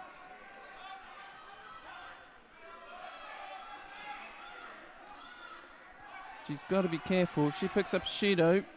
That's the last thing she needs. That'd tie it up. 40 seconds. They get brought in, and the referee is going to award a Shido, and it does go against Stragliotto. So that ties it up. That changes everything as we come into the last, almost the last 30 seconds of this contest. Whoever wins this takes home the silver medal. Suddenly it's all tied up. Stragliotto comes across, drives. Not able to come up with the score. Defence nice and solid. Jusilia unable to find anything to start on the ground. 20 seconds remaining. You're unlikely to pick up a Shido at this point, so both of them are going to need a decisive throw. Else they're going into golden score. The grips get a bit messy. Stragliotto puts in an attempt at drop Sioi, but not a good one. 5 seconds left. Both of them are gripping up. Time runs out. So as it stands, after the 3 minutes of allotted normal time, no scores, 1 Shido each. So they'll go into golden score. This is the fight that's going to decide who gets the silver medal in this category. So will it go to Switzerland or will it go to Italy? Really closely fought contest, nice and clean, just a Shido apiece.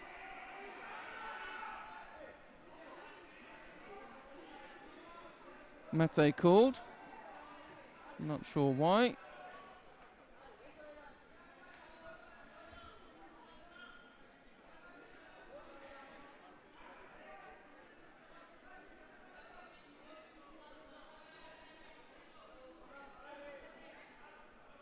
So the referees commission taking a look at something.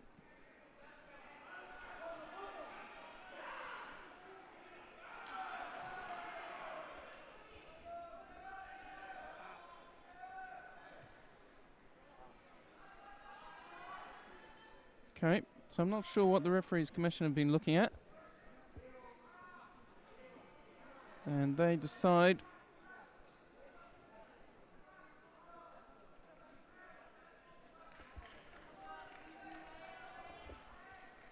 I think in their opinion that the grip fighting got a little out of hand.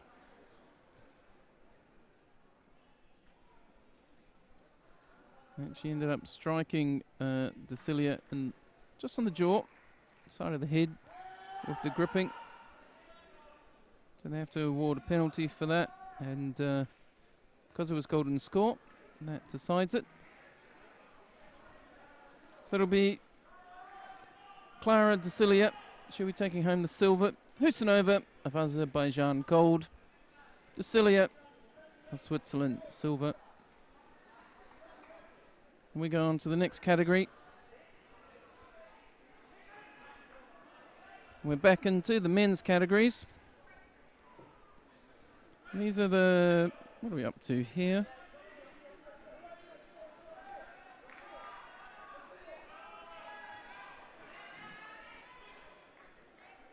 We're into the repêchage. I'm catching up now. My brain is being a bit slow. I was wondering why I couldn't work out why these guys are back on the mat. So we're into the repêchage. This is Nasser Guessima versus Edgar de Gunst.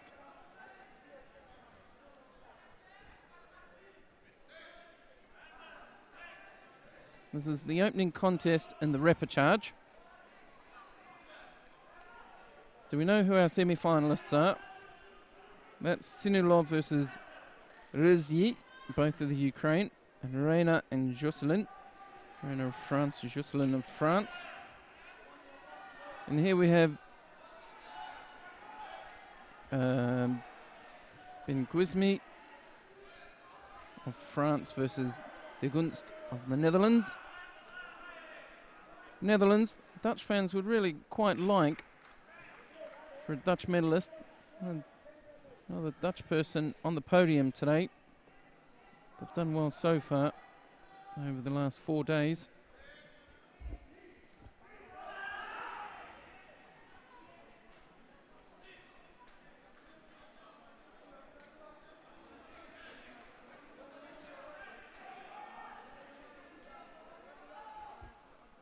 So settle in. Double lapel grip there by the Frenchman in white. Catches now, she was it. Drives back for Wazari.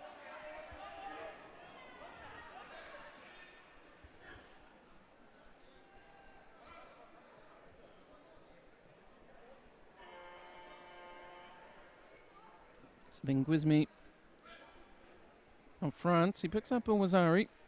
Takes a strong lead halfway through the contest.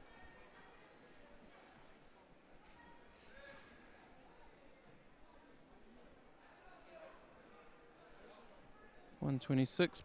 Benguizmi picks up a Shido. Big grip over the top. And it's a bit of a risk of De Gunst countering him. But Benguizmi counters the counter. Counters the counter, gets Awazadi, and that becomes Wazadi Awaseti upon. And Nasser Benguizmi goes through to the second round of the repechage.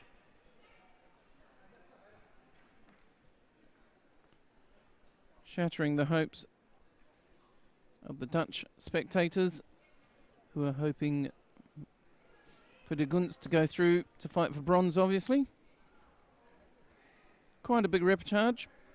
It's 1, 2, 3, 4 rounds in this repechage. So you can see it here. Counters the counter.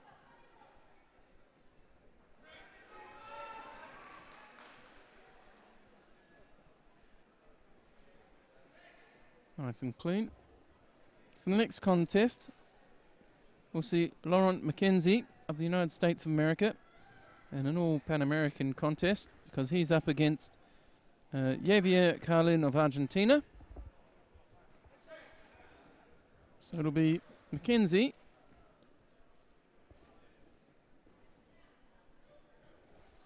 who we haven't seen arrive yet. I can't see him in the tunnel coming to the tatami yet. And Carlin's already out there in the blue suit.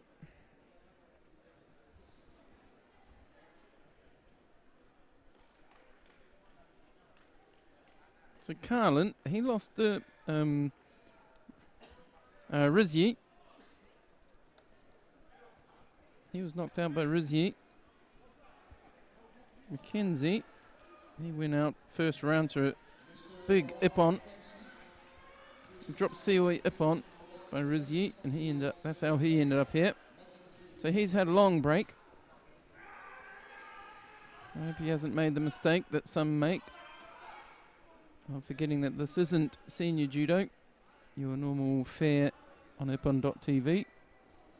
This is veterans. It's always a double repechage.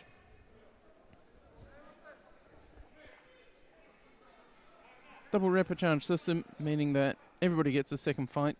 So if you get knocked out in the first round, you still come back into the repechage, unlike in the senior judo circuit, the Olympic qualification circuit, where that's not the case.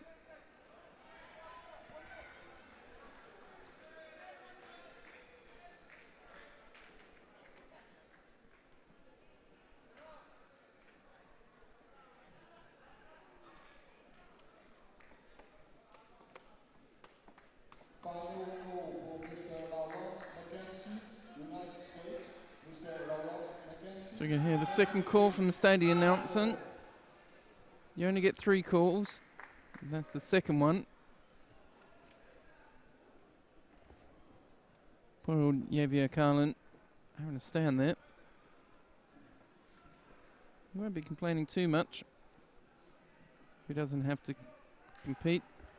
He'd obviously prefer to win by throwing McKenzie.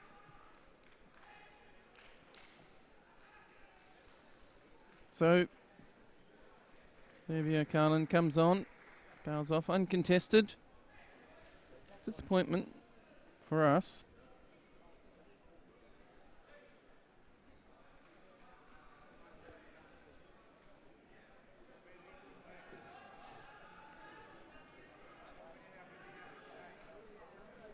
So we go on to the next contest, and that'll be between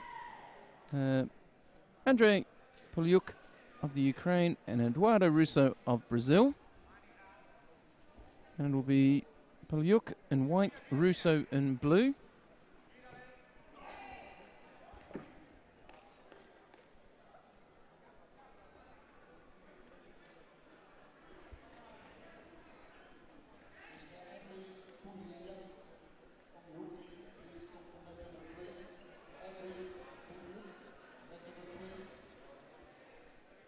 And Polyuk is getting a call also.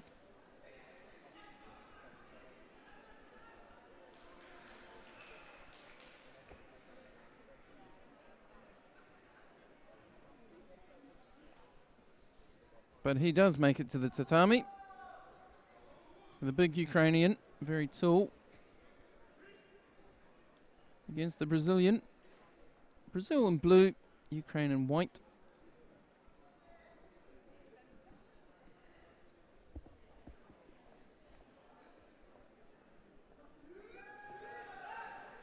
Nice attempt.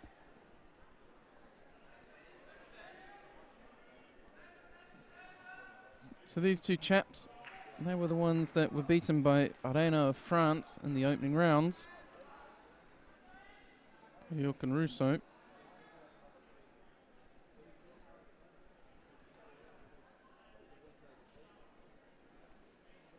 Russo got through his first round contest. It's an unfortunate mistake by Jambaldorge, Mongolia, one of the few Mongolians in the tournament. He just grabbed the trousers. And then he got held down by Rena. Polyuk, he got held down as well. But Russo, he's safely through to the next round of the repêchage. I think the referees commission will need to look at that one again.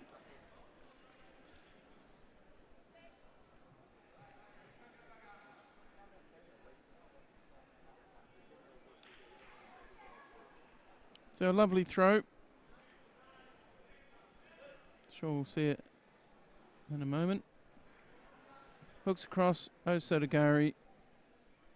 Almost call it Haragoshi as he comes round. Starts off life as an Osodagari. Catches just the outside of the leg. You just see him hook onto the leg there, drive with his arms. Nice pull with the left hand on the sleeve.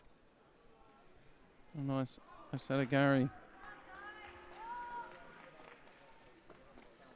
So now we're going to have the last of the opening round of the repêchage. It's Alexei Mshkin of Russia against Unai Naigui of Spain.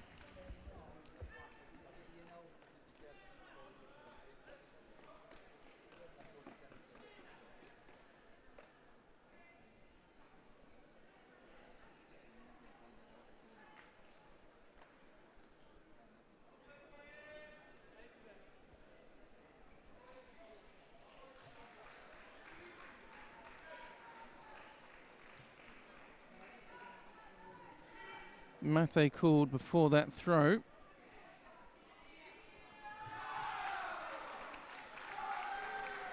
First 30 seconds have ticked away. Pretty eventful. Lots of little attacks. Nothing scoring. And going onto the belt.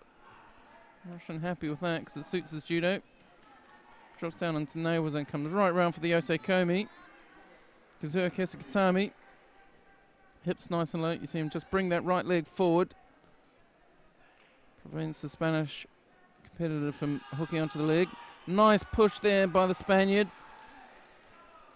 Tokita called 14 seconds. So just a Yuko lost to him. So Mshkin probably thought he had that one. And Naigui, very good job of getting out just before the 15-second mark. Only gives away a Yuko. He also picks up a Shido because he'd been a bit passive beforehand. Referees have a long memory. They didn't forget about that. It's coming in minute 30. Uchimata attempt. Oh, very nice Wazari. This is turning out to be a corker. So Wazari and a Yuko on the board to Mshkin now. So 2 good attacks.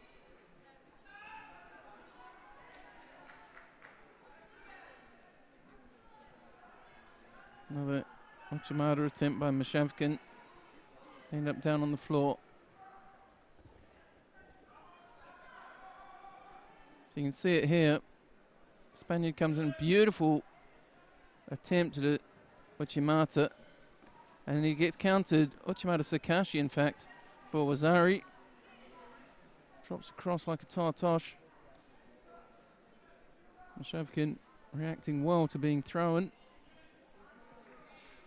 Very fortunate to get off the first Uchimata, but to get up and counter the second attempt like that, that was great work.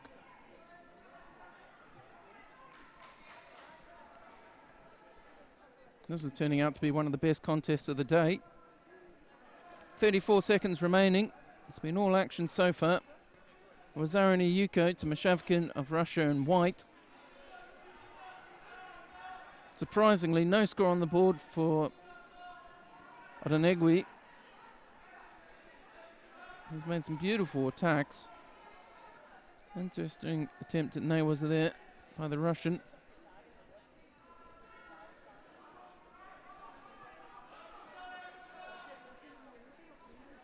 Mshkin picks up his first Shido. 14 seconds to go. It's unlikely to matter. Not when he's got a Wazari and a Yuko on the board. Another good entry. Right. Naigui.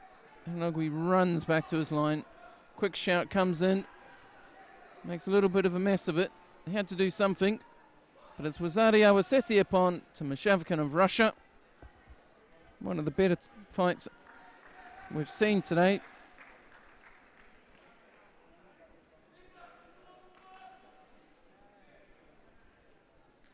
Really nice contest, lots of good throwing, good attacks by both sides, really well balanced.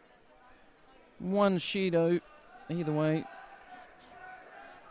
Really beautiful to watch, really enjoyable. Nice handshake and embrace there by the two of them.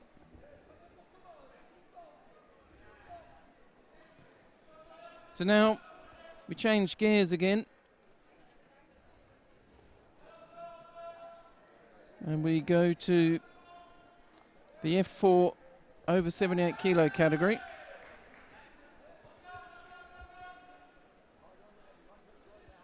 Now, the F4 over 78s, here we have the contest between Hernold and Difficult Pillay.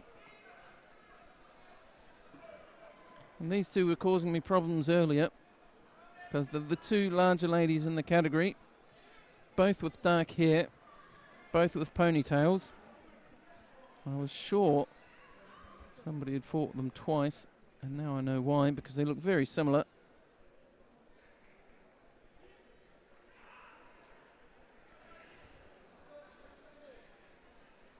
So, F4, over 78 kilos. Just the 4 athletes in this one.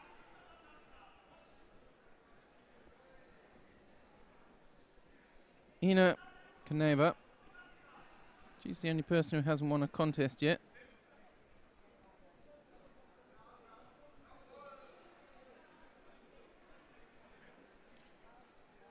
But this is Hernold in the white suit of Germany. She's won one. Difficult Pillay. She's won one as well. And the other person that I haven't mentioned is Sarah Hopkins of Great Britain. She's won 2 of her contests so far. So Shido in it. 2 minutes on the clock. Osakomi called. Hernold holding down. Difficult play.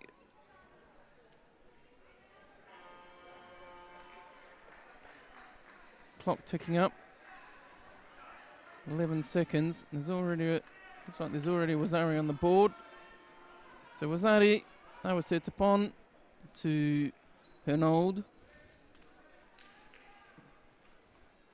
against the Foucault Palais.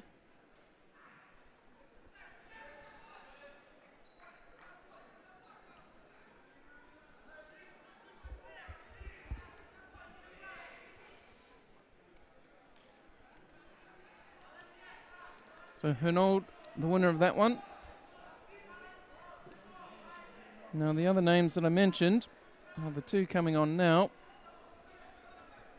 In the white suit from Russia, we'll have Ina Koneva. And in the blue suit from Great Britain, Sarah Hopkins.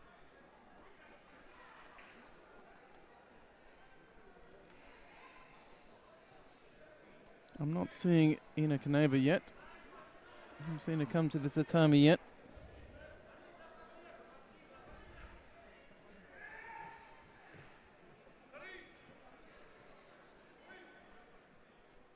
But as it stands, we have, in this category, it's a pool of 4. Sasha Ann Hernold of Germany. She's had 2 wins, 2 whip-ons. Sarah Hopkins in the blue suit, you can see to the right. She's had 2 wins. But however, you've only got 1 upon.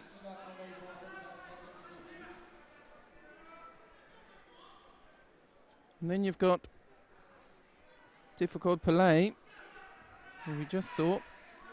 She's got 1 upon as well. Ina Koneva, who's just come on here in the white suit, she's not won a contest yet. So this match is really important. This is a decisive contest in this category. If Hopkins wins this by ippon, well, if she wins it, she takes the gold. If she loses it, I think she'll still take the silver.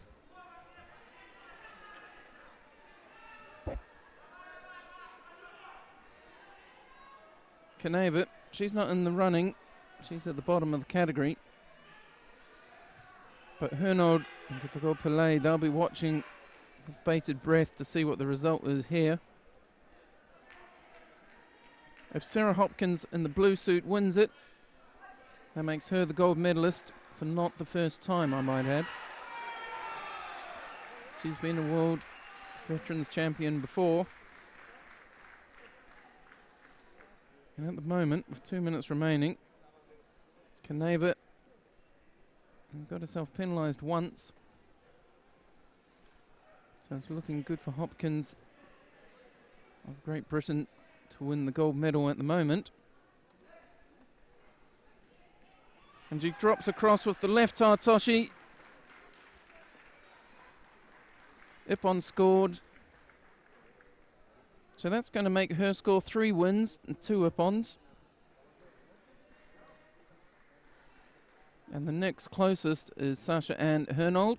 She has 2 wins, 1 loss. So she'll take the silver. And we'll see here the nice Tartoshi that Sarah Hopkins of Great Britain puts in.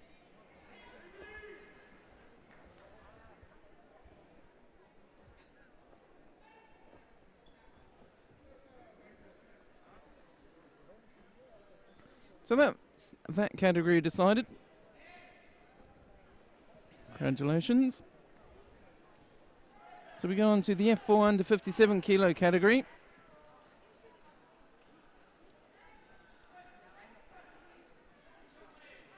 We'll be watching this one.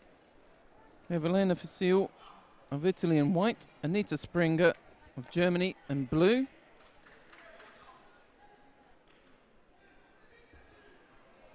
And this is the F4 under 57 kilo.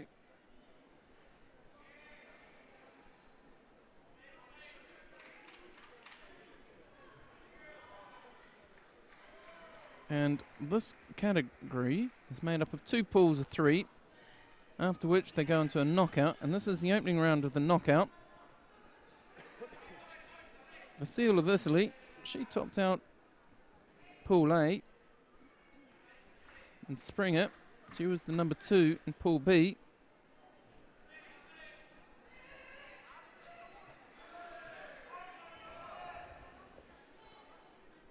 The other 2 that came through from the pools, top of Pool B, Fedorova of Russia,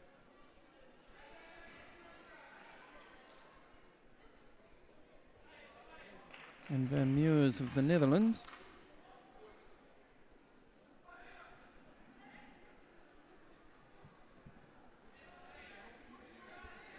So this is the semi-final in effect. Whoever wins this one will fight for gold.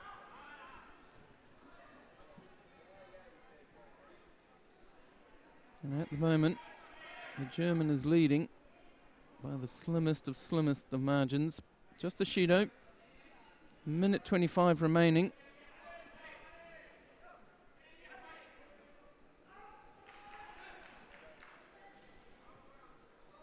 Minute 20. Mate called again. Shido. Second Shido going against Vasily of Italy.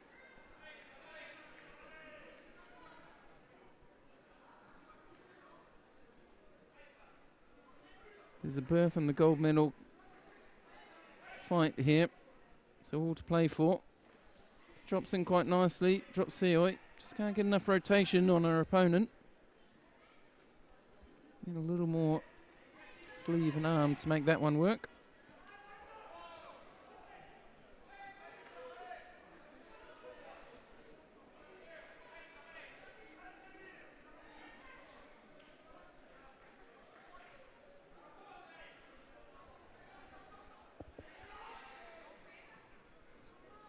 So Mate called. I'm just having a look at something. The referee.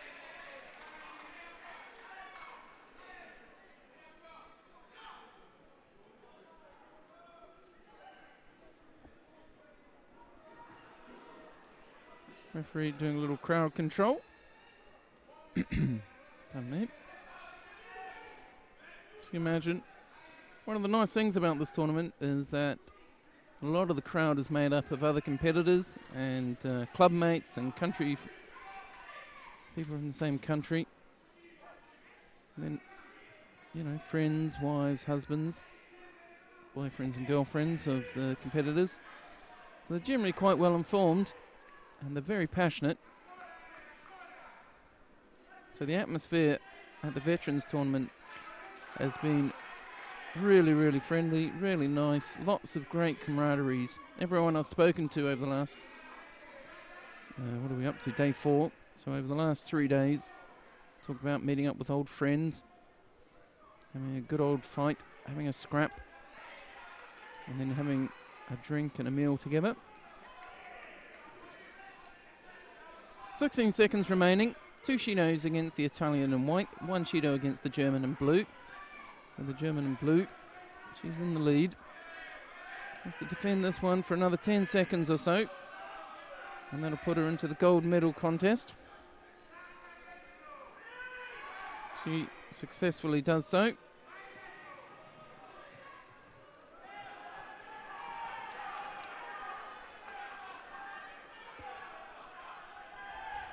So it'll be Springer.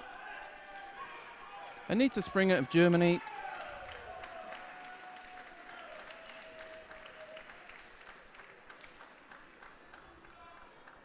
She'll be wearing the white suit. She'll change out of that blue judo gi and into a white gi to fight for the gold medal a little later on. And the next 2 to take to the mat will be Tatiana Fedorova of Russia in white and Carin van Meurs of the Netherlands in blue. And this is the second semi-final. Whoever wins this one will meet Anita Springer, who we just saw see off Vasily of Italy. Lena of Italy just not able to win that one. a low score. No scores on the board, just penalties in it. And that's the way it is sometimes.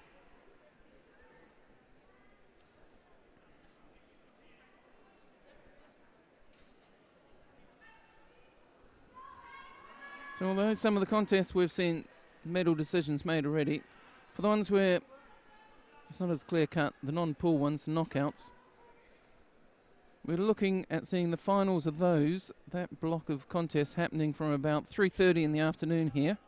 That's about an hour from now. So, if you know somebody, you're going to go anywhere. Nice drop. Gets a Wazadi for that. I'll check that on the computer and make sure it's been awarded the right score. They're confident with it. So Fedorova of Russia in the white suit takes a Wazari lead against Van Meers of the Netherlands. So like I say, about 3:30 our time, which is just short of an hour or so. You can expect the medal fights to start happening. I'm not been informed as yet if there'll be a break between these final elimination rounds and the medal fights, but we'll keep you informed. So, if you're going to go anywhere, make sure you're back in time for those. Make sure, if you're on social media, please do drop a message to us or to your friends saying, hey, why don't you tune in to ippon.tv? You can watch all the judo from Amsterdam. It's available live and free. 5 seconds to tweet that out would be much appreciated. You can use the hashtag Veterans Judo 2015, and we'll see that here in the studio. And while I'm saying that, Tatiana Fedorova of Russia, she's secured her berth in the gold medal contest. And she does it by way of, I think it's an Uchimata, I'm not entirely sure. We'll soon see. May have been a Sitemi, was it? Might have been a Tominagi.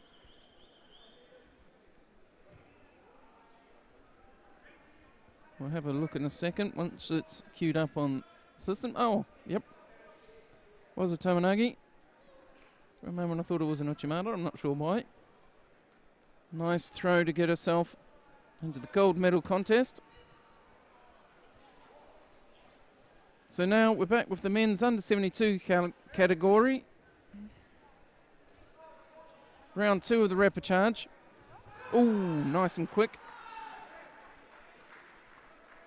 So Nassa Benguismi of France, up on score against Pinheiro of Brazil.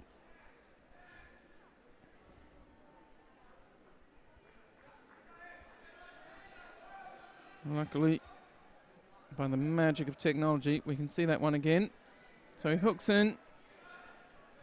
Guizmi lifts his right leg up. Gets Pinheiro off his feet, drives him backwards, up on score.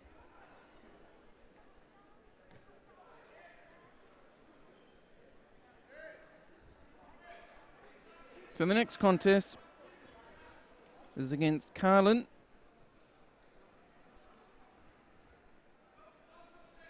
and Trudenburger.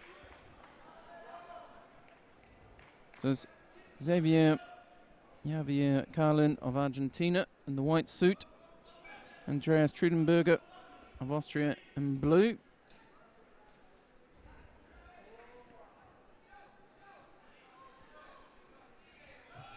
Nice Sianagi attack for Ippon.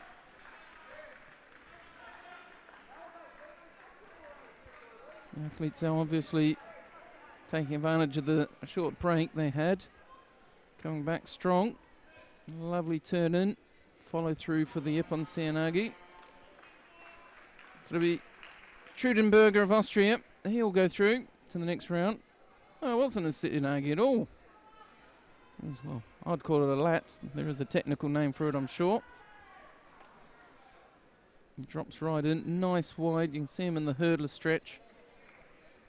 Gets in that hurdler position with one leg bent, one leg out straight to the outside.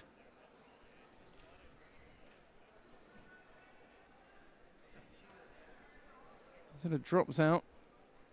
You can see it here, just drops out. You could almost argue it's a drop Kosodagaki. Use the head like that. I'd call it a lats. Let me know what you think. But Trudenburger goes through. And we go into the next round. We've got Russo of Brazil against Alamov of Tajikistan. Round 2 of the repechage. Yuko score there. Alamov takes a quick lead in the first 30 seconds of the contest.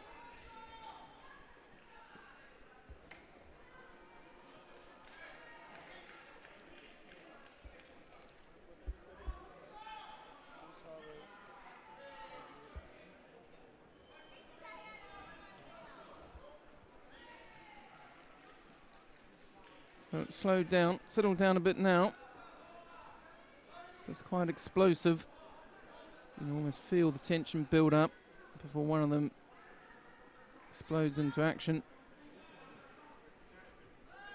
So Shido goes against Russo of Brazil. He was already behind by Yuko, so that's not helping. So not only does he have to score, he's going to have to score twice or get a Wazari. One Yuko's not going to be enough to tie it up for him. There's a minute 48 on the clock, so it's not, one Shido's not too bad. The Yuko's much more of an issue. Plenty of time to think about the Shidos and how to work with them. Alamov walking slightly gingerly. Potentially having a little problem with his left leg.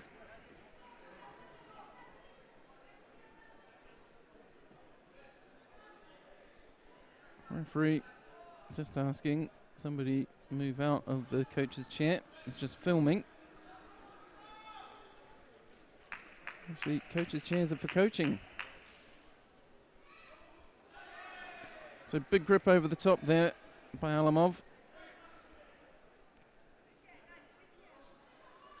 But double-sided, so he picks up his second Shido, but he's still got the lead. Still Russo, who needs to catch up. But Alamov, he can't afford to give away any more Shidos, really. Gives away one more, that'd put him on 3, and then he'd really have pressure. You see there, Russo just angling.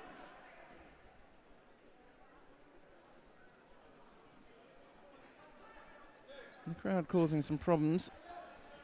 That young man trying to film it.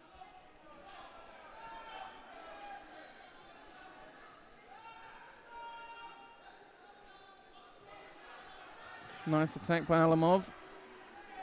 Russo did well to get off it. Alamov climbs on his back, puts lots of downwards pressure on him.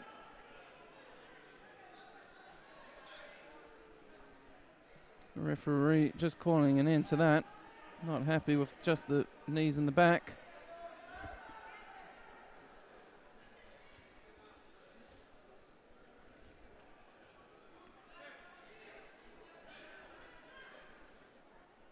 Nothing wrong with it, just no attempt at actually doing any nail, was it? Just applying pressure.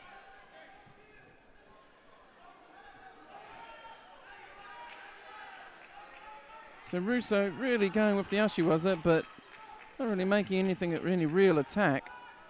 That was the closest to a real attack. He's just trying to look busy. And it works. Does enough to prevent anything from Alamov. He's got 3 Shidos, but he survived well. He did well. Now that was beautiful. Another beautiful one there. Lovely Ashiwaza. And just 8 seconds from the end, you can just see it. We'll see it in a moment. 8 seconds from the end.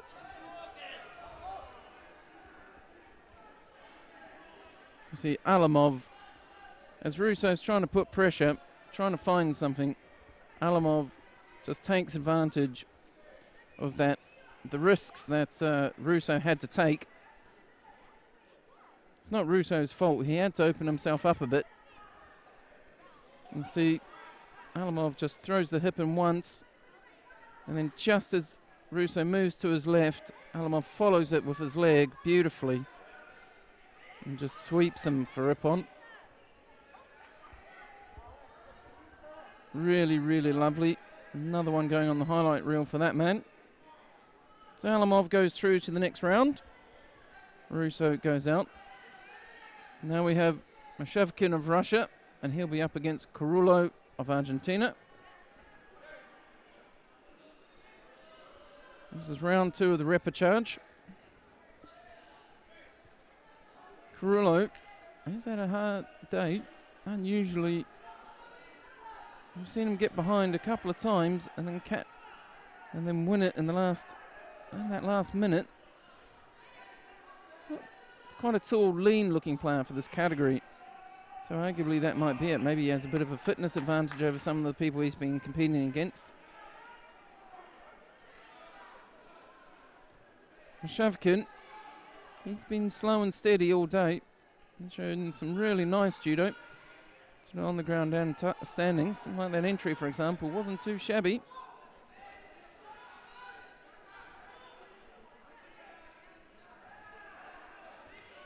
But they both ended up in the repechage.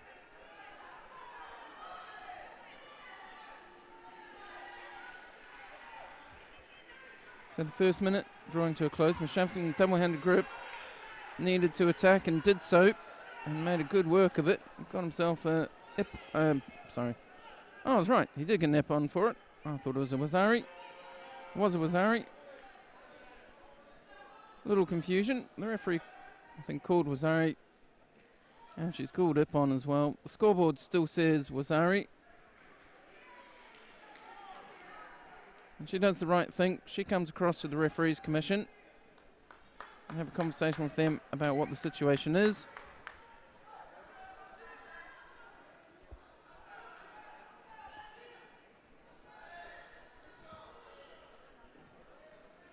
So it's still being sorted out by the referees. They want to make sure they get it exactly right. So it's a good attack. That's not the problem.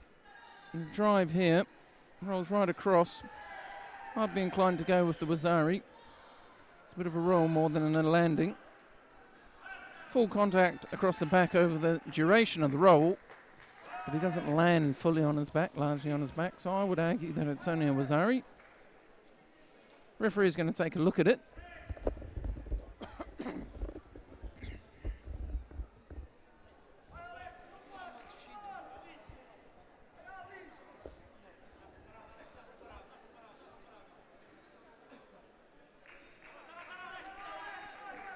So quite a long conversation. The referees commission watching that video over and over and over.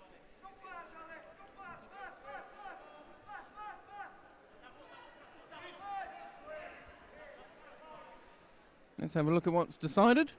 So the Ippon stands. Mshkin goes through to the next round. The Russian.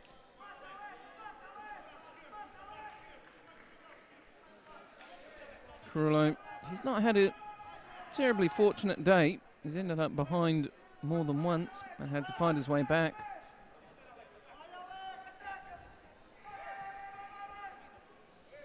So with that, we're going to go back in to the semi-finals, I believe this is. And it's the all-Ukrainian semi-final between Sergei Sinov and Vitaly Rizzy. Sinov in white, Rizzy in blue. And this is for a berth in the final.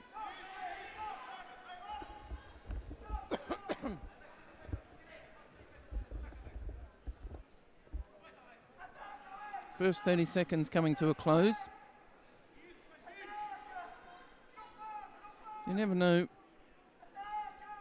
Some of these larger countries, especially in Eastern Europe, they've actually met very often.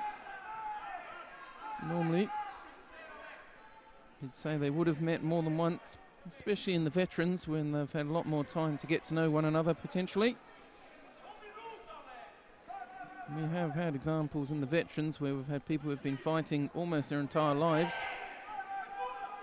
from children upwards, from their teens into their adult careers, senior careers, and then into their veteran careers.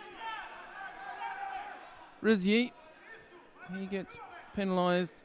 Judo, and goes behind. Sinov in white. He's leading now with 1:47 to go.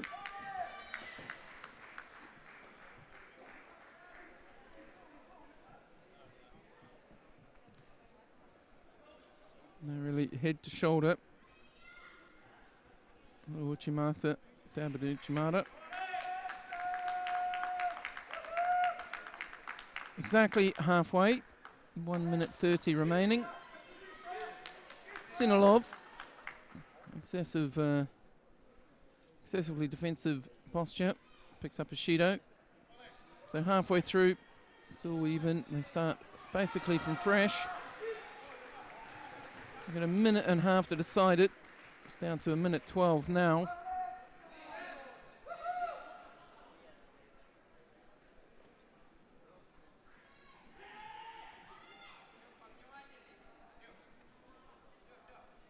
The clock ticks down. 1 minute remaining. These guys have been working really hard. You can tell that by the scoreboard. Even though there's no score on it, there's only one Shido apiece. The last one of them was almost a minute ago. They're working hard. They know each other's styles. Both of them going quite extreme there. Mate called. We're probably going to see a Shido now. That's going to be decisive. Goes against Sinov. He starts to trail. He's now behind. Just over 30 seconds to go. He's got to find something, and that's a good attempt. Uchimata, it doesn't work. Doesn't get a score, but it was a good effective technique. Rizzy attempts a little nail, was it? Down to 20 seconds now. Rizzy, you can't afford to do anything silly. Bad drop will get him in trouble. Equally, Sinov, he's got to look for a score. Not sure, did I see a hint of a ankle grab there? Did I see a leg grab? I don't know.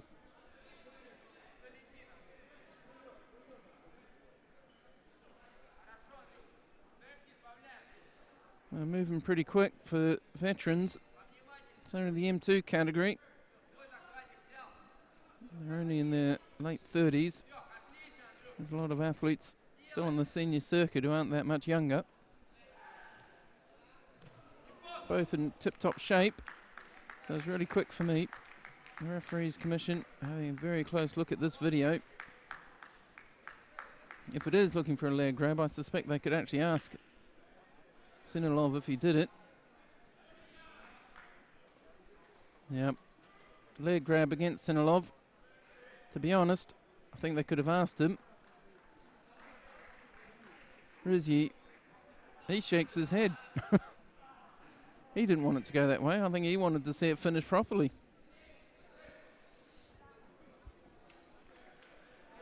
I think he would have preferred to have the last 30 seconds with his countrymen. Let them sort it out the way they prefer. Sinov, I think he knew straight away that he'd made an error. Those bad habits, well, they weren't bad habits at the time, but they are now. So we have the second semi-final. Whoever wins this one will be fighting Rizzy of the Ukraine. And it's between, this one's an all-French final. Semi-final, should I say. Got our all-Ukrainian semi-final. This is our all-French semi-final. It's Rena in the white suit. And Goselin in blue.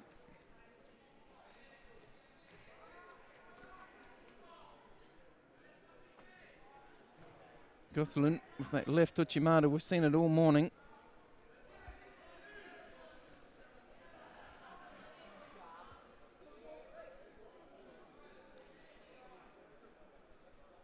Rena, he's been solid. His Nawaz has been impeccable. So Judo goes against Goselin. 2 minutes 23 on the clock. Rena under a little bit more pressure. Only coming up on a third of the way through the contest though. So one Judo's nothing too much to worry about at this point. Won't be weighing too heavy on his mind as yet. A little drop under there. Wasn't happening. So he gets straight back up.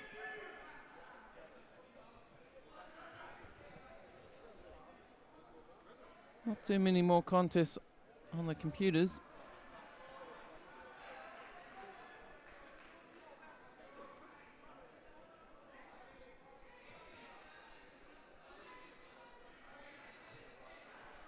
So whoever wins this, remember, they'll be fighting Rizzy of the Ukraine for the gold medal of the under 73 kilo World Championships for veterans. One of them will be champion of the world.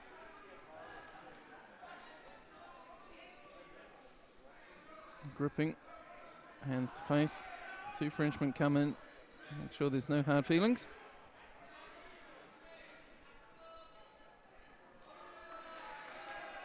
Again, we don't really have. So it's anybody's guess how much judo these guys have done with or against each other.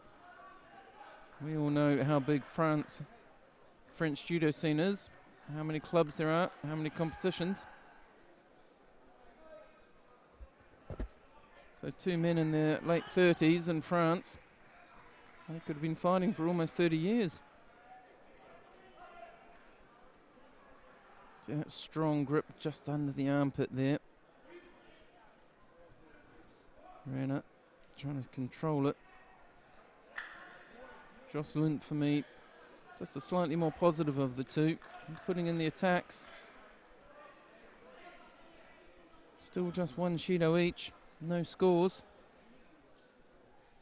Again, Goselin in with an Uchimata. Left Uchimata. It wasn't effective, but you wouldn't call it a false attack either. Slow to rise. Shido against Rena now. So all that hard work by Goselin pays off. Bunch of unanswered attacks. And Rena drops into Nao's position. No real attempt at throwing. So scoots to the side. He comes running on. He's only got 30 seconds to make something happen now. As Goselin attacks again.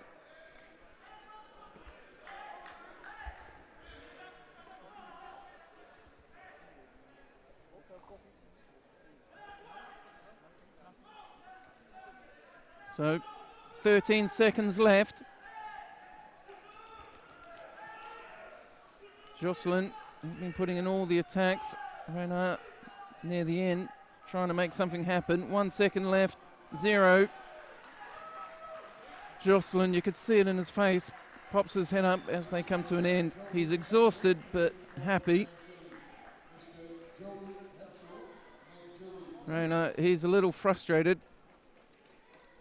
He was a little bit frustrated there at the end.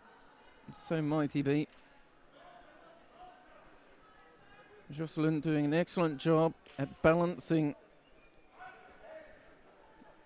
just in balancing, attacking and forcing away Rena.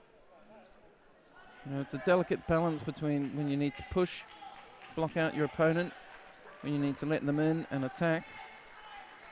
And Goselin there, Haek Goselin, giving his countryman Rena a little bit of a lesson in how you successfully defend a lead. So it'll be Rizzy and Goselin in the final. And for the bronze medals, we'll soon find out who'll be fighting for those. So right now from France in the white suit, Nasser Benguizmi, and scoring Wazari from Austria in the blue suit, Andreas Trudenburger. We're in the M2 under 73 kilo category, and whoever wins this one will be up against the currently quite frustrated Jean-Louis Rena of France, who just lost the last contest. So Rena, he walks out to the warm-up area, try and get his head together. He's got a bronze medal to try and win. And these two gentlemen, Trudenburger, 2:26 on the clock. He's still trying to get into that contest. Drops Sianagi, gets a Wazari for it. I'll put that on top of his previous Wazari from the opening moments. And it's Wazari Awasetapon for Trudenburger of Austria.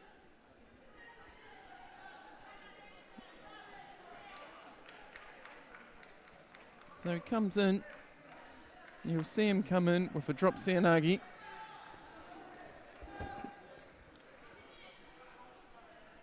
You'll see him come in with the drop Sianagi. Doesn't quite work, I don't think. I think he follows through at the end or something else. So yeah, there you see, he comes all the way up. And it's a Kouchi Gari he follows through. That's a really interesting one. As he comes back, he manages to get right back up on both feet. So he drops right down. That's his classic drop Sianagi. Gets up on both feet and then manages to get his left foot in front and just catches enough of his opponent to get the throw. Wazari. Really nice. So now we've got Alamov. Alisher Alamov. He's in the white judogi there on the left-hand side of your screen from Tajikistan. And he's up against Alexei Mshkin of Russia in the blue suit. Like we said before, Mshkin, slow and steady.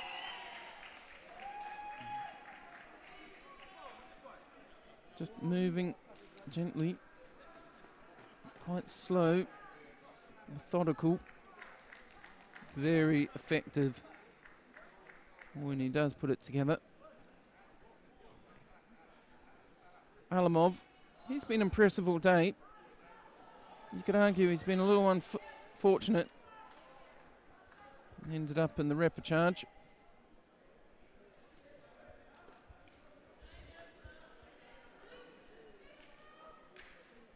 You know, he started off brilliantly. I remember he threw somebody in the opening rounds with some beautiful foot sweeps. I think it was Frenchman.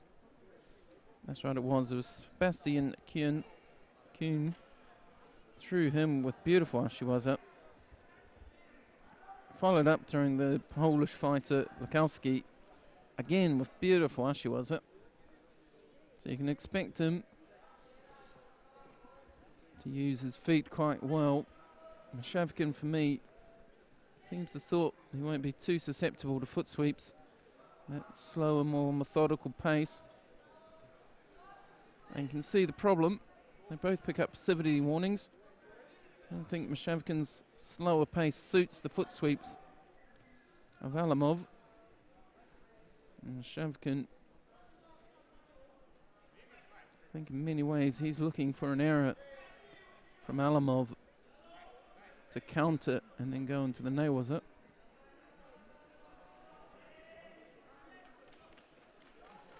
Mshkin, he was unfortunate. He got Goselin in the opening rounds. That put him straight away into the repechage. Goselin, obviously, we saw him getting into the gold medal fight. And after that, Mshkin, he hasn't lost a fight since.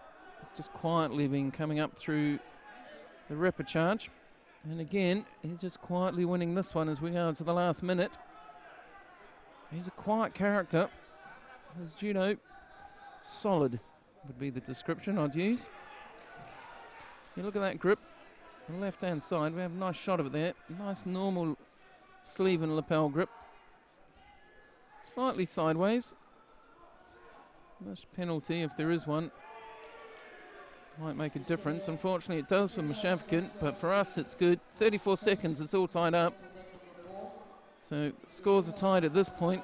Alamov, we haven't seen any of his Ashiwazas from the early rounds. Mshkin, slow and steady. That's that foot sweep. Oh, stab at another throw as well. Mshkin gets low into a jigatai, tries to play the edge. It's suddenly moving a little bit quicker. 10 seconds remaining. For me, that's a pistol grip. Not Mshkin, Alamov's got. Mshkin has a look at the clock.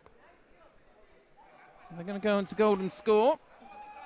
One of the few we've seen. It's hard to say who this is going to suit. Mshkin. There's another Shido on there I missed. Apologies.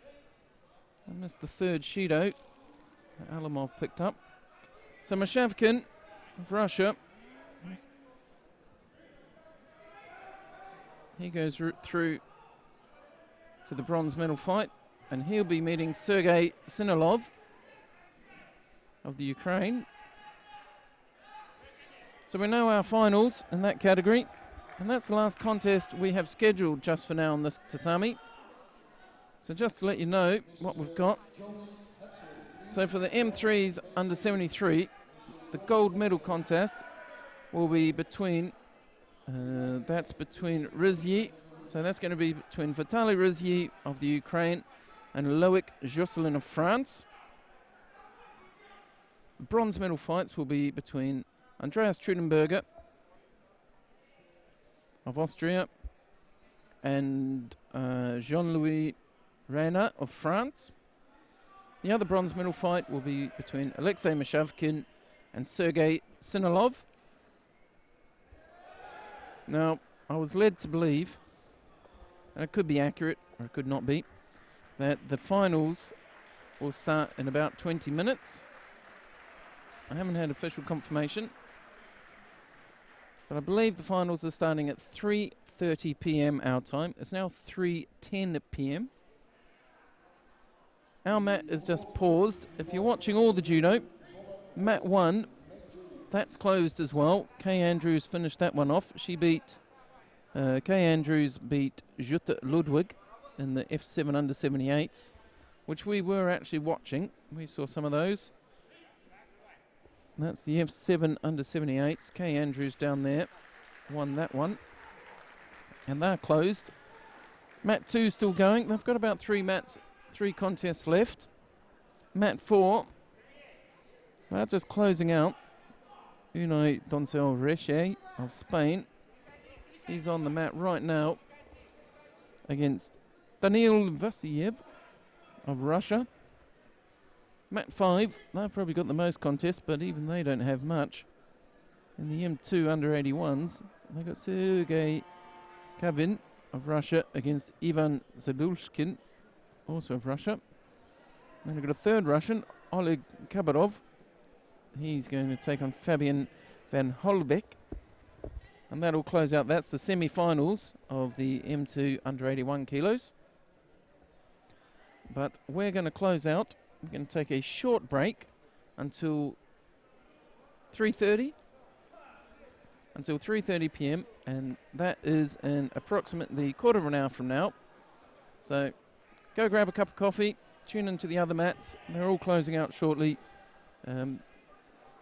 But be back for 3:30 our time, about 15 minutes from now. Get yourself a drink and a snack and enjoy what will be a fun and exciting final block from Amsterdam.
Good afternoon, everybody, and welcome back to the World Judo Championships for Veterans.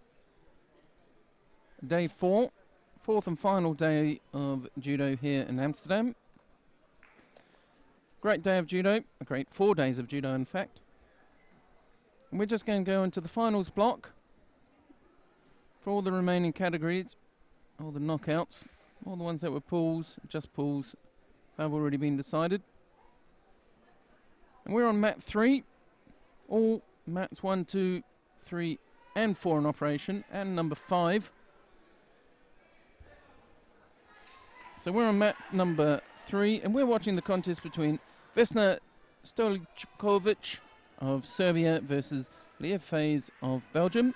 And this is the F1 under 52 category bronze medal fight, the first one of the bronze medal fights. And it's the Serbian in the white judogi, Stolickovic, and the Belgian face in blue. And you see the Serbian controlling the sleeve on the far side of us with her left hand. Right hand up near the head. So that good grip there. Pretty standard grip. Belgian a little more off to the side.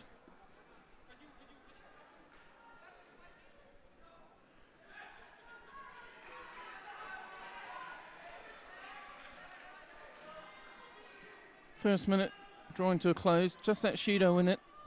Serbian in white. Trailing by just a Shido. Controlling that sleeve. Breaking off, trying to break it there. Right hand on the sleeve there. Can't see much through the referee. Thank you, sir.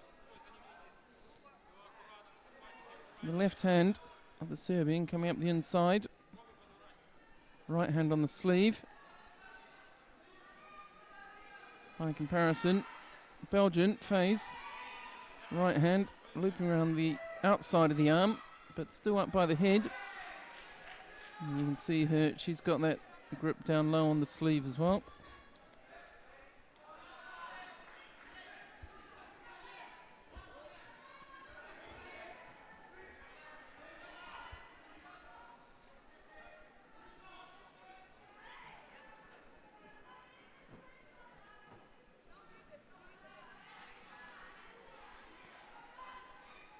So 2 Shidos against Serbian now.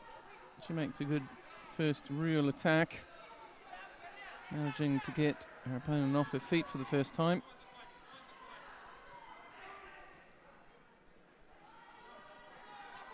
Face of Belgium and blue. Going for the Sankaku. Over into Sankaku Kitami. Feet look relatively well secured. She's got a leg as well by the looks. Stolickovic tied up nice and strongly, not able to really move very much.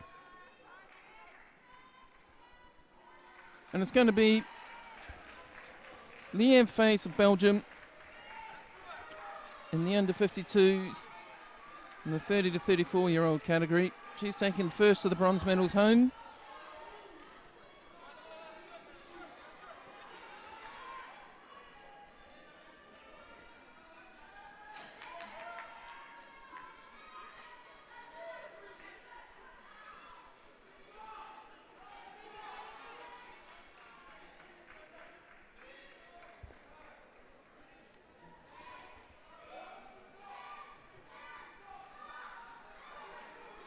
Lev Faes walks off the tatami.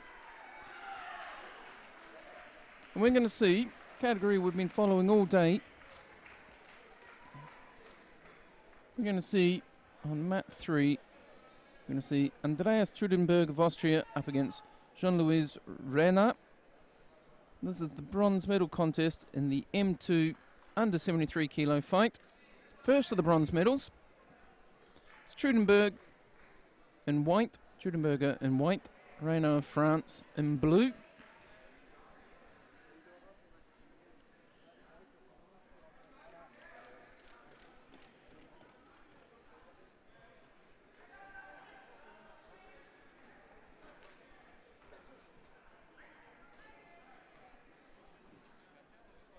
First 20 gone. Already an attack on. Rena hanging off the right. Let's go just as Trudenburger drops in. Sensibly so.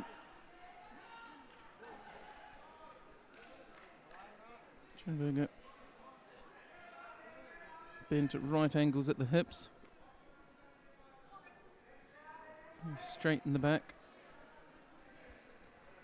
Hooks in with the Kosodagaki. Drop Kosodagaki. Almost effective. And it was effective in that his attacking prevented Rena from really making anything happen. Rena picks up a Shido. Passivity. He's trailing now.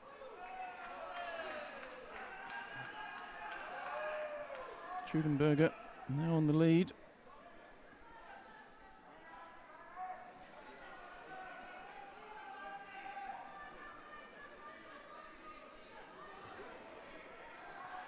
Ippon score.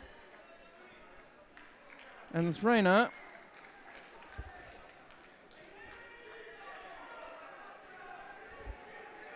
And Jean-Louis Rena.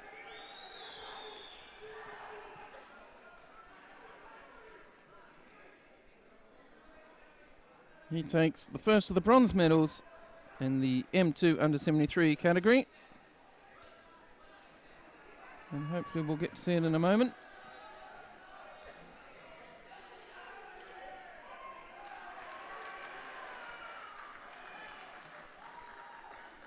You see here, it's jumping around just a little bit, just manoeuvring Trudenburger. Trudenburger, let's go, they regrip. Trudenburger tries to wrap the Makakomi. There you see it, Rena just takes him right backwards. Scores clean Ippon for the bronze medal. So I'm at 3 right now. M2 under 90 kilo category bronze medal fight.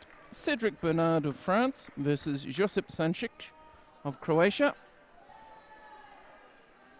Mate called. First 15 seconds or so gone. And the Croatian has taken a knock to the nose.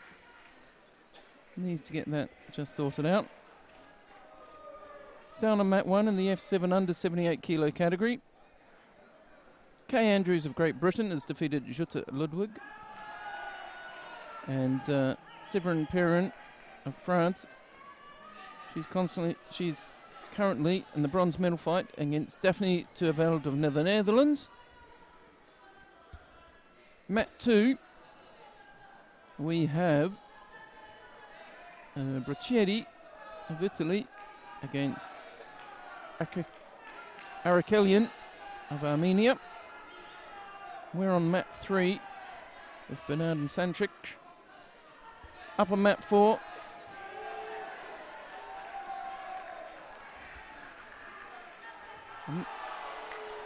in fact, up on mat 4, the other bronze medal fight in our 73 kilo category was held, and Sinov won that one. On this mat,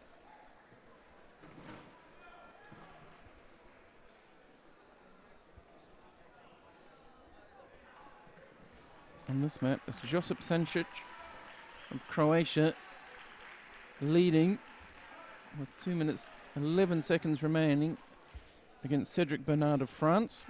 Cedric Bernard of France in the white judogi. Josip Sancic of Croatia in the blue suit, leading by Wazari with 1:57 left on the clock. Really bent over posture for two 90 kilo guys.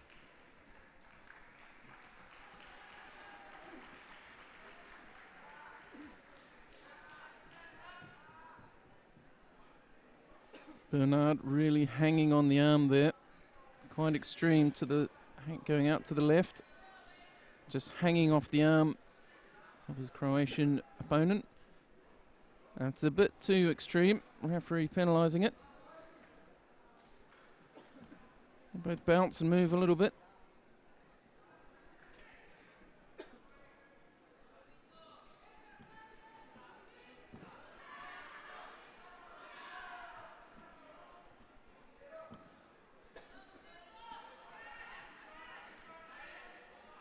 big right arm. Sanchik comes up and over.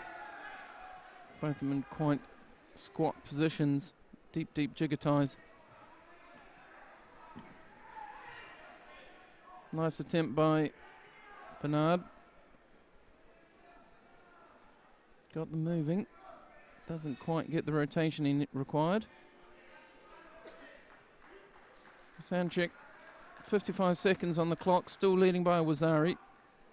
Bernard, no score. 2 penalties against him so far.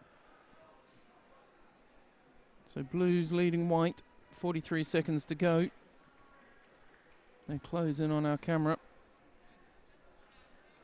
And again, that right hand, Sanchik comes up and over once they got into a fairly good grip. It's replicated on the far side by the Frenchman. And all the wrestling is going on underneath them there where we can't see it.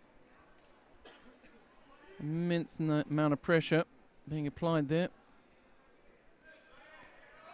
Sanchik gets penalised for stepping out. With 15 seconds remaining, Bernard can't be playing for penalties. He's got to be going for the big one. 6 seconds. If he's going to make it happen, he needs to do it now. Tap to the leg's not going to do it. He attempts to hook on for a Juji Katami from standing, but he was nowhere near. Final Shido against Sanchik for stepping out of the contest area, but it's too little too late for Bernard. So it's Josip Sanchik of Croatia takes the bronze medal in the M2 under 90 kilo category against Cedric Bernard of France. Coming up, we're going to have Thomas Goch of Slovakia against Andres Alejandro Laforte of Argentina. And this will be the bronze medal fight in the M2 under 100 kilo category. So M2s, you recall, that's 35 to 39 year olds, men in their late 30s.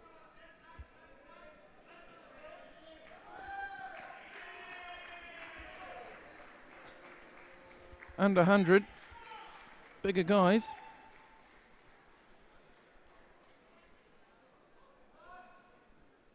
Looks like a bit of a height difference. Goch looks that little bit bigger. He's trying the foot sweep as he tries to break the grip. Doing it together. And settle Laforte. In a low position. They start again with the grips. Laforte. He's got that left hand pretty securely attached on his Slovakian opponent. Double lapel grip, switches it around. Right hand goes up around the head, left hand on the sleeve. Tries to pull him in. Just trying. You can see him looking almost. See him hook on the leg there. Bit of a attempt at an Ashiwaza there by Goch. Laforte follows him down. Half an appeal to the referee for a score. I don't think it's a legitimate one. I don't even think he thought he'd get it. 2 minutes remaining. Again, Laforte in blue, right hand on. He's gone double lapel. He's getting that left hand. Oh, he doesn't do it that time. When he gets that left hand in on the collar. He's gone right-handed that time. Seems to be favouring getting the left hand in on the collar and then going for the sleeve. Goch, however, gets penalised with 1 minute and 37. That is not entirely decisive, but it's certainly not helpful. You can see why. That left arm of Goch's just pushing dead straight against Laforte. So blocking out all the space, removing any opportunity for a real movement. And then not doing anything with it. So again, Laforte, left hand on. Gets that left hand, the right hand side of the screen. Secures it, gets the right hand round and then switches down to the left. High sleeve grip.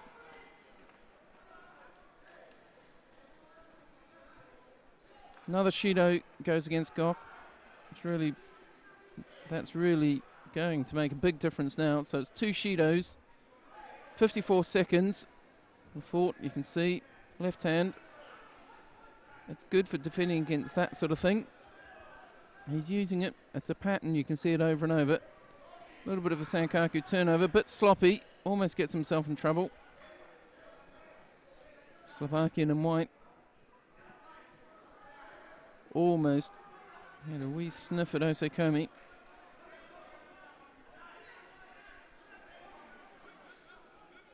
So again, the fort gets that left hand on.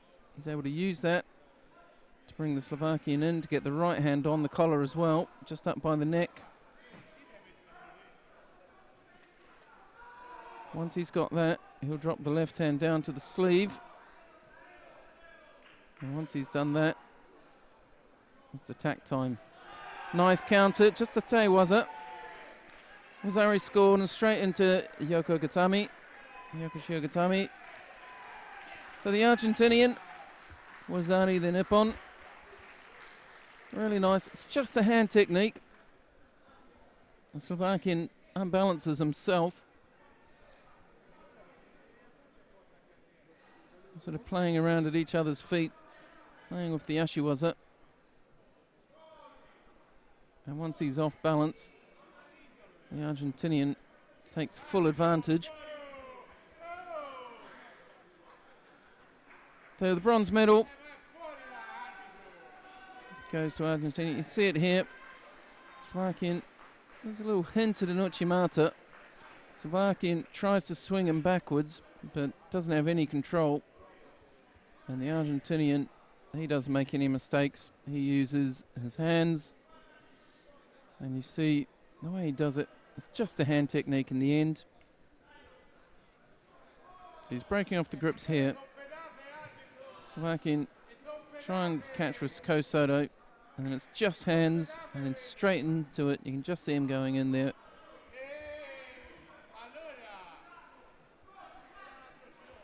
Right, coming up, we're on mat 3. We've got Andrea Harman of Germany in the gold medal contest of the F5 under 70 kilo category. It's Andrea Harman of Germany in white and Joyce Malley of Great Britain in blue. Joyce Malley, another one of those faces that has been involved with the Masters and then the veterans scene for many, many years. Fighting for Great Britain again. Briefly fought for New Zealand when she was living out there.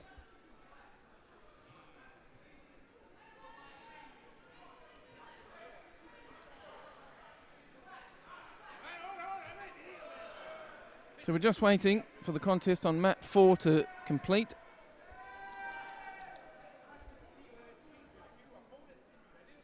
And that's just against Vyacheslav Kleshnia of Ukraine and Massimo Lorenzi of Italy. It's a bronze medal fight in the M2 under 100 kilo category. It's only about 10 seconds from the end.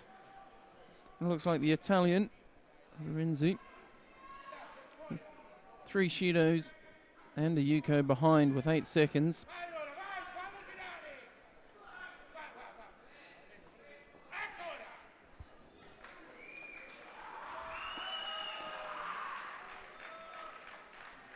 So this under 70 category that we're going to watch, this is the final. So it was 2 pools. And Andrea Herman, she defeated Gavrilenko of Russia and Correa de Gama of Brazil. Joyce Malley, she beat Isabelle Milot of France and Belboni de Camargo of Brazil. And that got them into the knockout, the final round. Andrea Harman came up against Isabelle Milot, coming from the other pool. The top 2 coming through from each pool. Harman obviously winning that one. And then Joyce Malley, she fought the Russian, Gavrilenko. That is hard. Nazida Gavrilenko. And she came through Harman winning by Ippon. Mali just by Yuko. But the points don't really matter at this point. So this comes down to it. So Milo and Gavrilenko, they'll take the 2 bronze medals home. So France and Russia. But what matters is the gold. That's what everybody secretly cares about. And that all comes down to this one. And just waiting to come on. Just remember, in the white suit from Germany, Andrea Harman. And in the blue judo suit from Great Britain, Joyce Malley. As with all veterans competitions, it's a 3-minute contest.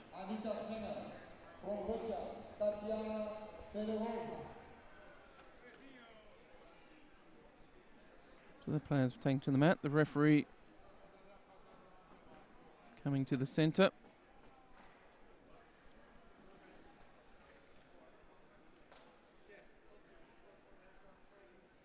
All is prepared.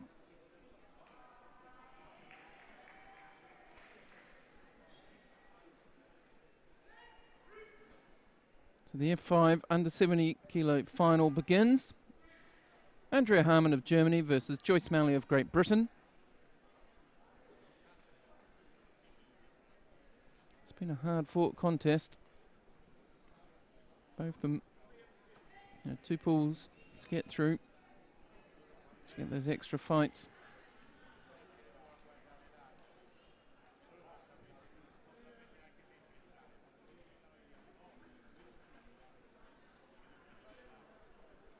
Harman drops in.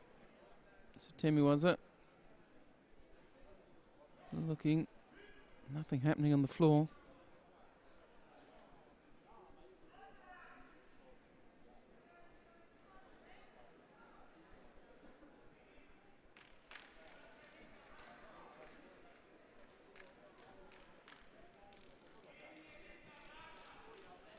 Malley in with her own Seanagi attack there. Not quite enough rotation. First minute coming to a close. 2 minutes 8 on the clock. Both of them upright. Harman again going straight into the nail, was it? Just pulling Malley down, wrapping the legs. And she does. She picks up a penalty. There's no attempt at throwing. So Harman slips behind with 1:48 on the clock. That's Shido. Just as they hit the halfway mark, Malley comes in with a hip technique, but she's in trouble with her arm there. Osekomi called. It looks pretty solid from this angle. Harman securing the Osekomi, was it? Malley trapping the leg just there, but not enough. And time runs out. And it's Andrea Harman of Germany. She's going to be taking home the gold medal in the F5 under 70 kilo category. She comes back from trailing. She got herself in put a little bit of pressure on herself. They dragged out, got penalised just as we came to roughly the halfway mark. Then Malley came in with a relatively good hip technique. Just got her right hip in, almost managed to throw Harman, got her down on the ground. And something like an Ogoshi, she ended up with her arm trapped, and Harman just drove through, followed through on the ground, and was able to get the Osekomi on. And once she got the Osekomi on, she wasn't going to let it go. So Andrea Harman of Germany takes home the gold medal, and Joyce Malley of Great Britain the silver.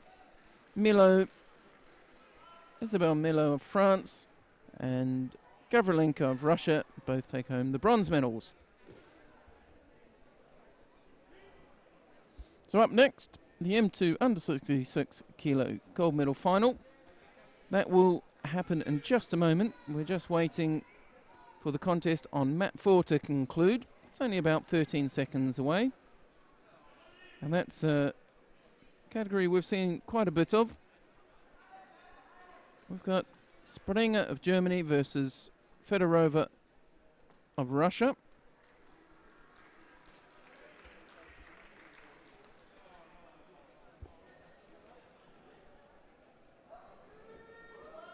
So we watched that one.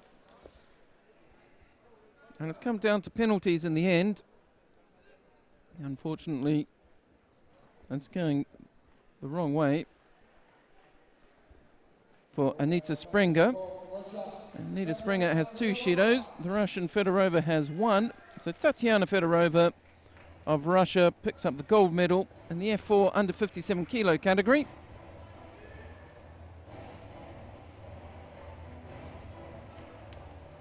So the next contest we're going to bring you is the final, the gold medal contest between Eric Dominguez of Portugal and Ronnie Hugon-Janin of France. That's the M2 under 66 kilo category. Down on mat 2, got the final of the M2 under 60 kilo category. And up on mat number 4 is the final of the M2 under 73 kilo category between Rizzy and Goselin of France. That's the category we had been watching all day, but they're up on mat 4. I'll update you as to what the score is on that one. But we're on mat 3, and we're watching the final of the M2 under 66 kilo category between Eric Dominguez of Portugal in the white suit to your left. He'll be coming on in a moment. And Ronnie Hugon-Janin of France in the blue suit.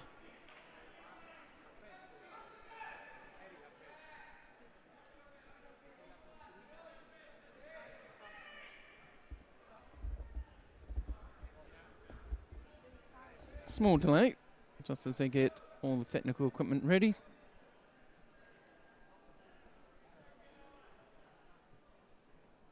Make sure they've got all the officials required.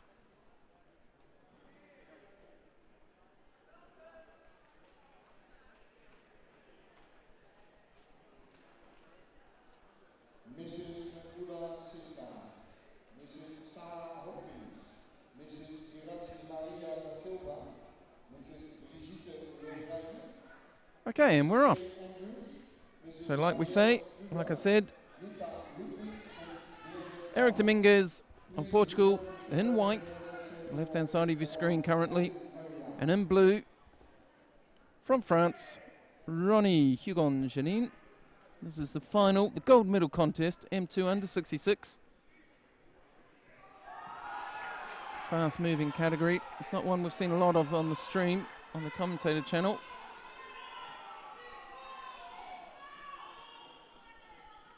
First 30 seconds go, no score.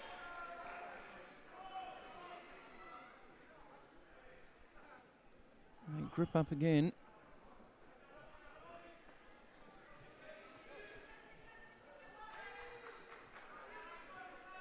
Very crouched positions. And you can see there Dominguez working the edge. Got a fairly good grip. Took an uncomfortable route over the top of Hugon-Janin. Dominguez considerably shorter. Acknowledges the uncomfortable position that his opponent had ended up in. No hard feelings. Great camaraderie as always in this tournament. Nice rolling Nawaza there. It's not worked yet. Both of them know what they're doing down there. Can't see if he's got a shimmy waza or if he's just trying to get the arm out. But either way, Mate gets called. Minute 37 seconds remaining. Not quite halfway through. No scores. It looks like Ishido's coming towards Dominguez of Portugal. So he slips behind. He's now trailing Hugo Janine in the blue suit of France. And again, Dominguez works towards the edge. A little scrappy, a little unmessy. Looks like another shimmy-wazzer attempt here. Frenchman trying to get the strangle on. Our angle isn't perfect. We're not really getting the right view of it. We're definitely not going to get it from this side. Frenchman completely blocking our view of what he's doing. It's a little clearer. Now he's switched to the Juji Gatami. He's rolling to the side, using his leg on the head. Sits up again. Secures it, rolls the other way. Trying to use his whole body to straighten that arm out. It looks a little loose. You can see the gap between the arm and the body. Dominguez did well to hold on to that. That was not a bad attempt at the Juji Gatami. But I think when we could see an air gap between Dominguez's arm and Hugo Janine's body, I think it was fairly clear that he wasn't going to get it. So Dominguez loses a contact lens. Hugo Janine identifies it for him. And then he throws it off the mat.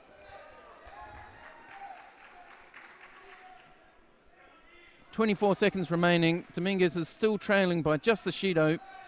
He hasn't been able to turn any of those attacks into anything valid.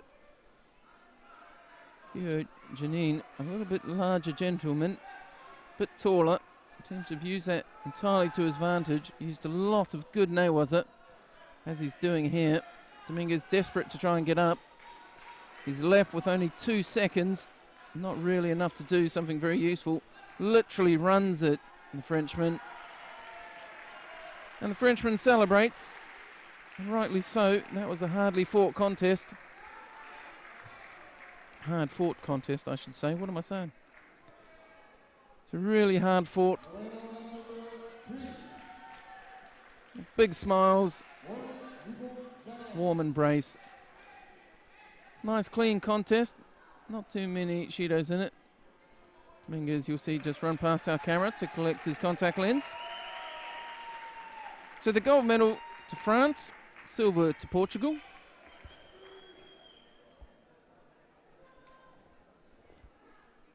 Now the next contest we're going to bring you, it's a category we haven't followed on the stream very much, but it's between the Austrian Angelica Wendt and the Italian Manuela Tardini. It's a gold medal match. It's the F2s. It's the F2 under 52 kilo category. It's going to be Wendt of Austria in the white suit and Tardini of Italy in the blue suit.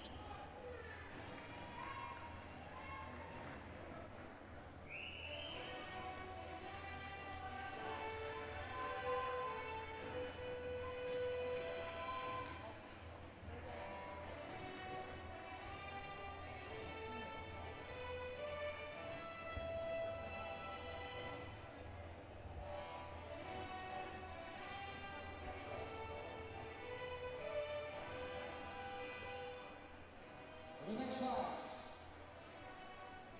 on mat number 2, weighing minus 52 kilograms, from France, Marjorie Garcia, from Czech Republic, from Duda Sista. So this is the, like I said, this is the F2 under 52 kilo category.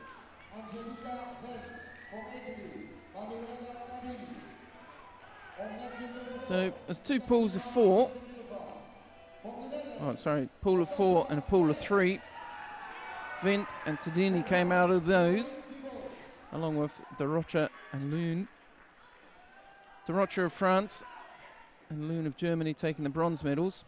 And it's Angelica Wendt in white from Austria and Manuela Tardini of Italy in blue. And they're fighting for the gold medal World Championship title on the line.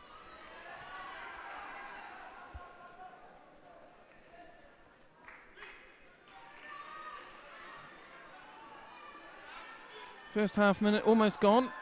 No scores as yet. No Shidos either. You can see there Vent holding the wrist of Tadini, which comes on, lets it go, comes in on the inside. Tadini penalised Ashido for passivity. She's trailing just as we come to the end of the first minute. Minute and 10 left. Sorry, 2 minutes and 10 left. And now Vent's going to try and work some Nawaza here, if she can. A bit of a difficult position.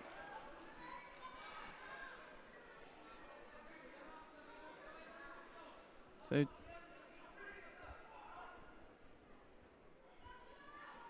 Tadini, I think, having problems with a contact lens as well. Contact lenses and a contact sport like judo don't seem to mix very well today.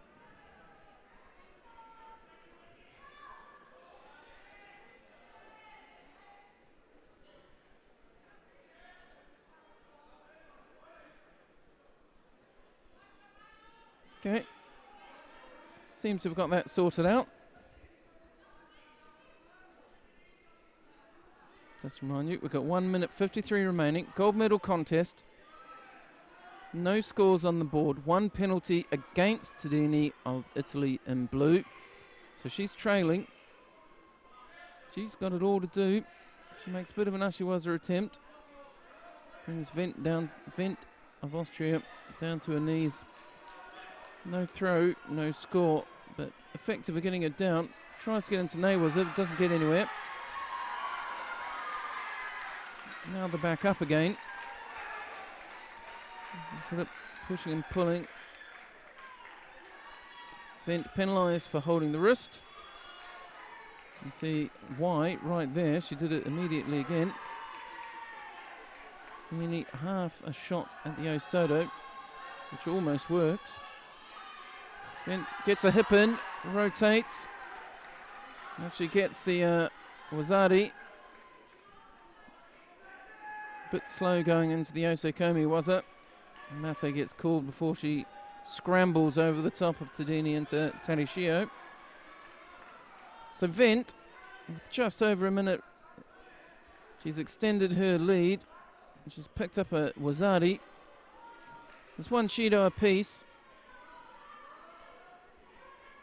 So at a bare minimum, Tadini of Italy needs to get a Wazari. She's going for a no. She's going for, it looks like a Juji Katami. Might be a Shimiwaza. It's all going the wrong direction for us to see it. Ippon called.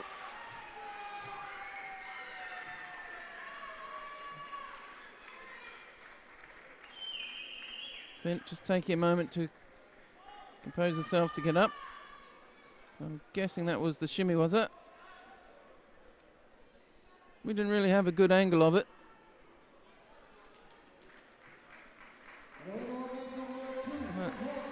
Just a little discombobulated, as they say.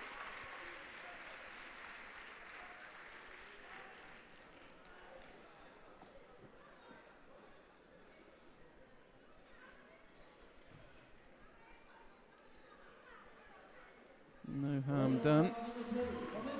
Nice win there for Italy. The Italians will be taking a gold medal home. Big round of applause to her supporters. Big hug from a coach or friend or husband, one or the other, or all of the above, you never know.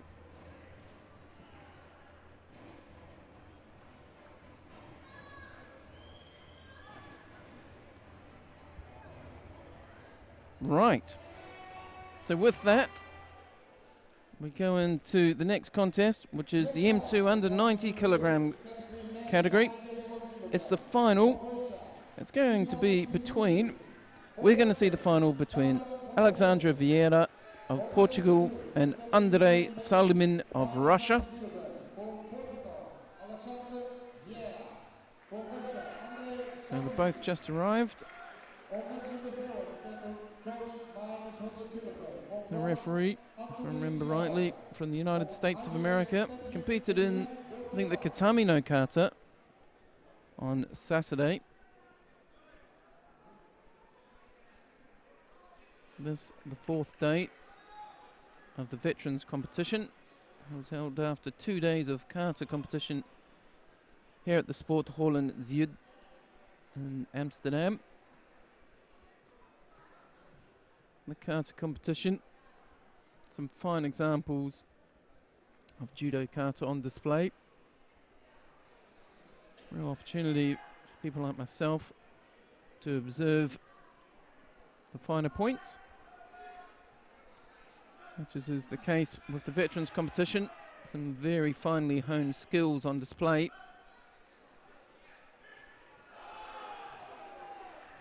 Some of the players we've had on the tatami, extremely skilled,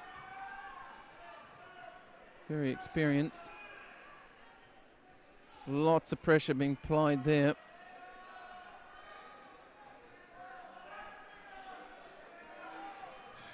So the Russian, he's in the blue suit. Man from Portugal, he's in the white suit. Vieira versus Salman. Mate called. Vieira of Portugal in the white, penalised for being excessively defensive. Shido against him. He slips behind Salman of Russia in blue. Salman of Russia, slightly taller of the two. So far, he's looked a bit stronger. You can see him just controlling the space there, pushing towards the edge all the time. That time he got in. As Vieira moves slightly to the side, managed to get his hip in front and try to see Naigui. Vieira picks up a second penalty. And if you watch, especially if we watch it from this angle, if he comes this direction, you'll watch Salman march Vieira directly towards the edge. Once he gets him near the edge, then he starts attacking. Good move from there by Vieira to turn it around. But again, nice Makakomi. Yuko score. Salim.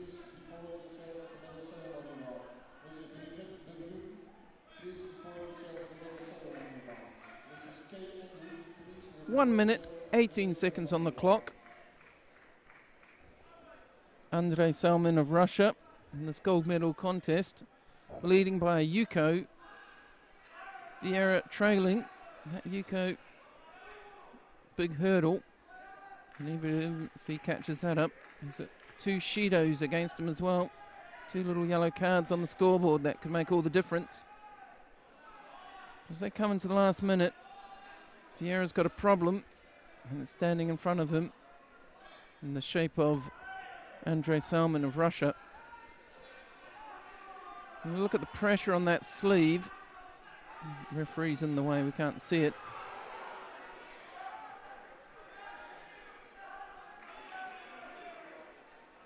You can see the pressure, Salman holding the sleeve very low.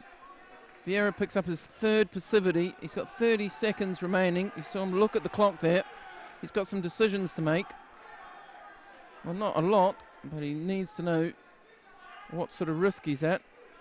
He's at a fairly good risk of getting one more Shido and losing it that way.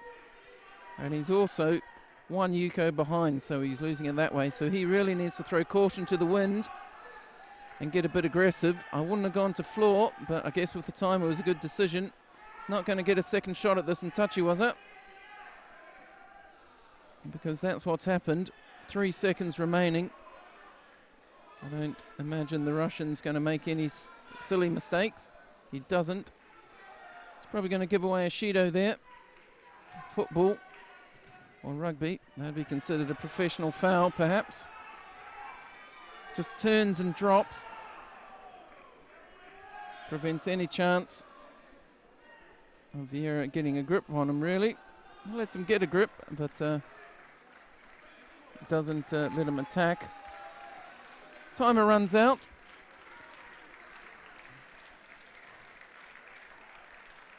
So in the M2 under 90 kilo category, we already know where the bronze medals are going. The bronze medals are going to Josip Sanchik of Croatia and Lara de Queiroz of Brazil. The silver medal going to Vieira of Portugal, and the gold medal going to Salin of Russia. Andrei Salman, should I say, of Russia, takes the gold medal. We're getting down to the second to last contest of the day and of the tournament. It'll be a little bit sad when it's over. It's been 4 great days of judo. 6 counting the kata competitions.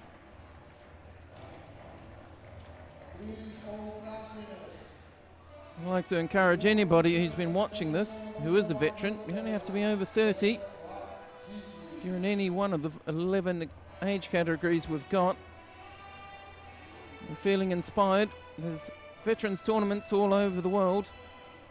So hopefully there's one in your backyard. We're going to watch the under 52 kilo final in the F1 category. And this is between Angelique Diaz of France and Yulia Katova of Russia.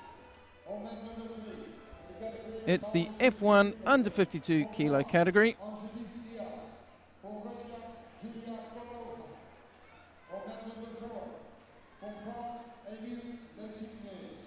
And we already know the bronze medals have gone to Liev Faze and to Marlene Bruno. And now it's down to work out who gets the gold and the silver. And it's between Angelique Diaz of France, there in the white suit, and Yulia Katova in blue.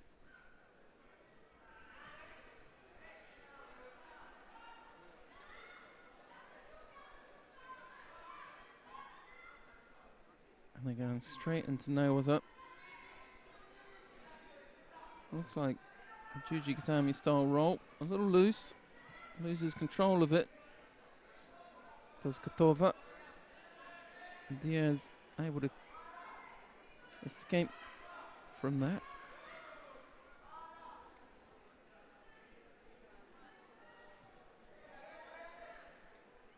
So Diaz, right hand in on the collar.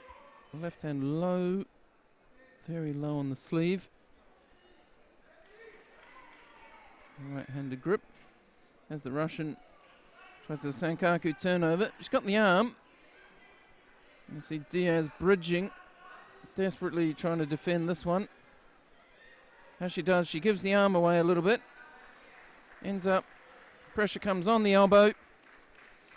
And it's a nip on to Katova.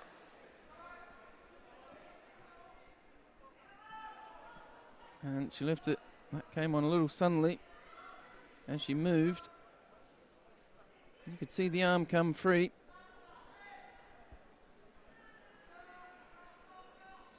So it's a mix between pain from the arm and disappointment from the loss here. It's hard at this point to tell which one it is.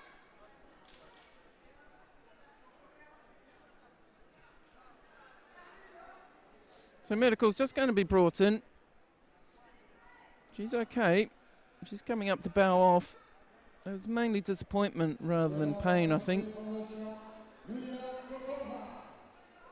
So a little bit of disappointment, a little bit of pain, or a lot of disappointment, and a little bit of pain, I suspect.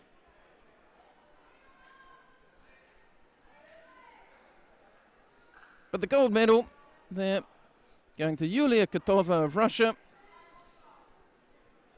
Silver to Angelique Diaz of France. You just got that elbow caught. Just caught by the Juji Gatami, unfortunately. As she was trying to get out, the arm went the wrong way. Freed up.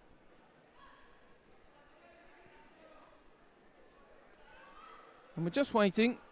There's 2 more finals running at the moment. Down on mat 2, there's a final between Laurence Hyperlate of France and Claudia Luz of Austria. And up on mat 4, the last contest of the day on that mat is between Emily Lucigenet and Chloe Abadi, both of France. And they're just both drawing to a close. 5 seconds on mat 2, 30 seconds on mat 4. And once that happens, we shall be free to hold the next set of finals. The players have already come out. And the one we're going to watch is the M2s over 100 kilo category. So these are the big boys. And we've got in the white judogi from Great Britain, Daniel Harvey, and from France, David Fernassi.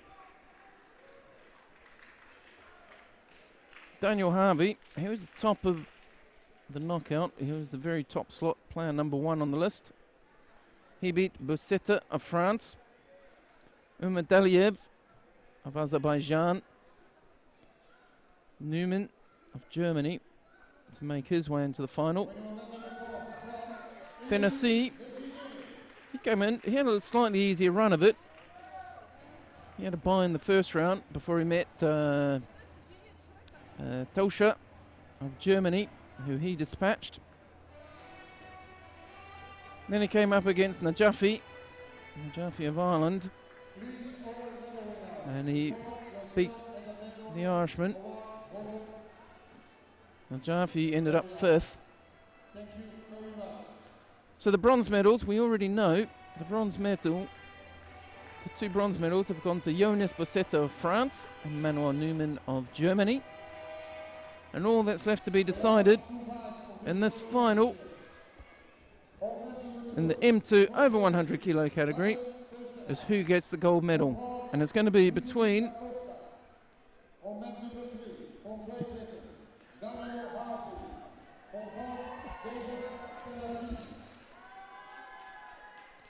it's going to be the final. The gold medal is going to one of these 2 men right here. In the white suit from Great Britain, Daniel Harvey, and the blue suit from France, David Fernassi. This is the over 100 kilo category. You can tell already Daniel Harvey looks the bigger of the 2. That's no mean feat in the over 100 kilo category.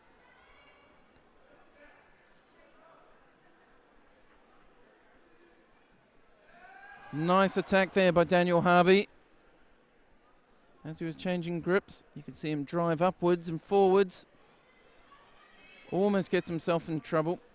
Tennessee, David Tennessee works quite well. And now Tennessee's got himself into a bit of a predicament. Almost in an Osekomi. Just having Daniel Harvey's leg trapped. First 40 seconds gone.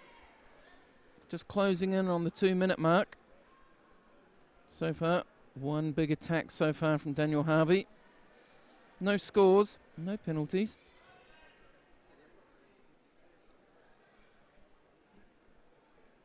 Daniel Harvey looks, gives up on it, ends up dropping.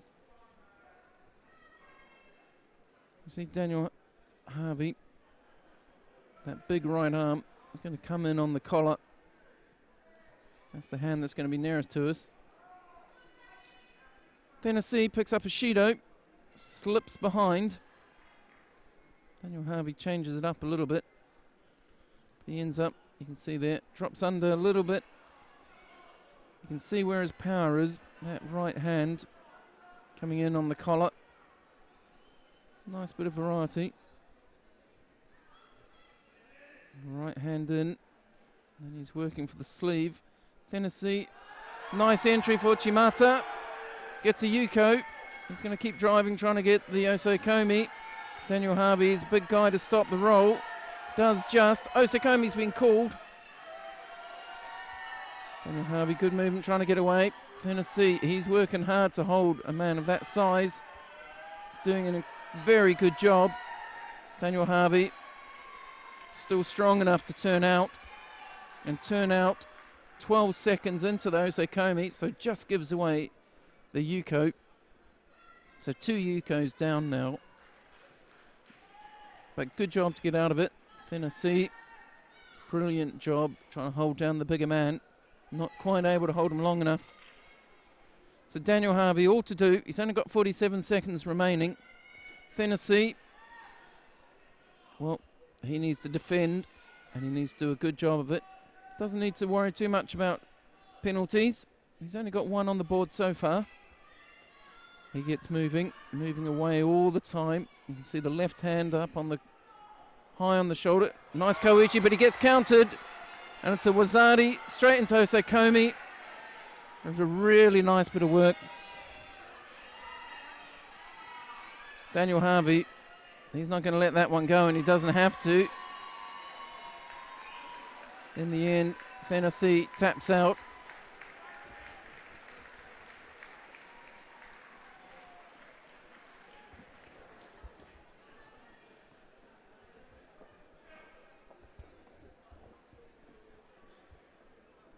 So Daniel Harvey of Great Britain.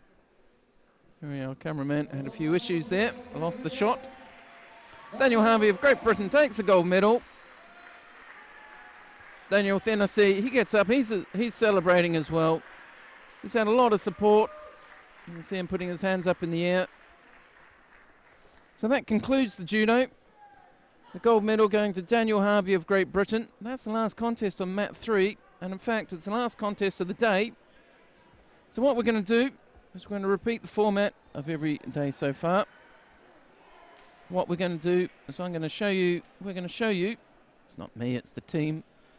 What we want to do is show you some highlights of the day while we prepare for the awarding ceremony. We will bring you the entire awarding ceremony. There's a lot of medals to be given out. Down on mat number 2, the very last contest of the day, Madeleine Osterich and Julie da Costa. That's been decided. Osterich of Germany has won that one. So it just falls to me. I have to say thank you very much to everybody who's tuned in and listened to us today. Thank you to everyone who's participated on social media and communicated with us via email, Twitter, Facebook, however you got hold of us. Very much appreciated. All the input, all the feedback helps us a lot. Makes it a much more interesting day if I have somebody to talk to, questions to answer.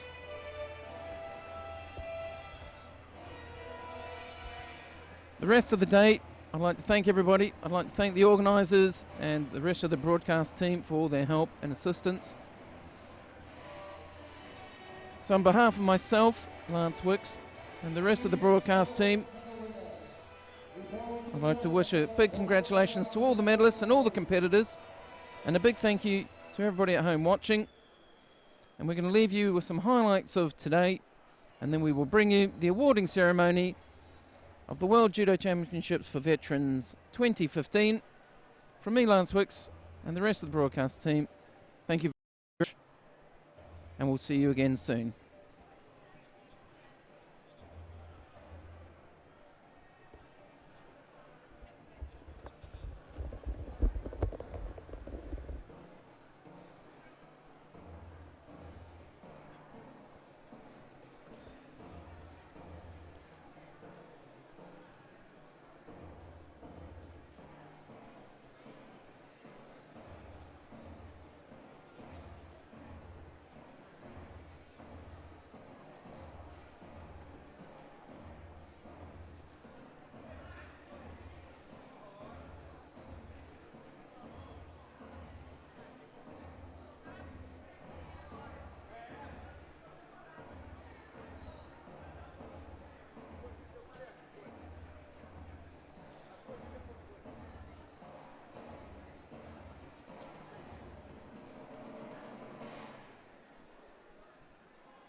yourself at the whole work area for the medal ceremony awards.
Ladies and gentlemen, may I have your attention for the coming medal ceremony award of the participation medals. These medals will be presented by Mr. Anders Bondor, Veteran Commissioner Director.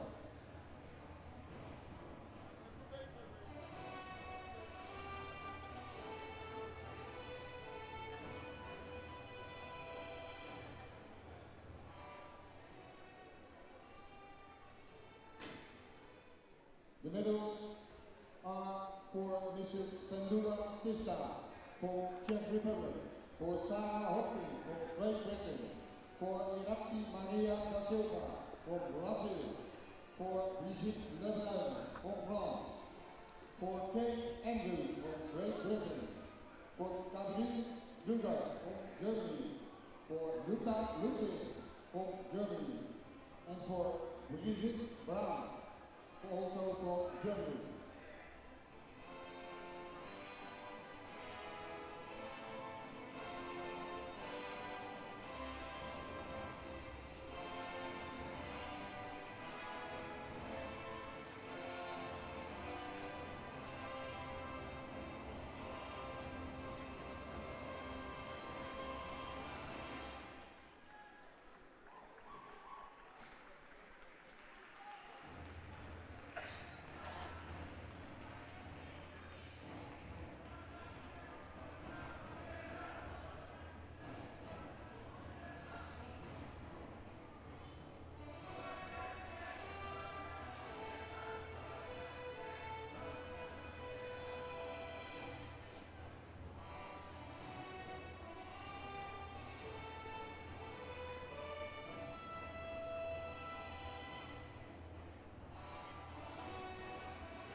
Ladies and gentlemen, may I have your attention for the next medal ceremony award. The medals will be presented by Mr. Lukowski, Veteran Commissioner.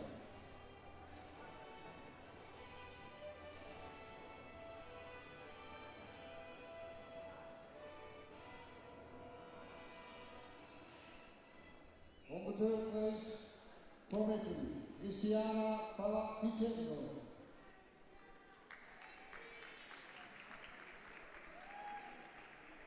On the second place from Great Britain, Kay Andrews.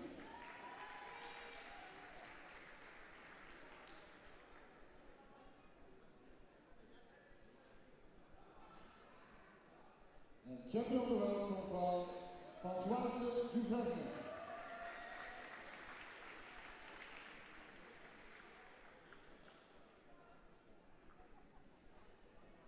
Please rise up for the national anthem of France.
and gentlemen, may I have your attention for the next medal ceremony award.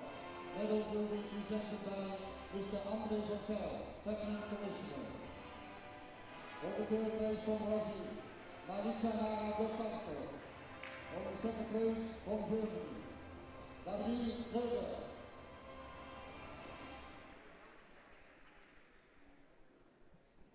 And champion of the world from France, Benedicte Danjou.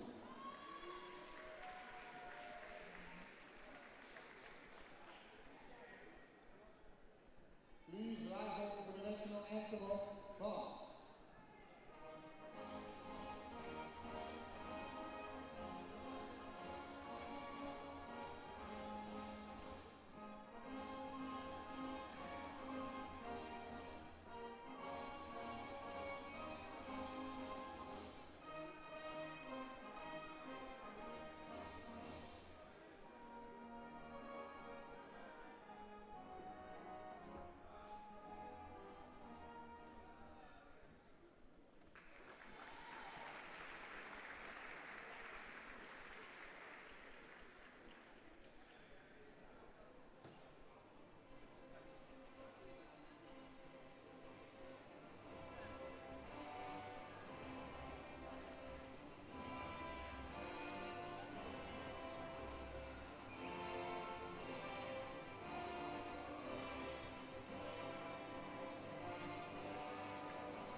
Ladies and gentlemen, may I have your attention for the next medal ceremony award. Medals will be presented by Mr. Vlori Miklo, Veteran Commissioner.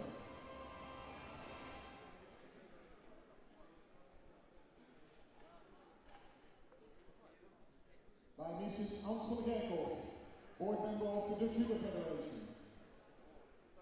On the third place from Italy, Lucia Azzirelli.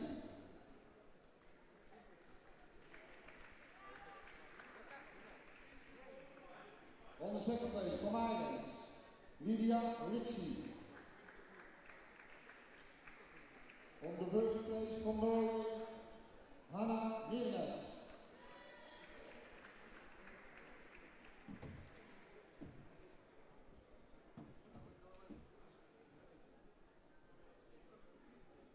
Please rise on for the national anthem of Norway.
Please may I have your attention for the next medal ceremony award.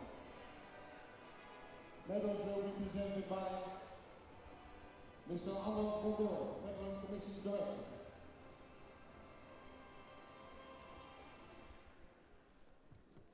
On the third place, from Great Britain, Diana White.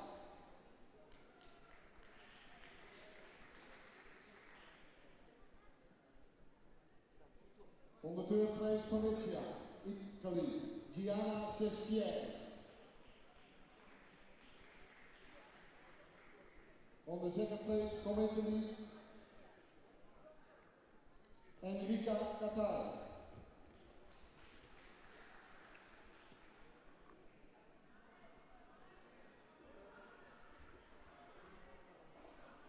And champion of the world, Miss Sylvia Struder.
A little confusing, but now I have the correct form in front of me.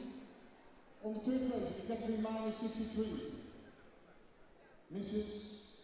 Diane White.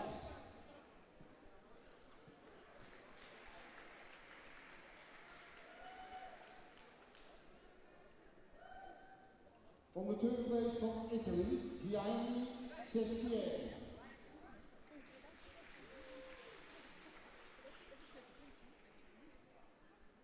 On the second place from Italy, Enrica Catar.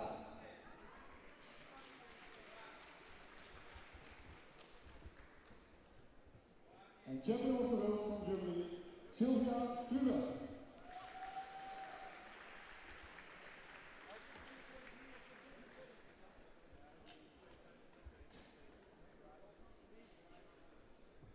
Please rise up for the national anthem of Germany.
Ladies and gentlemen, may I have your attention for the next ceremony.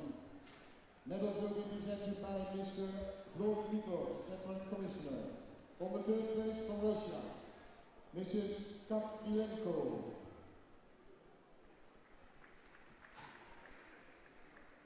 On the third place from France, Mrs. Judo.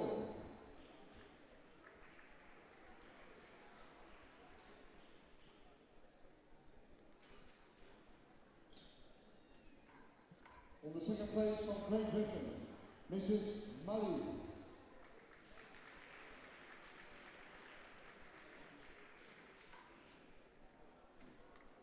Champion of the world from Germany, Mrs. Harman.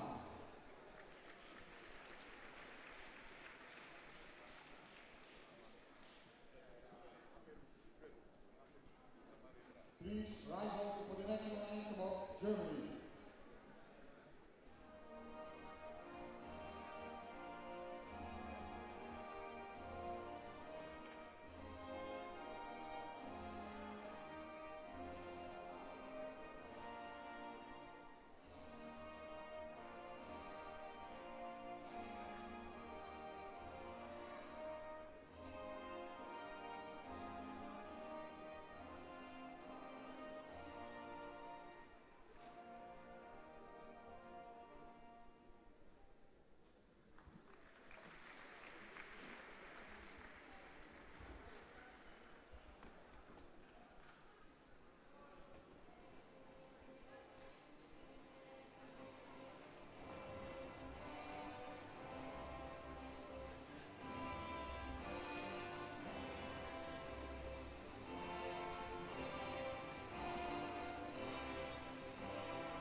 Ladies and gentlemen, may I have your attention for the next medal ceremony award. Medals will be presented by Mr. André van Zijl, Veteran Commissioner. On the third place, from Germany, Sabine Lippert.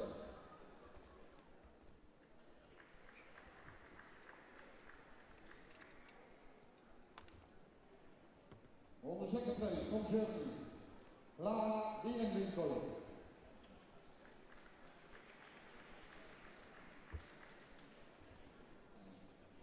Champion of the world from Brazil, Irachi Maria da Silva.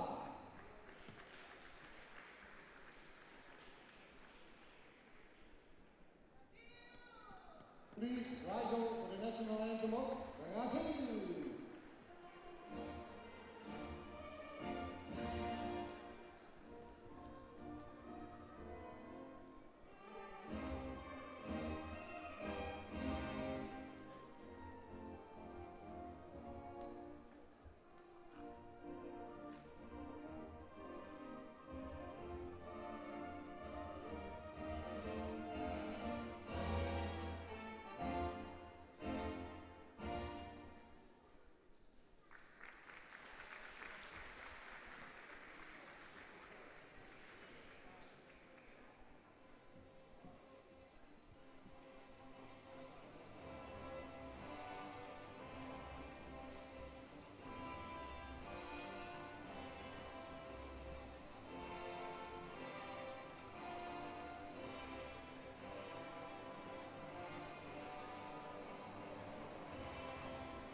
Ladies and gentlemen, may I have your attention for the next medal ceremony award.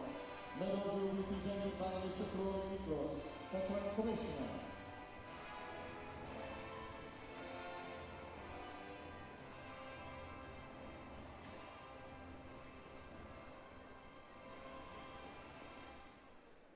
On the third place, from Germany, Stephanie Schlöder.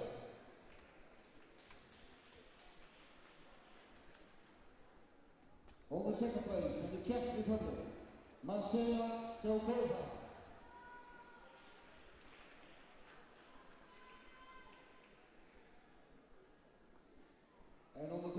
champion of the world, Annick van der Voorde.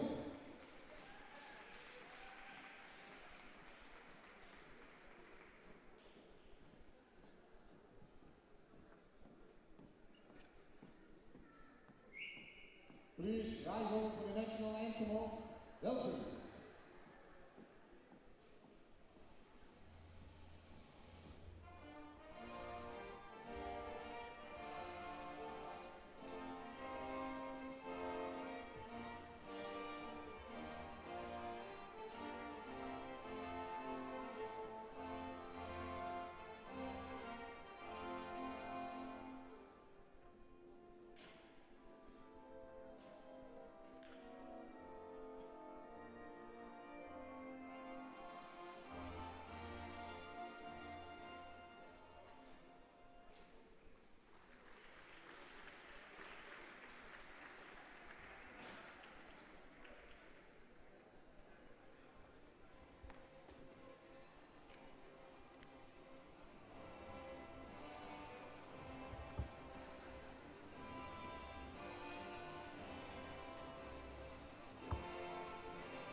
Ladies and gentlemen, may I have your attention for the next medal ceremony award. Medals will be presented by Mr. André van Zijl, Veteran Commissioner. On the third place from the Netherlands, Mrs. Van der Urs.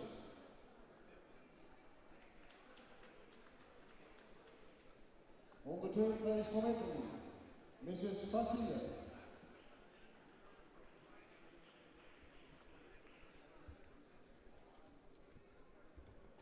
On the second place from Germany, Mrs. Strenger.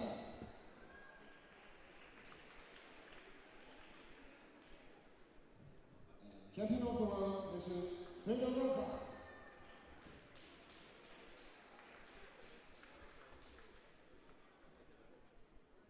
Please rise on for the national anthem of Russia.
Ladies and gentlemen, may I have your attention for the next medal ceremony award. Medals will be presented by Mrs. Ans van der Kerkhof, board member from the Dutch Judo Federation. On the third place, from Austria, Monika Schneedelberger.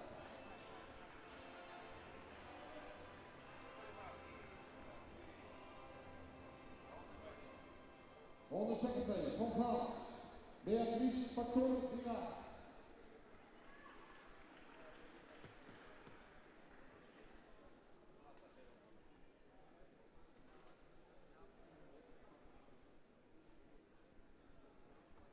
On the first place, from Germany, Gaby Moore.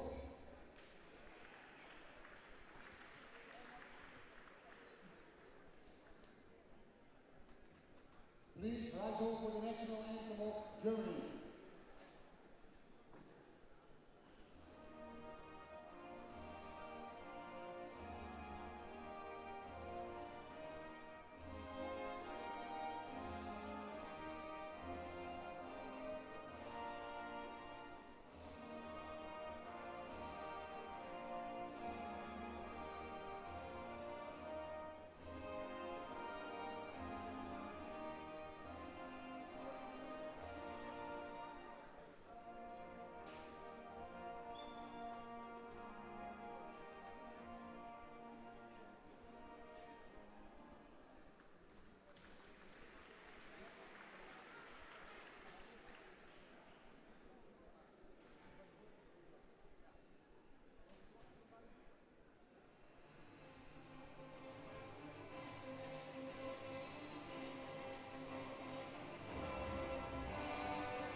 and gentlemen, may I have your attention for the next medal ceremony award.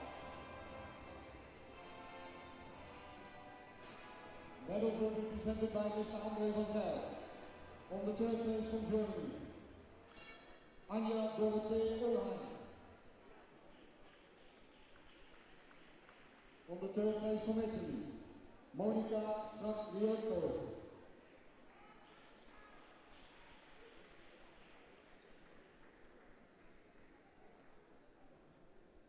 On the second place from Switzerland, Clara de Cilia.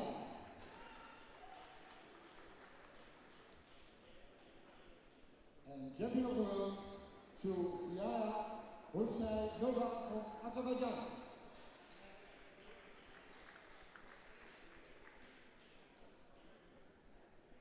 Please rise up for the national anthem of Azerbaijan.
Ladies and gentlemen, may I have your attention for the next medal ceremony award.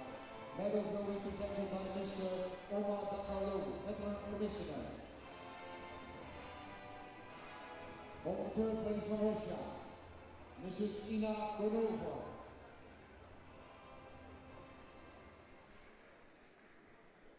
On the third place from France, Isabelle de Foucault-Pilet.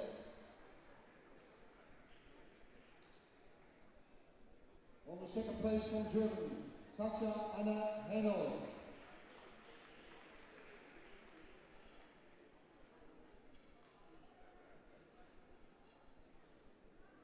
And champion of the world from Great Britain, Sarah Hopkins.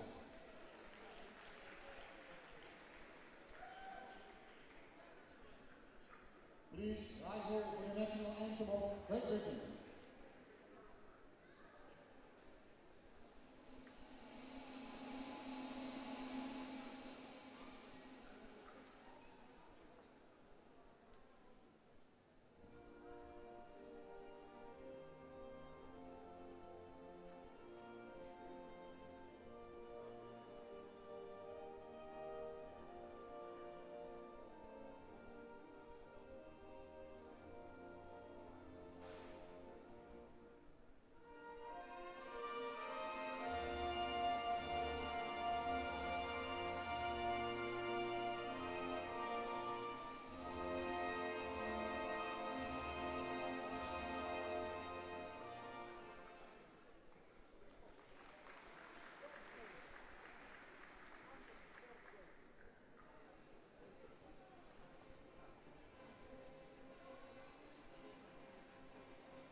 Ladies and gentlemen, may I have your attention for the next medal ceremony award. Medals will be presented by Mr. André van Zijl, Veteran Commissioner. On the third place from Great Britain, Mrs. Small.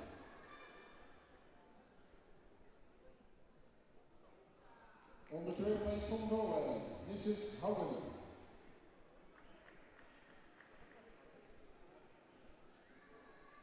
On the second place from the Czech Republic, Mrs. Sista.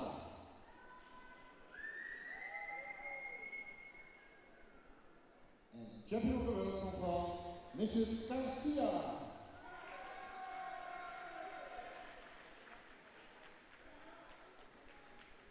Please rise up for the national anthem of France.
Ladies and gentlemen, may I have your attention for the next medal ceremony award.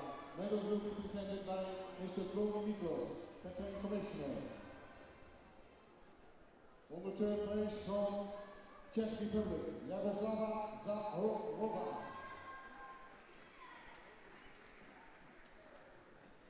On the second place from Belgium, Trudenburger.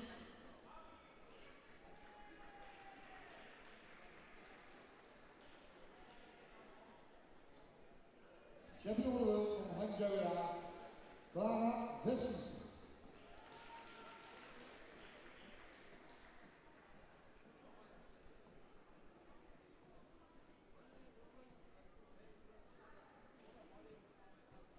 Please rise up for the national anthem of Hungary.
Ladies and gentlemen, may I have your attention for the next medal ceremony.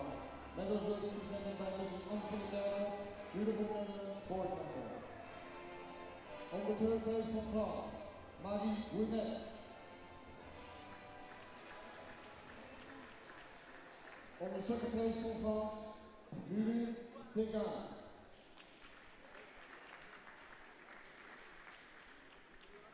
And champion of the world, Sonia Geers from Sweden. Please rise up for the national anthem of Switzerland.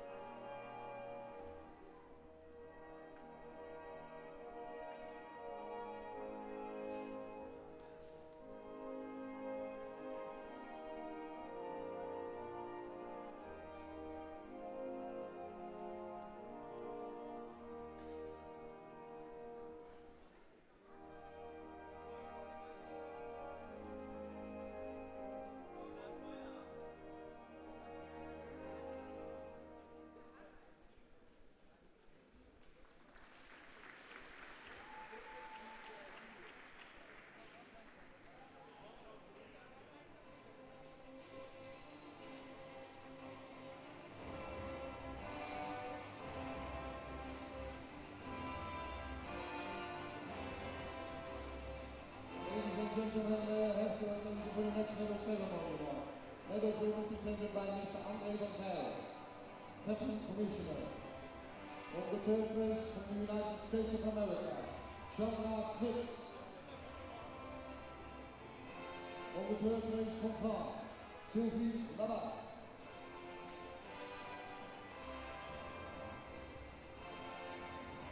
On the second place from the Czech Republic, Lenka Konivova.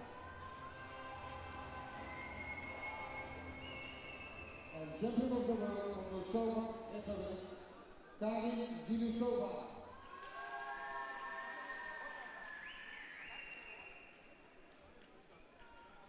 Please rise all for the national anthem of the Slovak Republic.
Ladies and gentlemen, may I have your attention for the next medal ceremony round.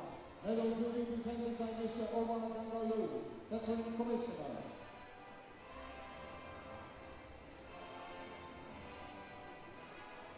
On the third place, Hungary, Louis Kumba. On the second place from Brazil, Rogeria Cosendaida Silva.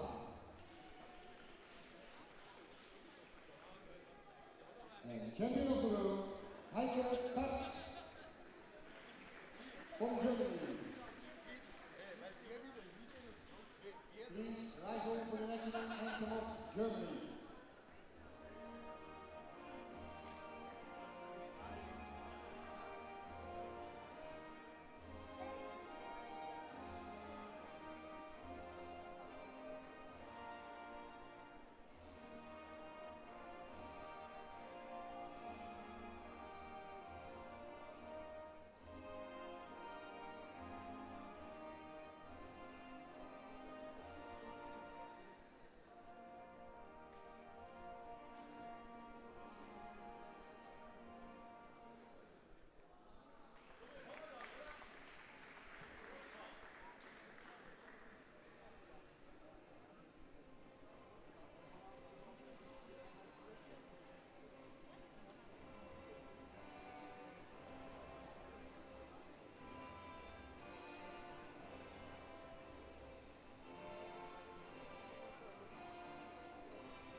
Ladies and gentlemen, may I have your attention for the next medal ceremony award.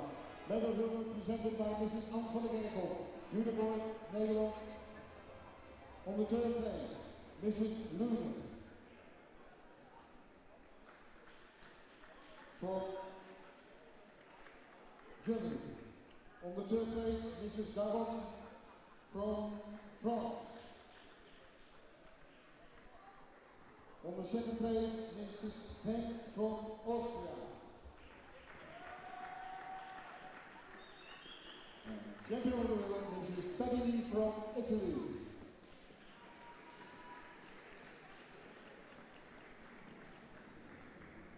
Please rise up for the national anthem of Italy.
On the third place from Belgium, Carin from Belgium. On the third place from France, Sandrine Mortier.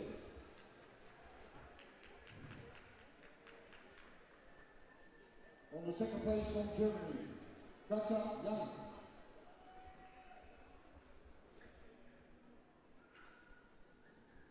And champion of the world from Great Britain, Kirsten Ray.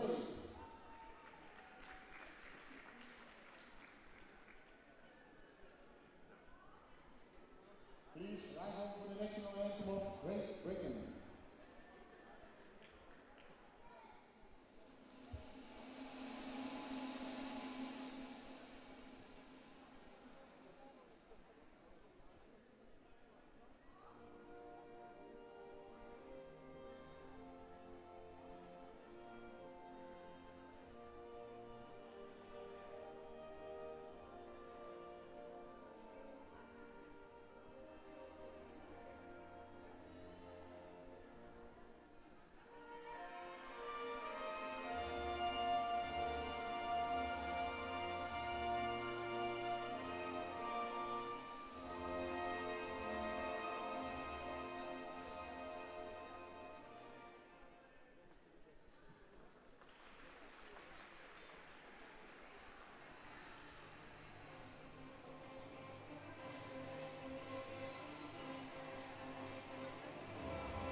Ladies and gentlemen, may I have your attention for the next medal ceremony round. Medals will be presented by Mr. Frody Nikov, Veteran Commissioner. On the third place from Russia, Olga Avdeva.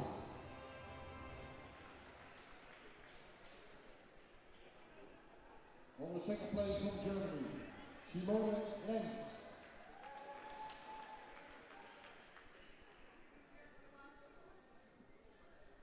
Champion of the world from France, Isabelle Cartier.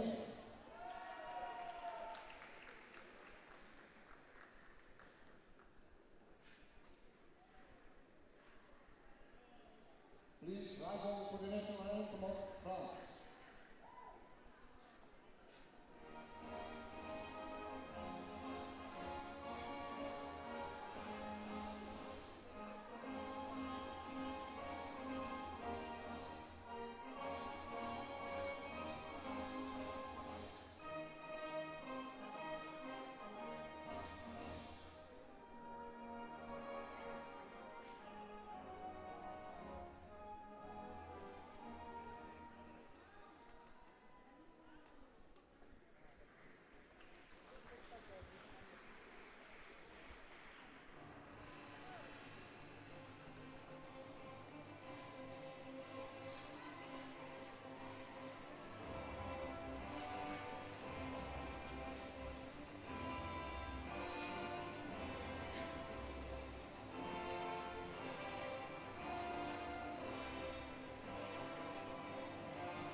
Ladies and gentlemen, may I have your attention for the next medal ceremony round.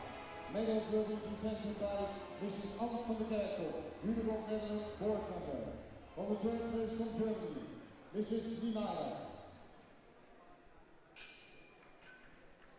On the third place from France, Mrs. Le Perleroy. On the second place from France, Mrs. Gibault.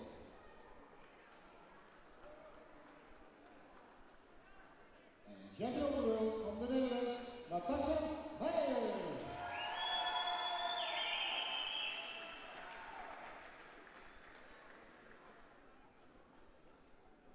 Please rise up for the national anthem of the Netherlands.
Ladies and gentlemen, may I have your attention for the next medal ceremony award.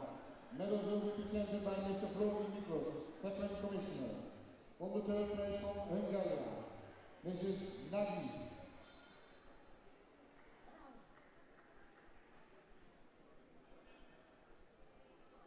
On the third place from Great Britain, Mrs. Hughes.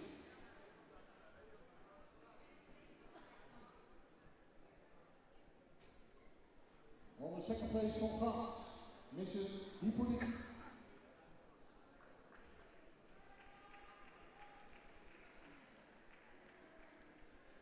Champion of the world from Austria, Miss Claudia Loos.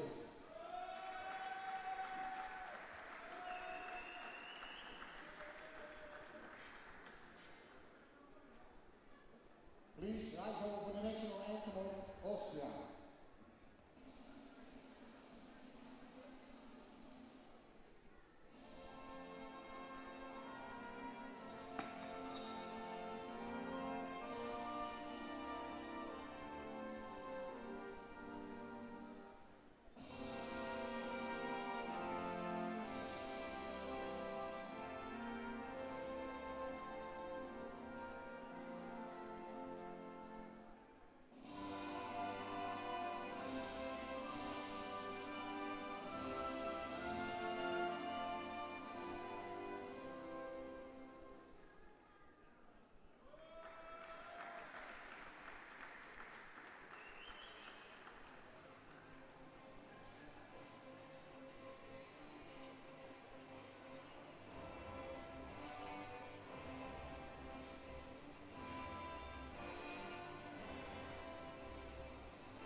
Ladies and gentlemen, may I have your attention for the next medal ceremony award. Medals will be presented by Mr.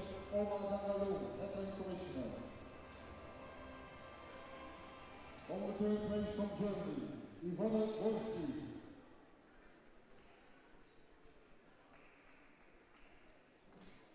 On the third place from Hungary, Cecilia Rena.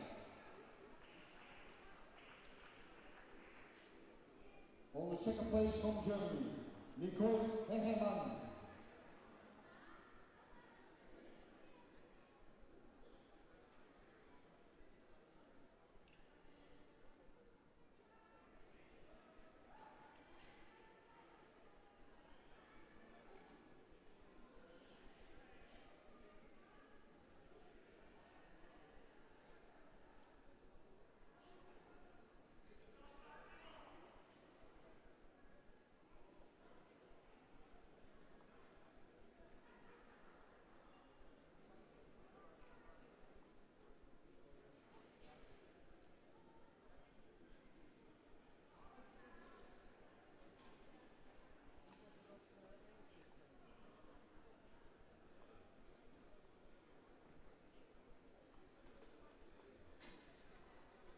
On the second place from Great Britain, Rhonda Crampton-Wright.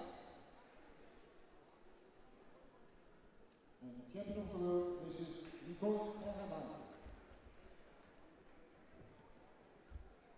Please rise up for the national anthem of Germany.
Ladies and gentlemen, may I have your attention for the next medal ceremony round. Medals will be presented by Mr. Florian Miklos, Veteran Commissioner. On the third place, from France, Marlene Bruno.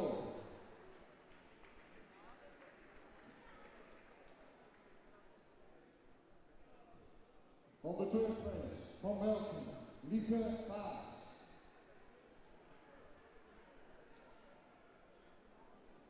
On the second place, from France, Angelique Diaz.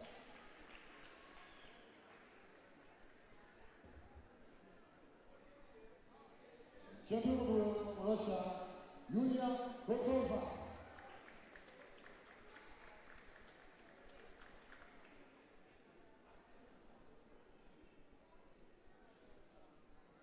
Please rise over for the national anthem of Russia.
Ladies and gentlemen, may I have your attention for the next medal ceremony round. Medals will be presented by Mr. André Van Zijl, Veteran Commissioner. On the third place from Switzerland, Mrs. Mantviola.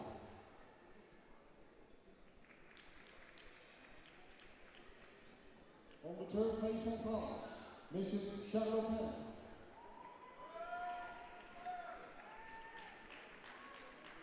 On the second place from France, Mrs. Abadi.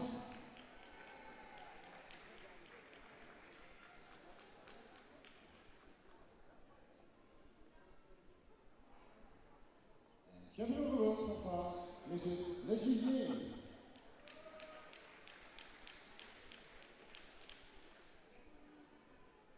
Please rise up for the national anthem of France.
Ladies and gentlemen, may I have your attention for the next medal ceremony round.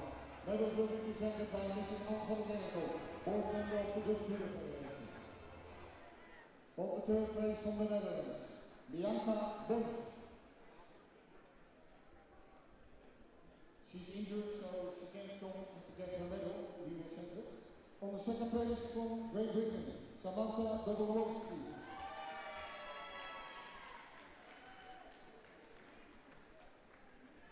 Champion of the world from Belgium, Heidi Vleering.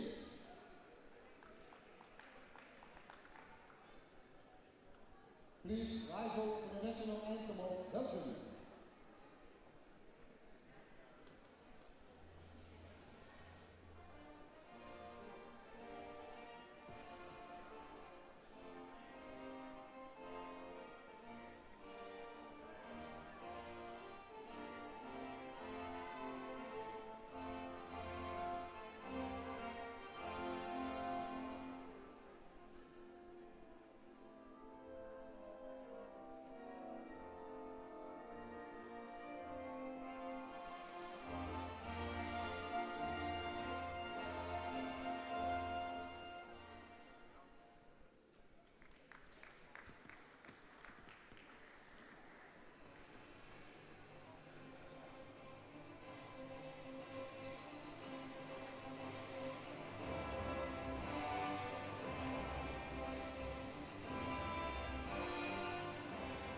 Ladies and gentlemen, may I have your attention for the next medal ceremony award.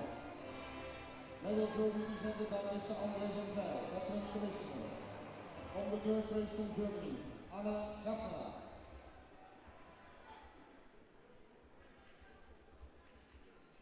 On the third place from France, Céline Perrin.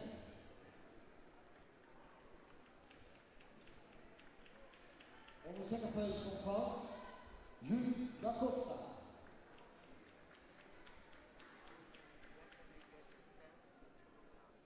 Champion of the world from Germany, McKenzie.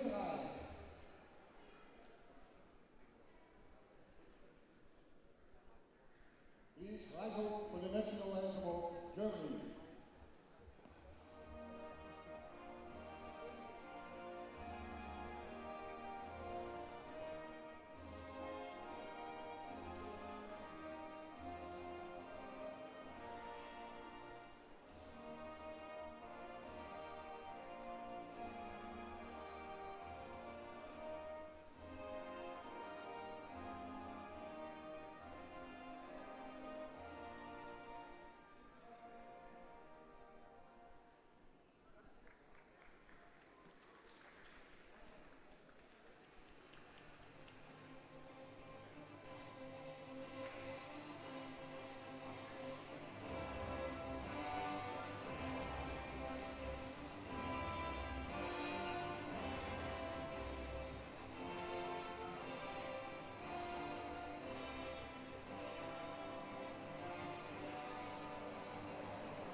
Ladies and gentlemen, may I have your attention for the next medal ceremony award. Medals will be presented by Mr. Omar Dangaloo, Veteran Commissioner. On the third place from Great Britain, Tracy Blaine.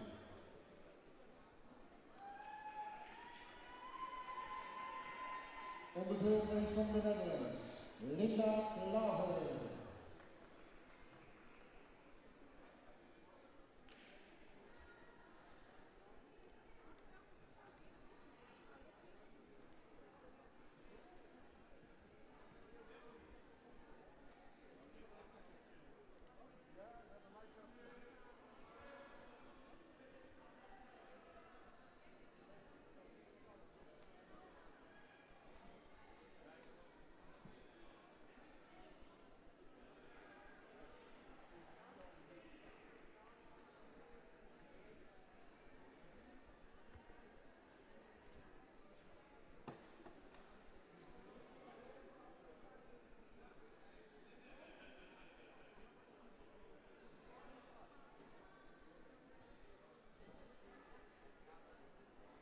On the first place will be from France, Mrs. Aurélie Morandin.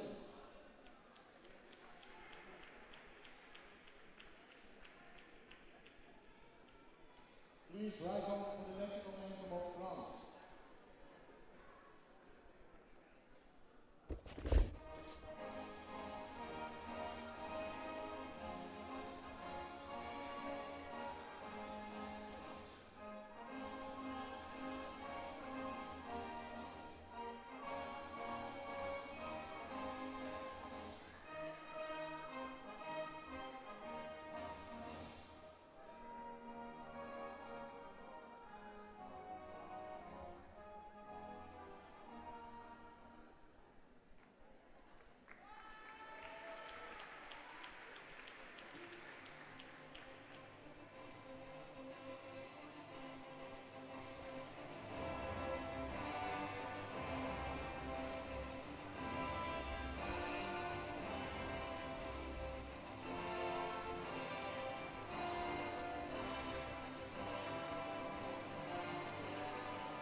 Ladies and gentlemen, may I have your attention for the next medal ceremony award, which will be presented by Mr. Flori Miklos. On the third place from Portugal, Miguel Cajardas.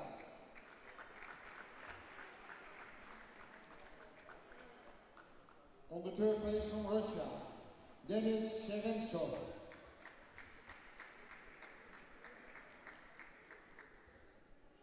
On the second place from France, Sylvain Broukilian.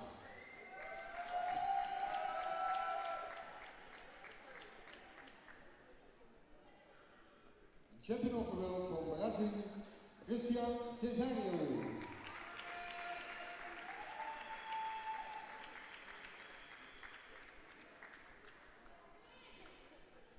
Please rise over for the national anthem of Brazil.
Ladies and gentlemen, may I have your attention for the next medal ceremony. Medals will be presented by Mr. André van Zijl, Veteran Commissioner. On the third place from Armenia, Taron Arakelian. On the third place from Argentina, Julian Garcia.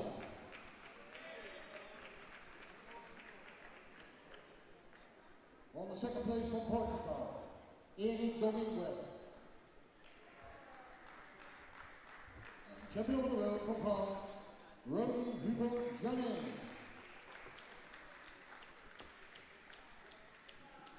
Please rise over for the national anthem of France.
Ladies and gentlemen, may I have your attention for the next medal ceremony.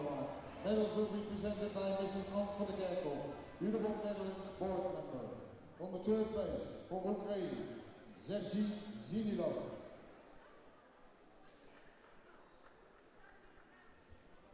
On the third place from France, Jean-Louis Rena.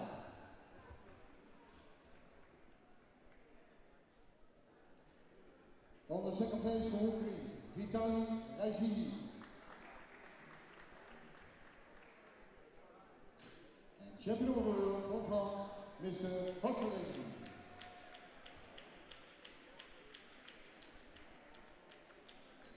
Please rise up for the national anthem of France.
Ladies and gentlemen, may I have your attention for the next medal ceremony award. Medals will be presented by Mr. Miklos, Veteran Commissioner. On the third place from Russia, Sergei Carin.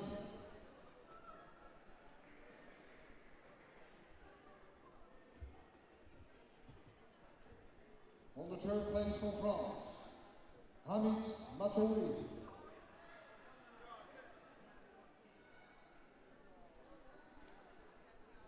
On the second place from Belgium, Fabian van Hollebeke.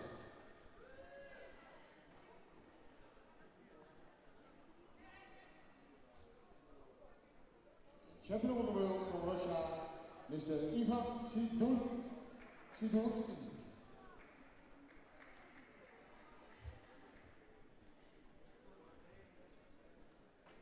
Please rise up for the national anthem of Russia.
Ladies and gentlemen, may I have your attention for the next medal ceremony one. Medals will be presented by Mr. André van Zijl, Veteran Commissioner. On the third place from Brazil, Mr. Victor Lara de Guerras.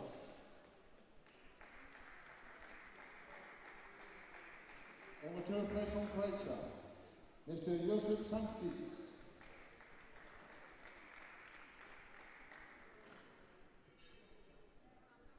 On the second place from Portugal, Mr. Alexandre Vieira.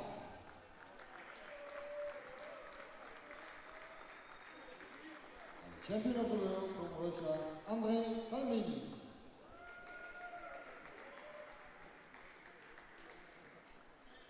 Please rise up for the national anthem of Russia.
Ladies and gentlemen, may I have your attention for the next medal ceremony one. Medals will be represented by Mr. Miklos, Veteran Commissioner. On the third place for Ukraine, Mr. Vyacheslav Kresnia.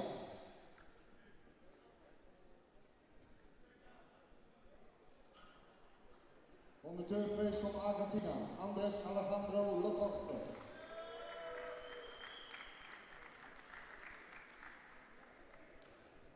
On the second place from France, Anthony Diaz.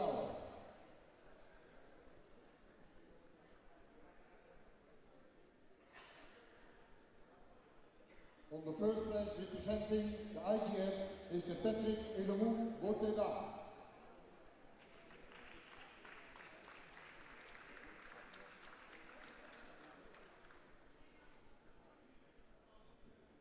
Please rise up for the anthem of IGF.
Ladies and gentlemen, may I have your attention for the last medal ceremony award of this World Championship. Medals will be presented by Mr. Omar Dangalou, Veteran Commissioner.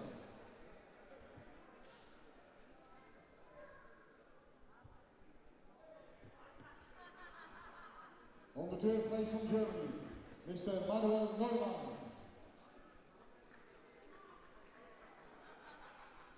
On the third place from France, Younes Boussetta.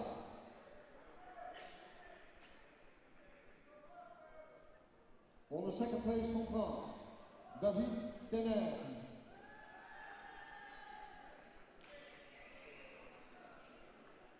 Champion of the world from Great Britain, Daniel Harvey.